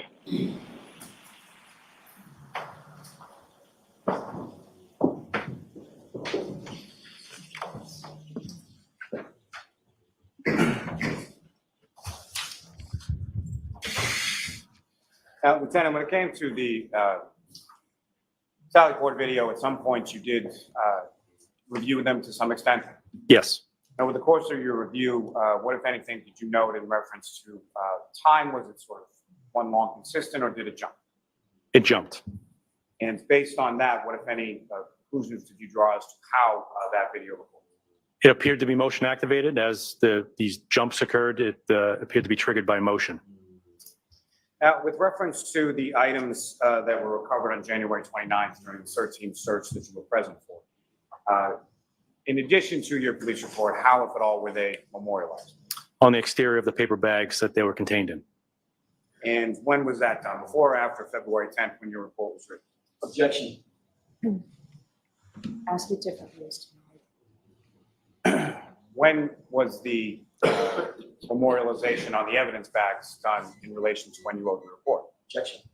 I'll allow it. The difference would be the notes on the outside of the bag happened at the time of collection, and then I wrote my report 11 days later. So, as far as your memory, as you sit here and testify today and yesterday, as far as the items that you took out of the bag, are those the same items that you recovered or were recovered by the search team on January 29th? Yes. Now, the information from the call detail records that Mr. Jackson presented to you, there was essentially two little columns, correct? 2 rows, yes. Rows, excuse me. And was that sort of the entirety of what you reviewed as far as the call detail records in relation to generating the slides that were depicted to the jury? No. And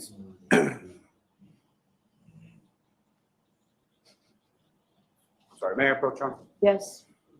May I see the exhibit? Sorry. These are not marked.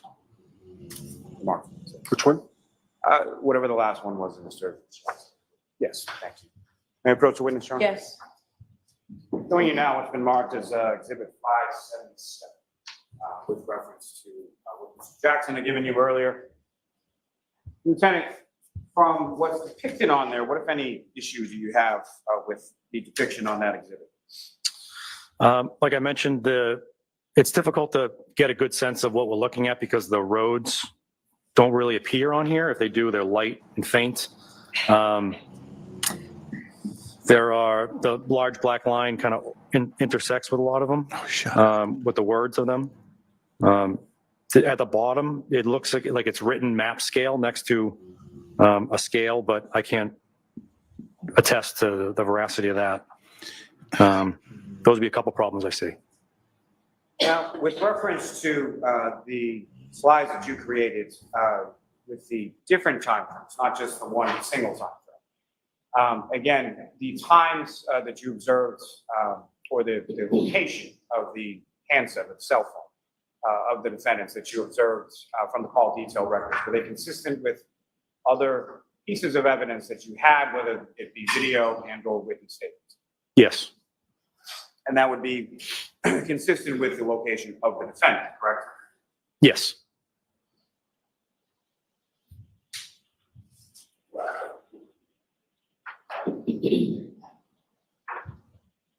Now, you were asked some questions about speed and distance traveled. And you indicated that you did not agree with the premise of Mr. Jackson's question, correct? Yes. Can you explain to the jury what it was about the premise or what it was that you did not agree with. Thank you for So being here, while I Bernice. agree it would be impossible for the phone to travel at that distance, I disagree with the premise that the procedure that was being captured here and the distances may not be at the same time. So there may be the distance could have preceded the procedure, and the end distance could have been after the procedure. There are other ways to capture that information. Again, all I'm doing, and I'm at the mercy of the records, is illustrating them. I then take the next step in order to corroborate that information, ideally through video and other location-based information. Now, in relation to speed, is that something that you've done in other cases with call detail records? Yes. And you mentioned that you weren't able to do it here or didn't do it here. Can you explain why not? By speed, do you mean route of travel or? So if I have a more robust set of records, so again, we're at the mercy of Verizon here. We only got a limited number of records from the ranging data. With other cases, if the phone is much more chatty with the antenna, if there's more lines of communication, I've seen lines of communication as frequent as every couple of seconds or less than a couple of seconds. As I map those out, I can make more of a determination of maybe the route of travel of the cell phone. So as I put the first arc, I'll then place the second arc on a map and say to myself, how could a handset get from the first arc to the second arc? And I'll have a number of possibilities. I will then lay out the third arc. Okay, how could a phone get from the second arc to the third arc, and repeat that process, narrowing down the different possibilities. And oftentimes I'm able to determine the route of travel, send investigators down to that route, and we find corroborating information. And again, why was it that you weren't able to do that with this information that you received from Verizon in this case? We received a limited number of entries on this record. And what, if any, relationship does that have to sort of the area or the geographic location as far as the town of Canton is concerned and the number of antennas there? Well, as respective to the number of records, it's a larger area the cell phone could potentially be. So in no way in your testimony, in your slides or anything else, are you suggesting that the device or the handset or the defendant's cell phone was traveling at that speed, correct? Correct.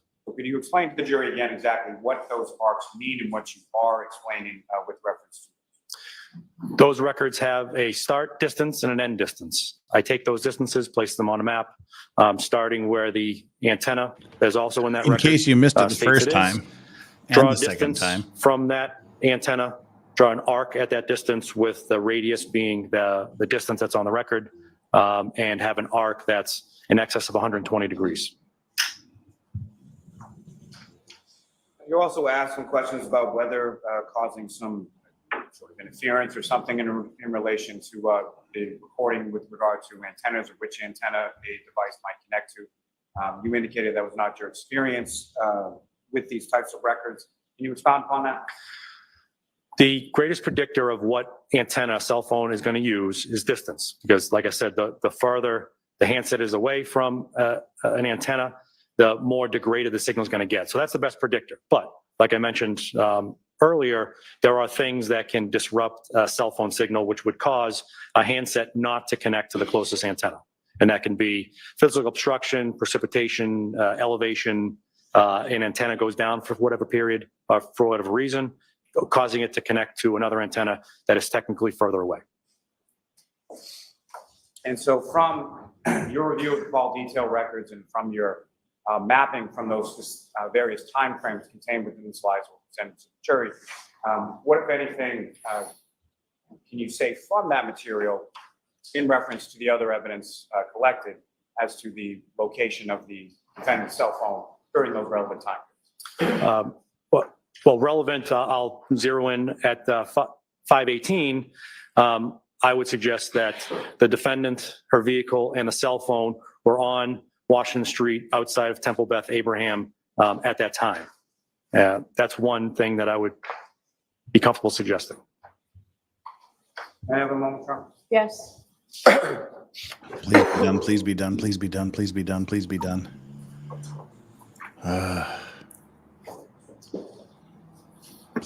Please be done. And please have no redirect, no recross. Okay, so what? Nobody has placed her anywhere on this grid yet. Thanks, sir. Nothing further on. Jackson? Very briefly. Oh, God. Lieutenant Tully, do you still have, I think it's 578, is it 578? I have 577. Is, 578 is not marked yet. oh, it's not? Where's the RTT record? Is that 577? I have RTT records that are not marked in front of me. May I approach? Yes.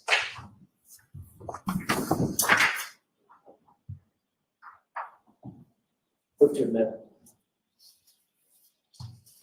So, Objection. So let's mark it for identification, Milton.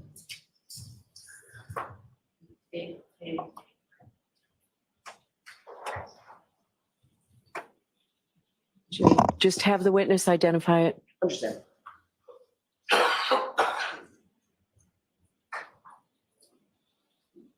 Sorry, and that was letters. Triple K.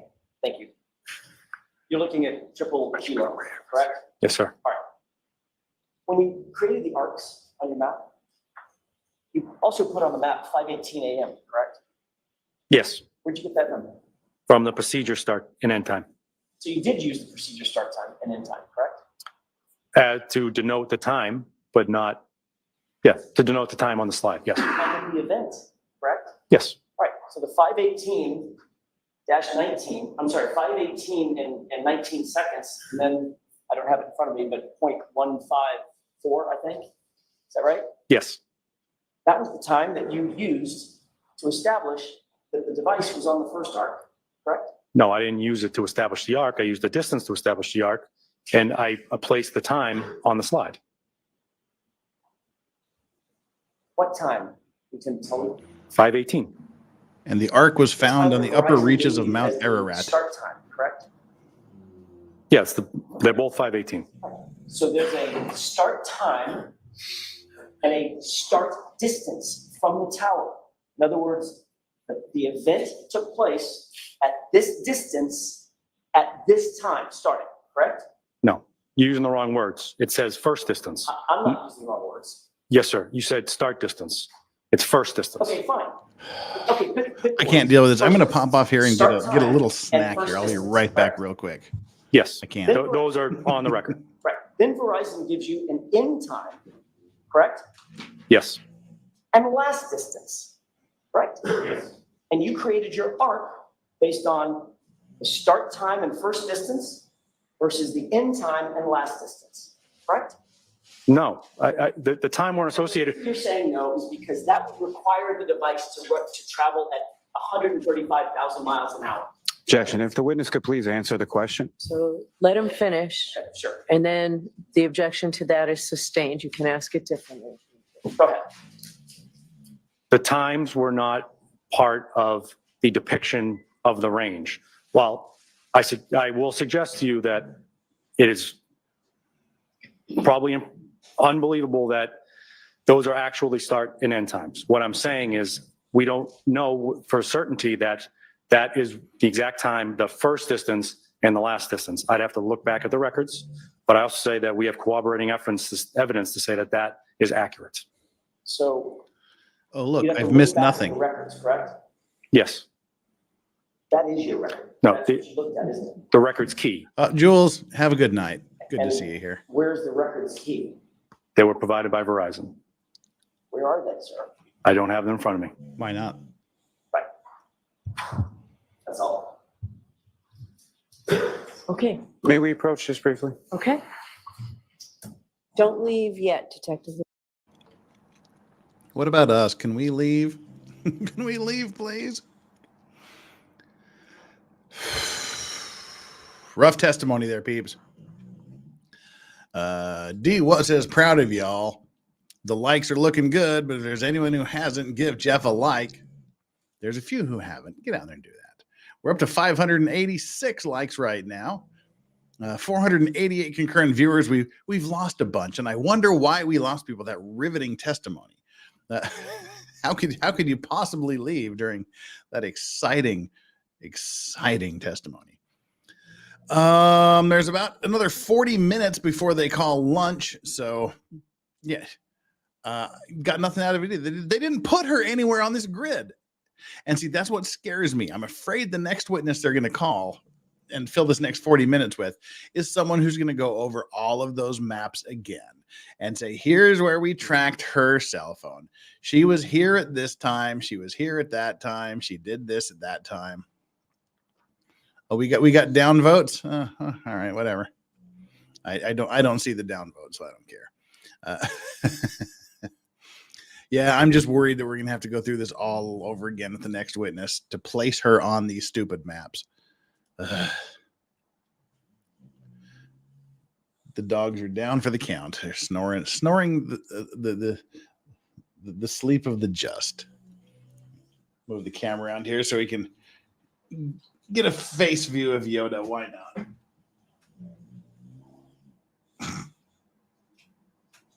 There we go. All right, just so we know what's coming up here, we're going to be. I won't subject us to the afternoon session today or tomorrow. Actually, I'll probably just do a review, a very, very quick review before the hearing starts tomorrow, before the trial starts tomorrow. So we'll cover this live tomorrow, and I haven't decided yet. I think we will probably do tomorrow's morning session sometime tomorrow evening. Sometime in the evening tomorrow we'll do it. So it won't be live. We'll do it in the evening. I think that's pretty much what I think we're going to do. And then we'll do the same thing all next week. I may have that exhibit. Thank you very much. Your Honor, I believe this defense counsel's as well.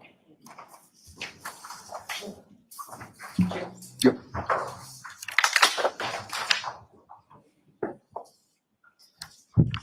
All right, your next witness, Mr. Lally. Yes, Your Honor, the Commonwealth calls Sergeant Brian Gallerani to the stand.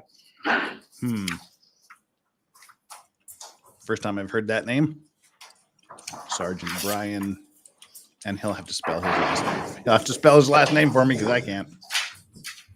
Gallerani.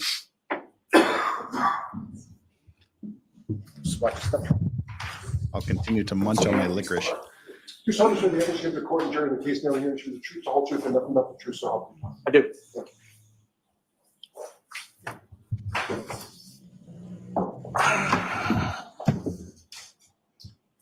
Whenever you're ready, Mr. Lally. Thank you, Your Honor. Good afternoon. You are unmuted. Afternoon. Could you please state your name and spell your last name? Sure. Ryan Gallerani, Gallerani.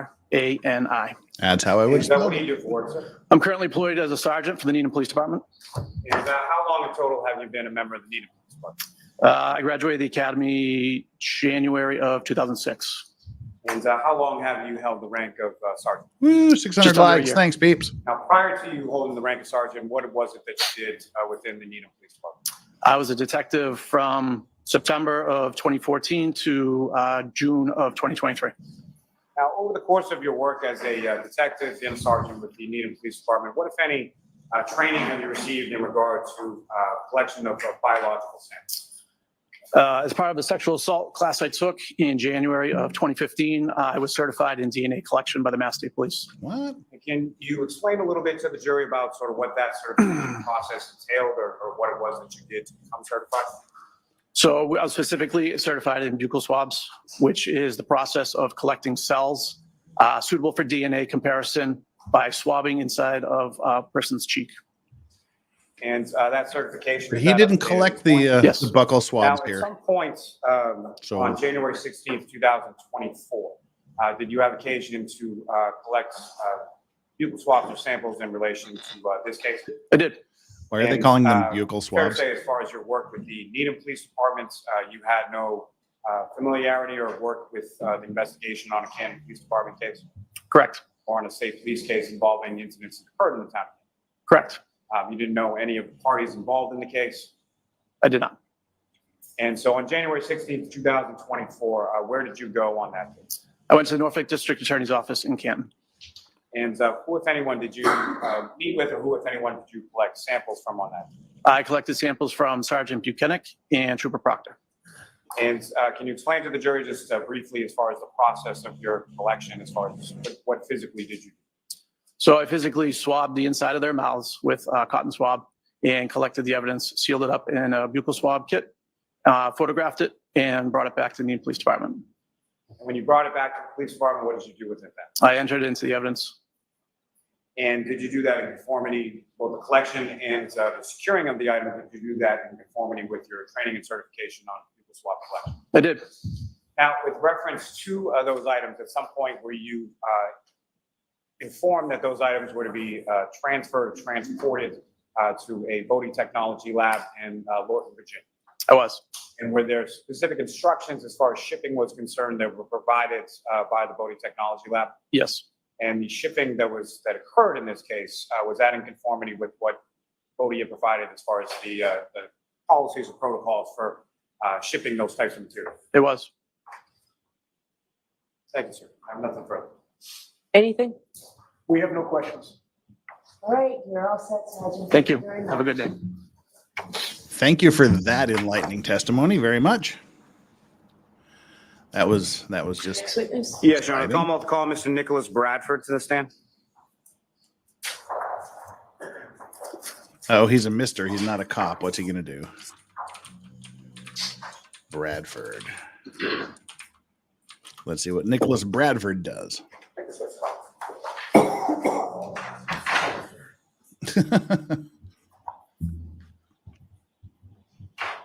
Step right up.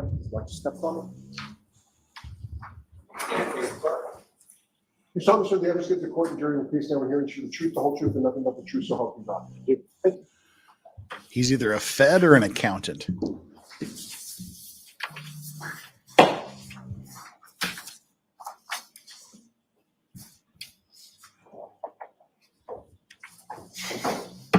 Forgive me, Your Honor. May I have just one moment? Sure.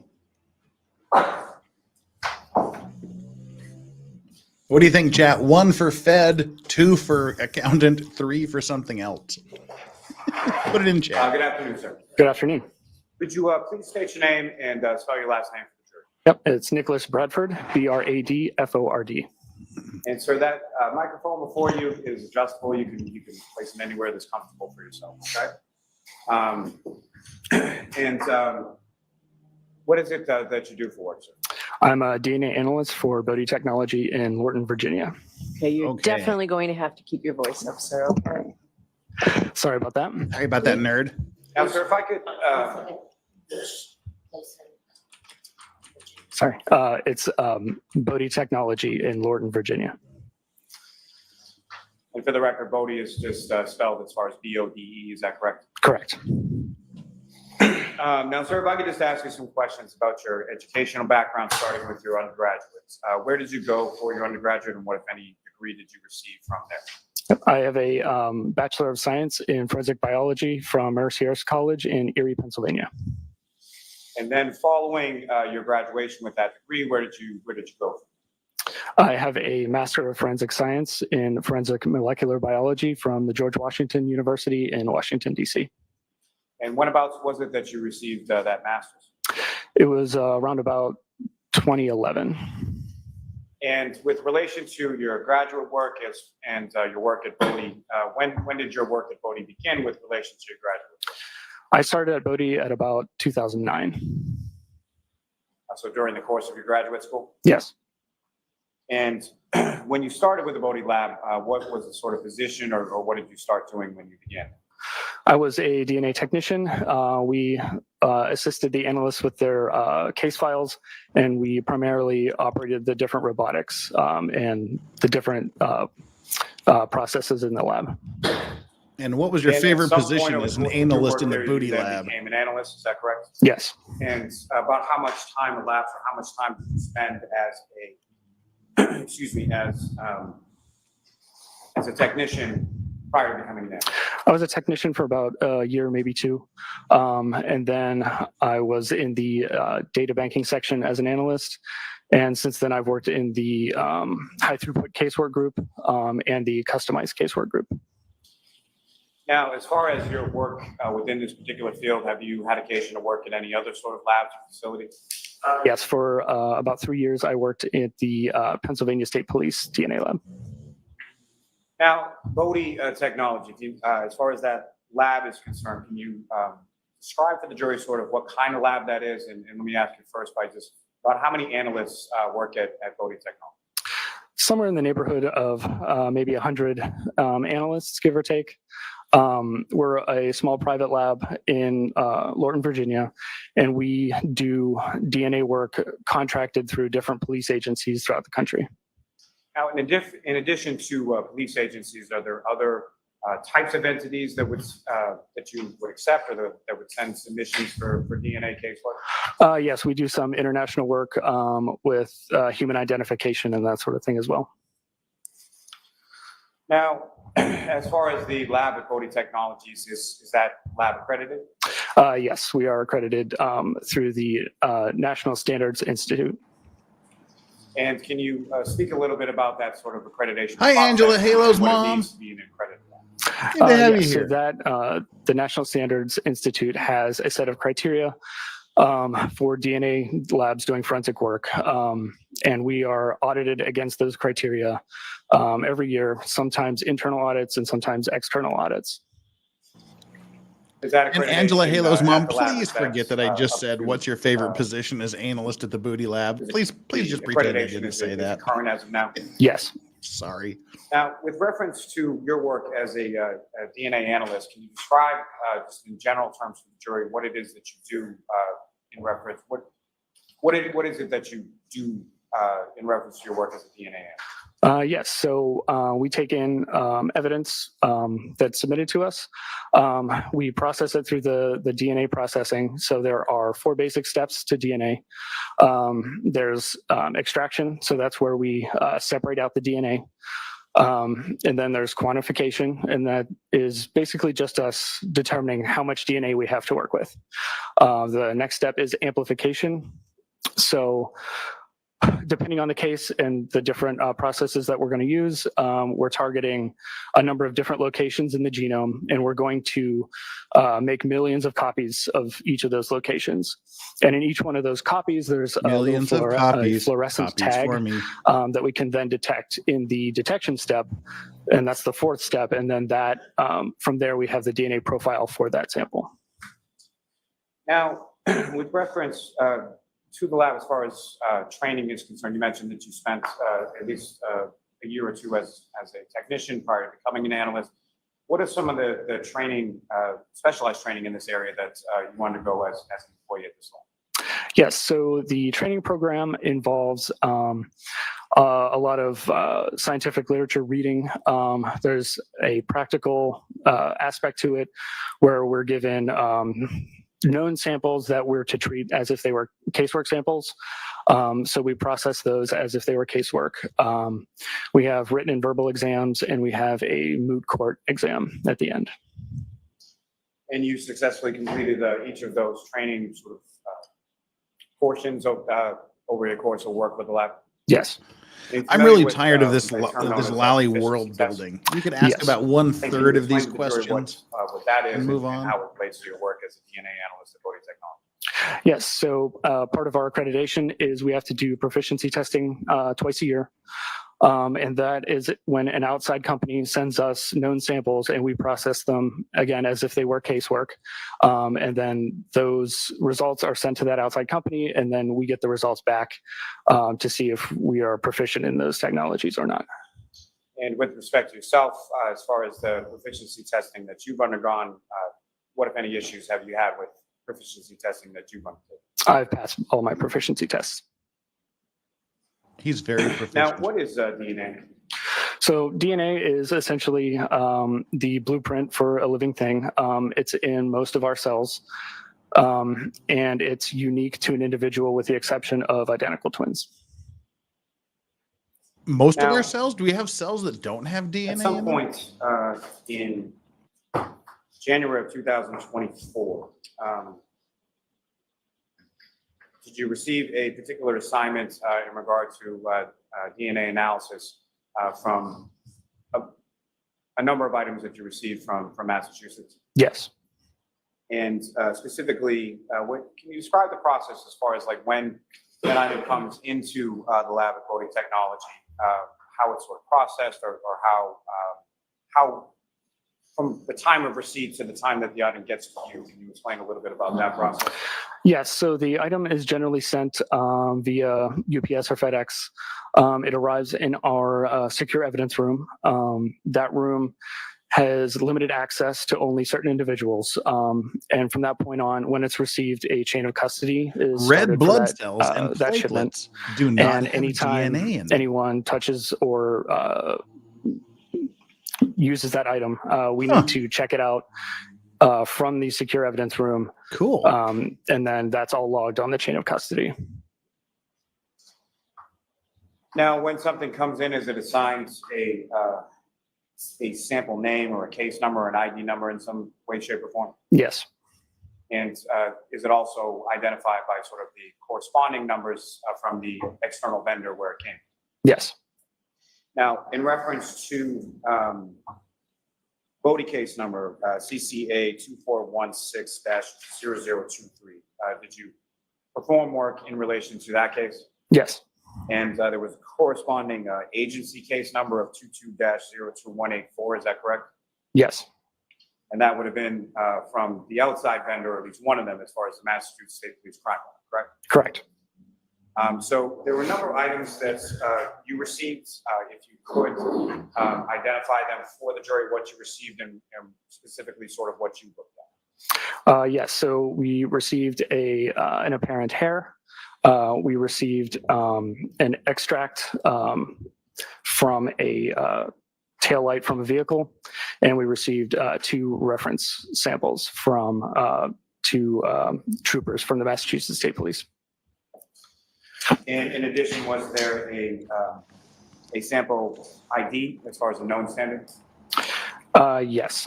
So hair samples don't have Bodie DNA gives it without our the own follicle. our own item number.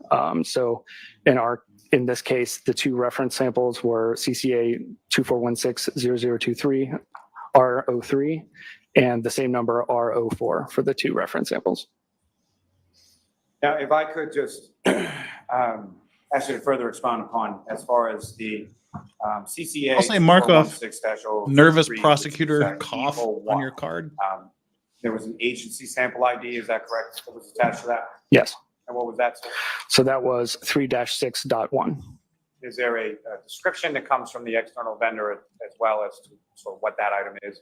Yes. In this case, the sample was a shaft end of hair from exterior passenger side rear panel. There's a specific mass registration plate that's associated with that hair as well, is that correct? Yes. And that was 3GC684, is that correct? Correct. So the Now, analyst with reference examined to the shaft. RO3 and RO4, those were vehicle samples, is that correct? Yes. And RO3 specifically, as far as the agency description, what, if anything, was provided as far as that? For RO3, that was the buccal swab from Yuri Begetic. And as far as RO4? Mechanic. That was the buccal swab from Michael Proctor. Now, with reference to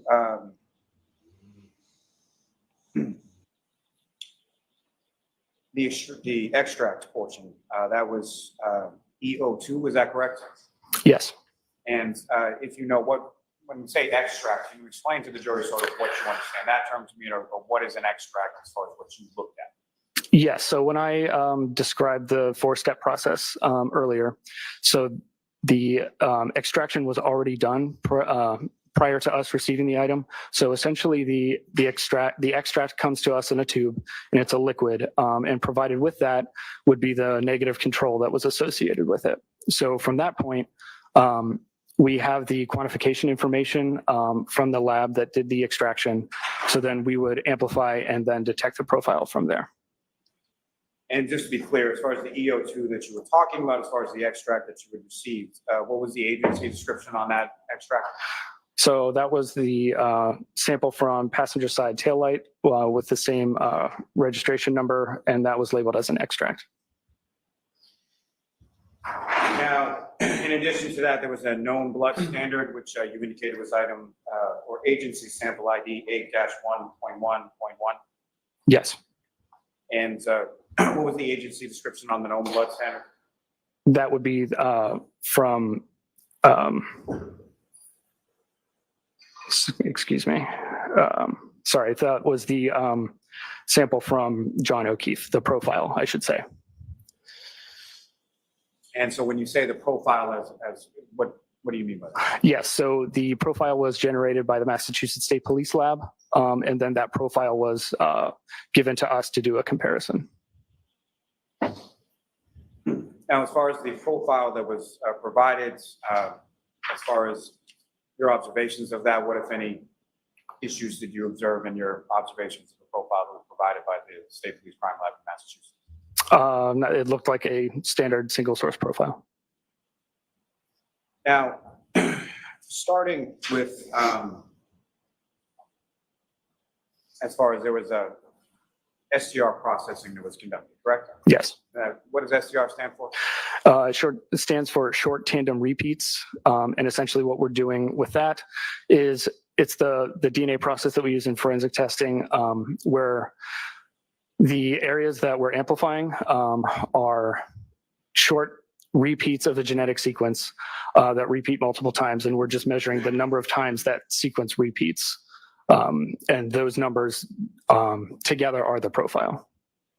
Now, as far as the profile from the,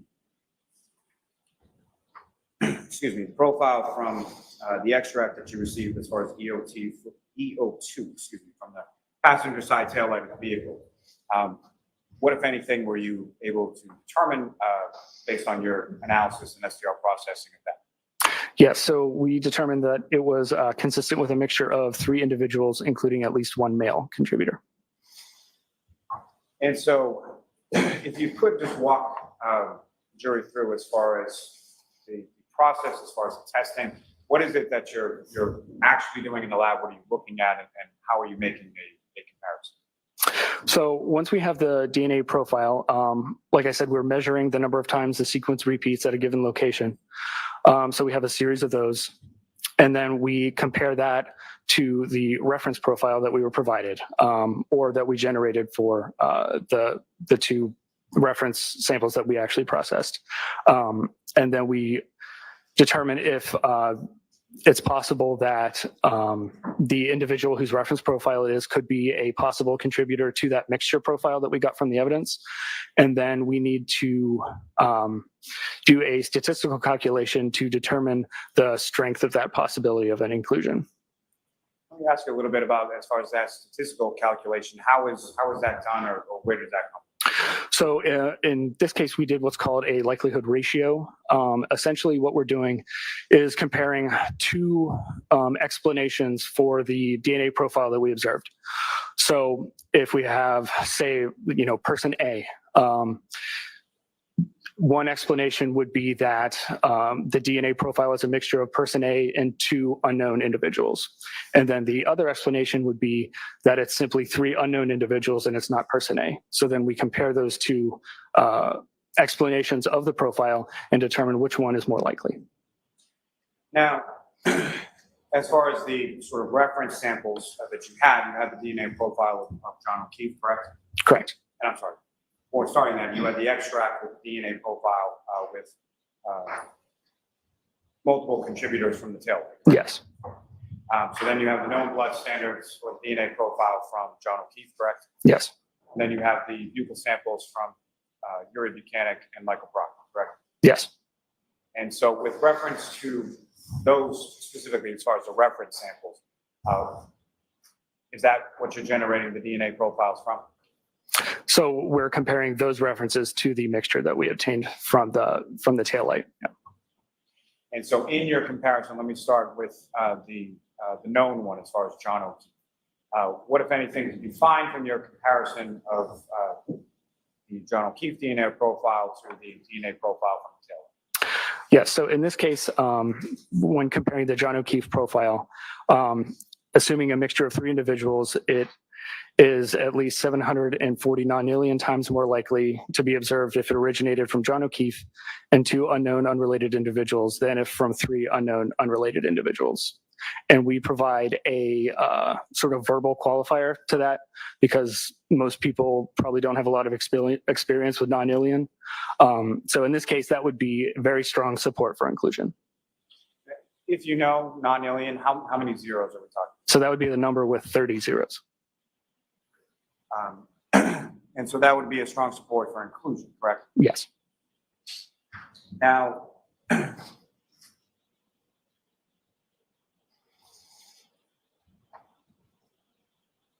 with regard to your comparison, with regard to your work as a DNA analyst, is there any kind of software that you use in the course of your analysis with regard to an STR mix? Yes, when there's a mixture profile, we often use what's called StarMix, and it's essentially a computer program that we input the DNA profile, and it allows us to use a series of mathematical equations to help us interpret that mixture. Was that done in this case as well? Yes, and then we use that same program to run the statistics. Now, with regard to the sample, the buccal sample attributed from Yuri Buchanan, did you run that for a comparison as well? Yes. And what, if anything, were your findings in relation to your analysis of that? So in that case, assuming a mixture of 3 individuals, the DNA profile obtained is at least 46 million times more likely to be observed if it originated from 3 unknown, unrelated individuals than if from Yuri Buchanan and 2 unknown, unrelated individuals. So that sounds confusing given what I just said. So the verbal qualifier for that would be very strong support for exclusion. I'm sorry, very strong support for exclusion, is that correct? Correct. And then similarly, as you were testifying, what, if anything, did you find from your analysis comparison of the buccal sample or DNA profile from Michael Proctor? Yes, so in that case, assuming a mixture of 3 individuals, it is at least 76,000 times more likely to be observed from 3 unknown, unrelated individuals than if from Michael Proctor and 2 unknown, unrelated individuals. So that would be strong support for exclusion. So correct me if I'm wrong, but your findings with regard to the 3 samples is strong inclusion or strong support for inclusion of John O'Keefe, is that correct? It would be very strong support for inclusion. And strong support for exclusion of both Yuri Buchanan and Michael Proctor, correct? Correct. Now, sir, in addition to that, you had mentioned that there was an E01 sample that was a shaft end of a hair from the exterior passenger side rear panel of that same vehicle with the same Massachusetts license plate, correct? Correct. Now, with regard to DNA as it pertains to hair samples, can you describe for the jury sort of that process? And so what is it that you're when you receive a hair sample as far as an extraction is concerned, how does that process work, or what are you getting that extraction from? Yes, so when we have a hair, generally we'll take a look at it, and a forensic biologist will give their opinion on if it's likely that we'll obtain a profile from that hair, because hairs can be a little tricky.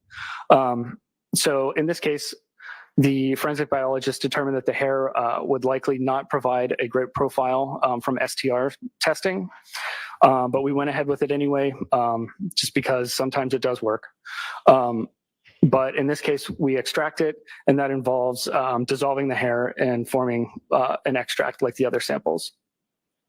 And then we quantified the hair in this case, and the quantification that I used targets what is called autosomal DNA or nuclear DNA. And in that case, the results were below the limit of detection. So we did not process that sample forward for STRs because we would not have obtained a useful DNA profile from it. Sir, if I could just take it back a little bit in that. Earlier in your statement right there, you just indicated that hair samples or DNA from hair can be a little tricky. Can you expound upon that and explain to the jury sort of what you mean by that? Yes. A lot of times,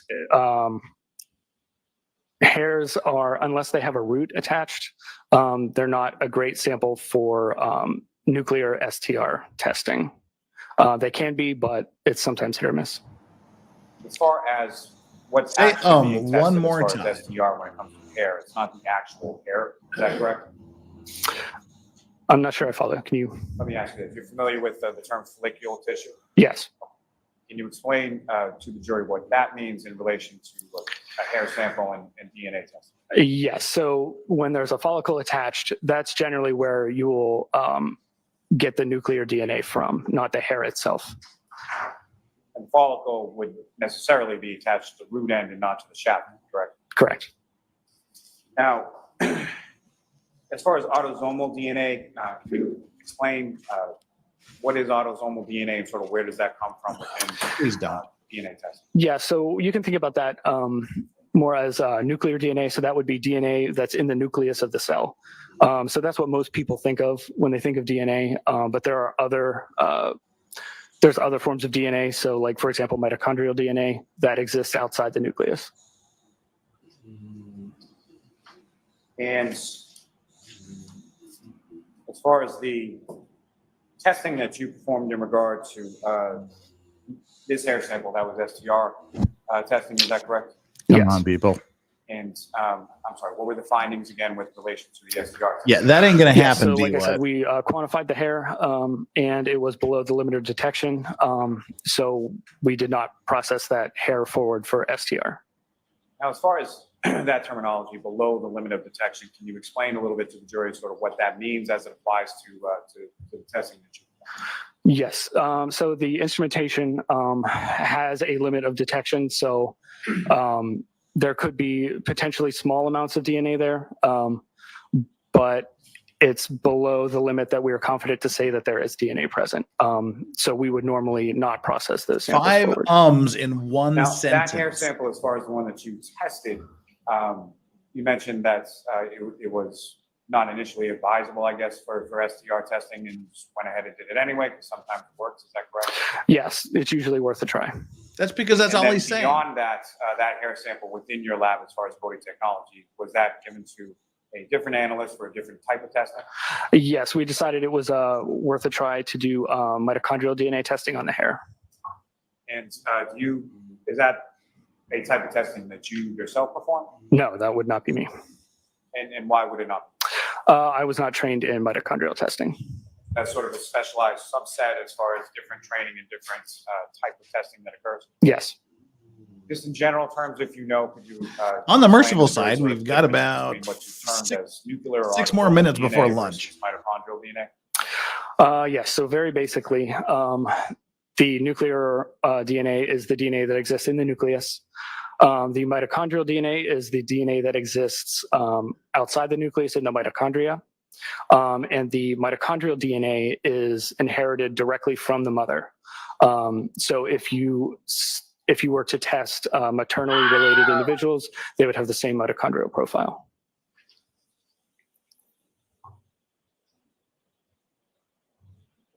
And that other analyst that conducted the mitochondrial DNA, are you familiar with who that person is? Yes, that was test chart. Okay, one moment, Sean. Sure.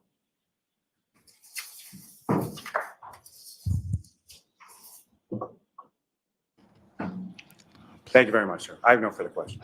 Okay, No cross. We have no questions. Yeah. great. So you are Lunch. all set, Mr. Bradford? Thank you. Thank you very much. Okay, so jurors, we will take our luncheon break and we'll have more witnesses here for this afternoon.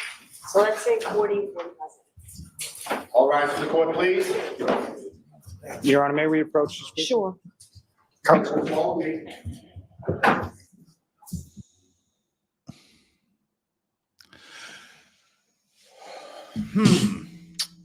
I'm questioning the reasoning behind the order of these witnesses. Like I said, I think they knew how bad Proctor was, and the whole purpose of these guys is to bore Proctor's testimony out of the jury's head. That's my gut feeling right now. Because ordinarily you would do this stuff up front. You'd have like 1 or 2 power witnesses. Then you do the boring pictures and DNA and cell phone movement shit. Then you get into the narrative, you get into the story. So you finish on a really strong note, which is quite often the lead investigator. But that ain't happening in this case. Elsie Mayer, they had to call Proctor, and they didn't want the bad stuff to be in the end. Yeah, so that's why I'm saying I think they're calling these witnesses to sort of wash the taste of Proctor out of our mouths. They still have about a week to go, at least with their with the prosecution's case. So I would guess at least all of next week will be prosecution's case, maybe into the week after next. The defense has indicated they'll need about a week for their testimony, and the judge wants this matter to be in the hands of the jury by the end of this month. So that timeline about fits. Another week to 10 days, and then a week for the defense, then the jury gets it.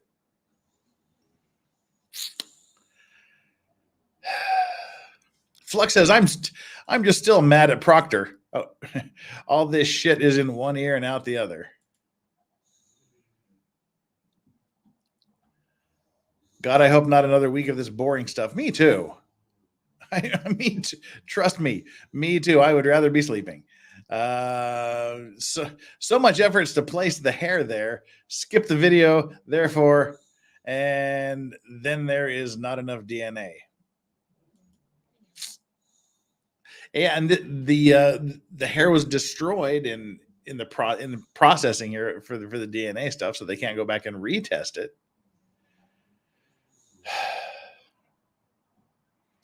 I'll have dinner at 6 p.m. I will be going to sleep as soon as they get rid of the court here, because it is 2 a.m. here. Can we swab? Oh, come on. Can we swab Proctor's filthy mouth? No, I don't want to do that. Ugh. Well, let's see. We do have D. Watt, who has gifted 5 Legal Vices memberships. If you got one of those 5 Legal Vices memberships from D. Watt, make sure you give D. Watt an old school, long time, great supporter of the channel a super special thanks. Give him a gift. Give him a gift for his hard work. Give him a Proctor style gift. Thank you so much, D. Watt, for that. If anybody is playing at home, just for giggles, we are now on 241. We are now $59 away from the 3rd achievement being unlocked, which is far away because we're about ready to end. So the chances of that happening are about as good as the chances of the prosecution getting a guilty verdict in this case. Not very good. we ended up about what did I say? $49, 140, yeah, 59 away. 59 away from the 3rd tier. We didn't get there tonight, but whatever. We just don't care about that. Right. This is a long sidebar about nothing. What time is it there? It's 2 a.m. here now in Korea. Oh, it's 2 a.m. Yes, I'm sure it's 2 a.m. If that's what you're asking, I'm not sure what you're asking if I'm sure about.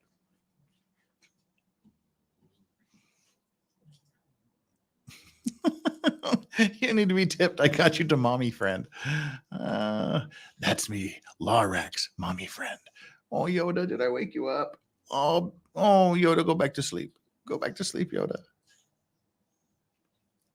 Yoda's sleepy. All right, come on, Judge. Let's find out what's going on here.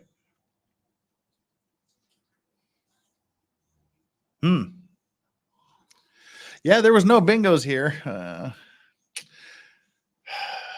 We had what if, I'm sure we had a who if anyone. Who if anyone, what if anything, heavy Boston accent, nervous prosecutor laugh, lawyer calls for sidebar, marks on O'Keefe, dog cam, judge calls for sidebar, ceiling Dion. Those are what we have marked off on the bingo card. We didn't get a sigh from the judge. We didn't get an outside siren. Nobody talked actually about the dog. Well, broken taillight. We got lots of broken taillight too. Sorry about that. Yeah, that's about it. Yoda is surprisingly unsnuggleable. Yoda likes to snuggle for about 2 minutes. And then Yoda's like, leave me alone. I've had enough snuggling. Go away. Morag Brown appears to be the only person to have a bingo today. Congratulations. Oh, Not so fast. Anna Banana got a bingo too. All I need is sort of for a bingo. All right, what's going on here? Tell us, Judge. Give us our marching orders, Judge Bev. All right, we're all set. So we'll see everybody in 40 minutes. All rise. All rise. All right, a 40-minute lunch for you people. Let's see, where do we want to be sent today? Hey there, Karen go. Reed, trial watchers. This is a Stop. law and crime. Go away. All right, let's stack us here. I'm searching through who is available right now to be that I can redirect to. Let's see. What's Andrea Burkhardt up to?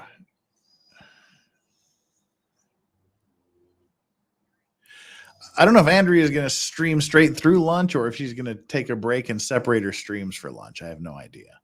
But I'm just going to pass you off. And from what you do from there on out is up to you. This is your last chance for the live stream to hit the like and hit the subscribe button. If you haven't subscribed, I would be just super happy if you would do me that honor and that privilege of subscribing. And if you haven't hit the like button, please do that as well.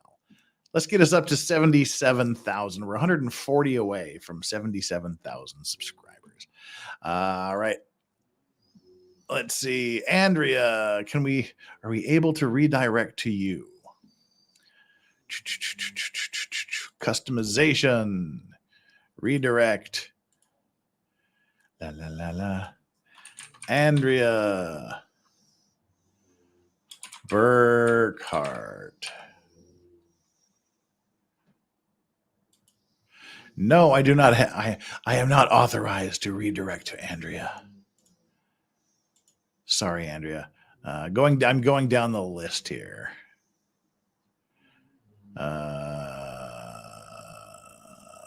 Recovery addict. I know I can. Recovery addict.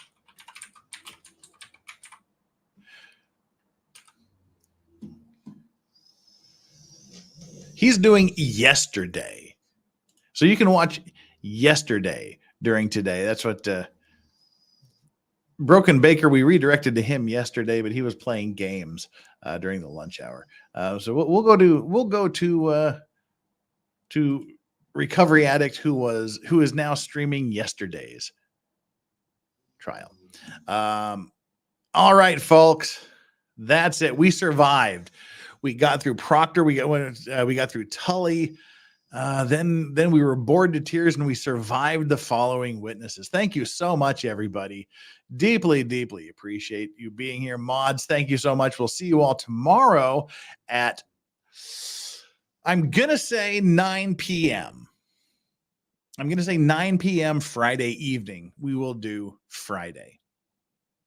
We'll do Friday's deal. We won't do it live in the morning because that's my Friday night. And I actually plan on having a Friday night, plan on going out for Friday night. So we'll see you all here most likely, but stay tuned. Keep your eye on Twitter. Keep your eye here for when it happens. Things are subject to change, but plan on Friday evening, 9 p.m. Eastern time. Thank you, mods. Thank you, chat, for being here and keeping me company while we go through all this. If I made your day a little brighter and a little happier, than mission accomplished for me. Thank you so much for the super chats, the memberships, the gifted memberships, all that, the membership chat, all of your continued support. And thank you for just being here and talking. That helps. Thank you for hitting the like and subscribe. We're going to wrap this up now and send you on over to Recovery Addict. Give him a big shout out. Give him a hi. Tell him Legal Vices sent you. And we will end it with that. And on that note, good night, everybody.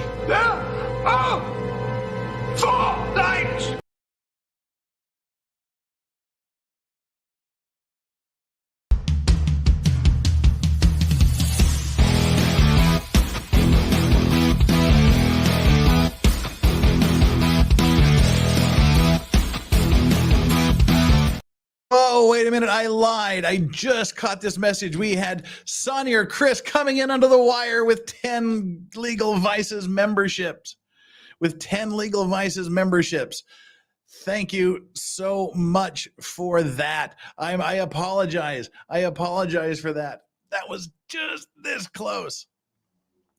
Thank you. Thank you so much for that. Whew, that was close. We didn't want to miss that. We barely missed the third tier. We barely missed the third tier by about $9. So, all right, everybody. With that, we are out of here. Thank you again, Sonia Chris, for that last-minute Legal Vices membership gift. If you got one of those 10 memberships, make sure you give him a super special thanks. A big Cajun good night. And we're going to do this all again. Goodbye, everybody. Thank you. Thank you. Good night.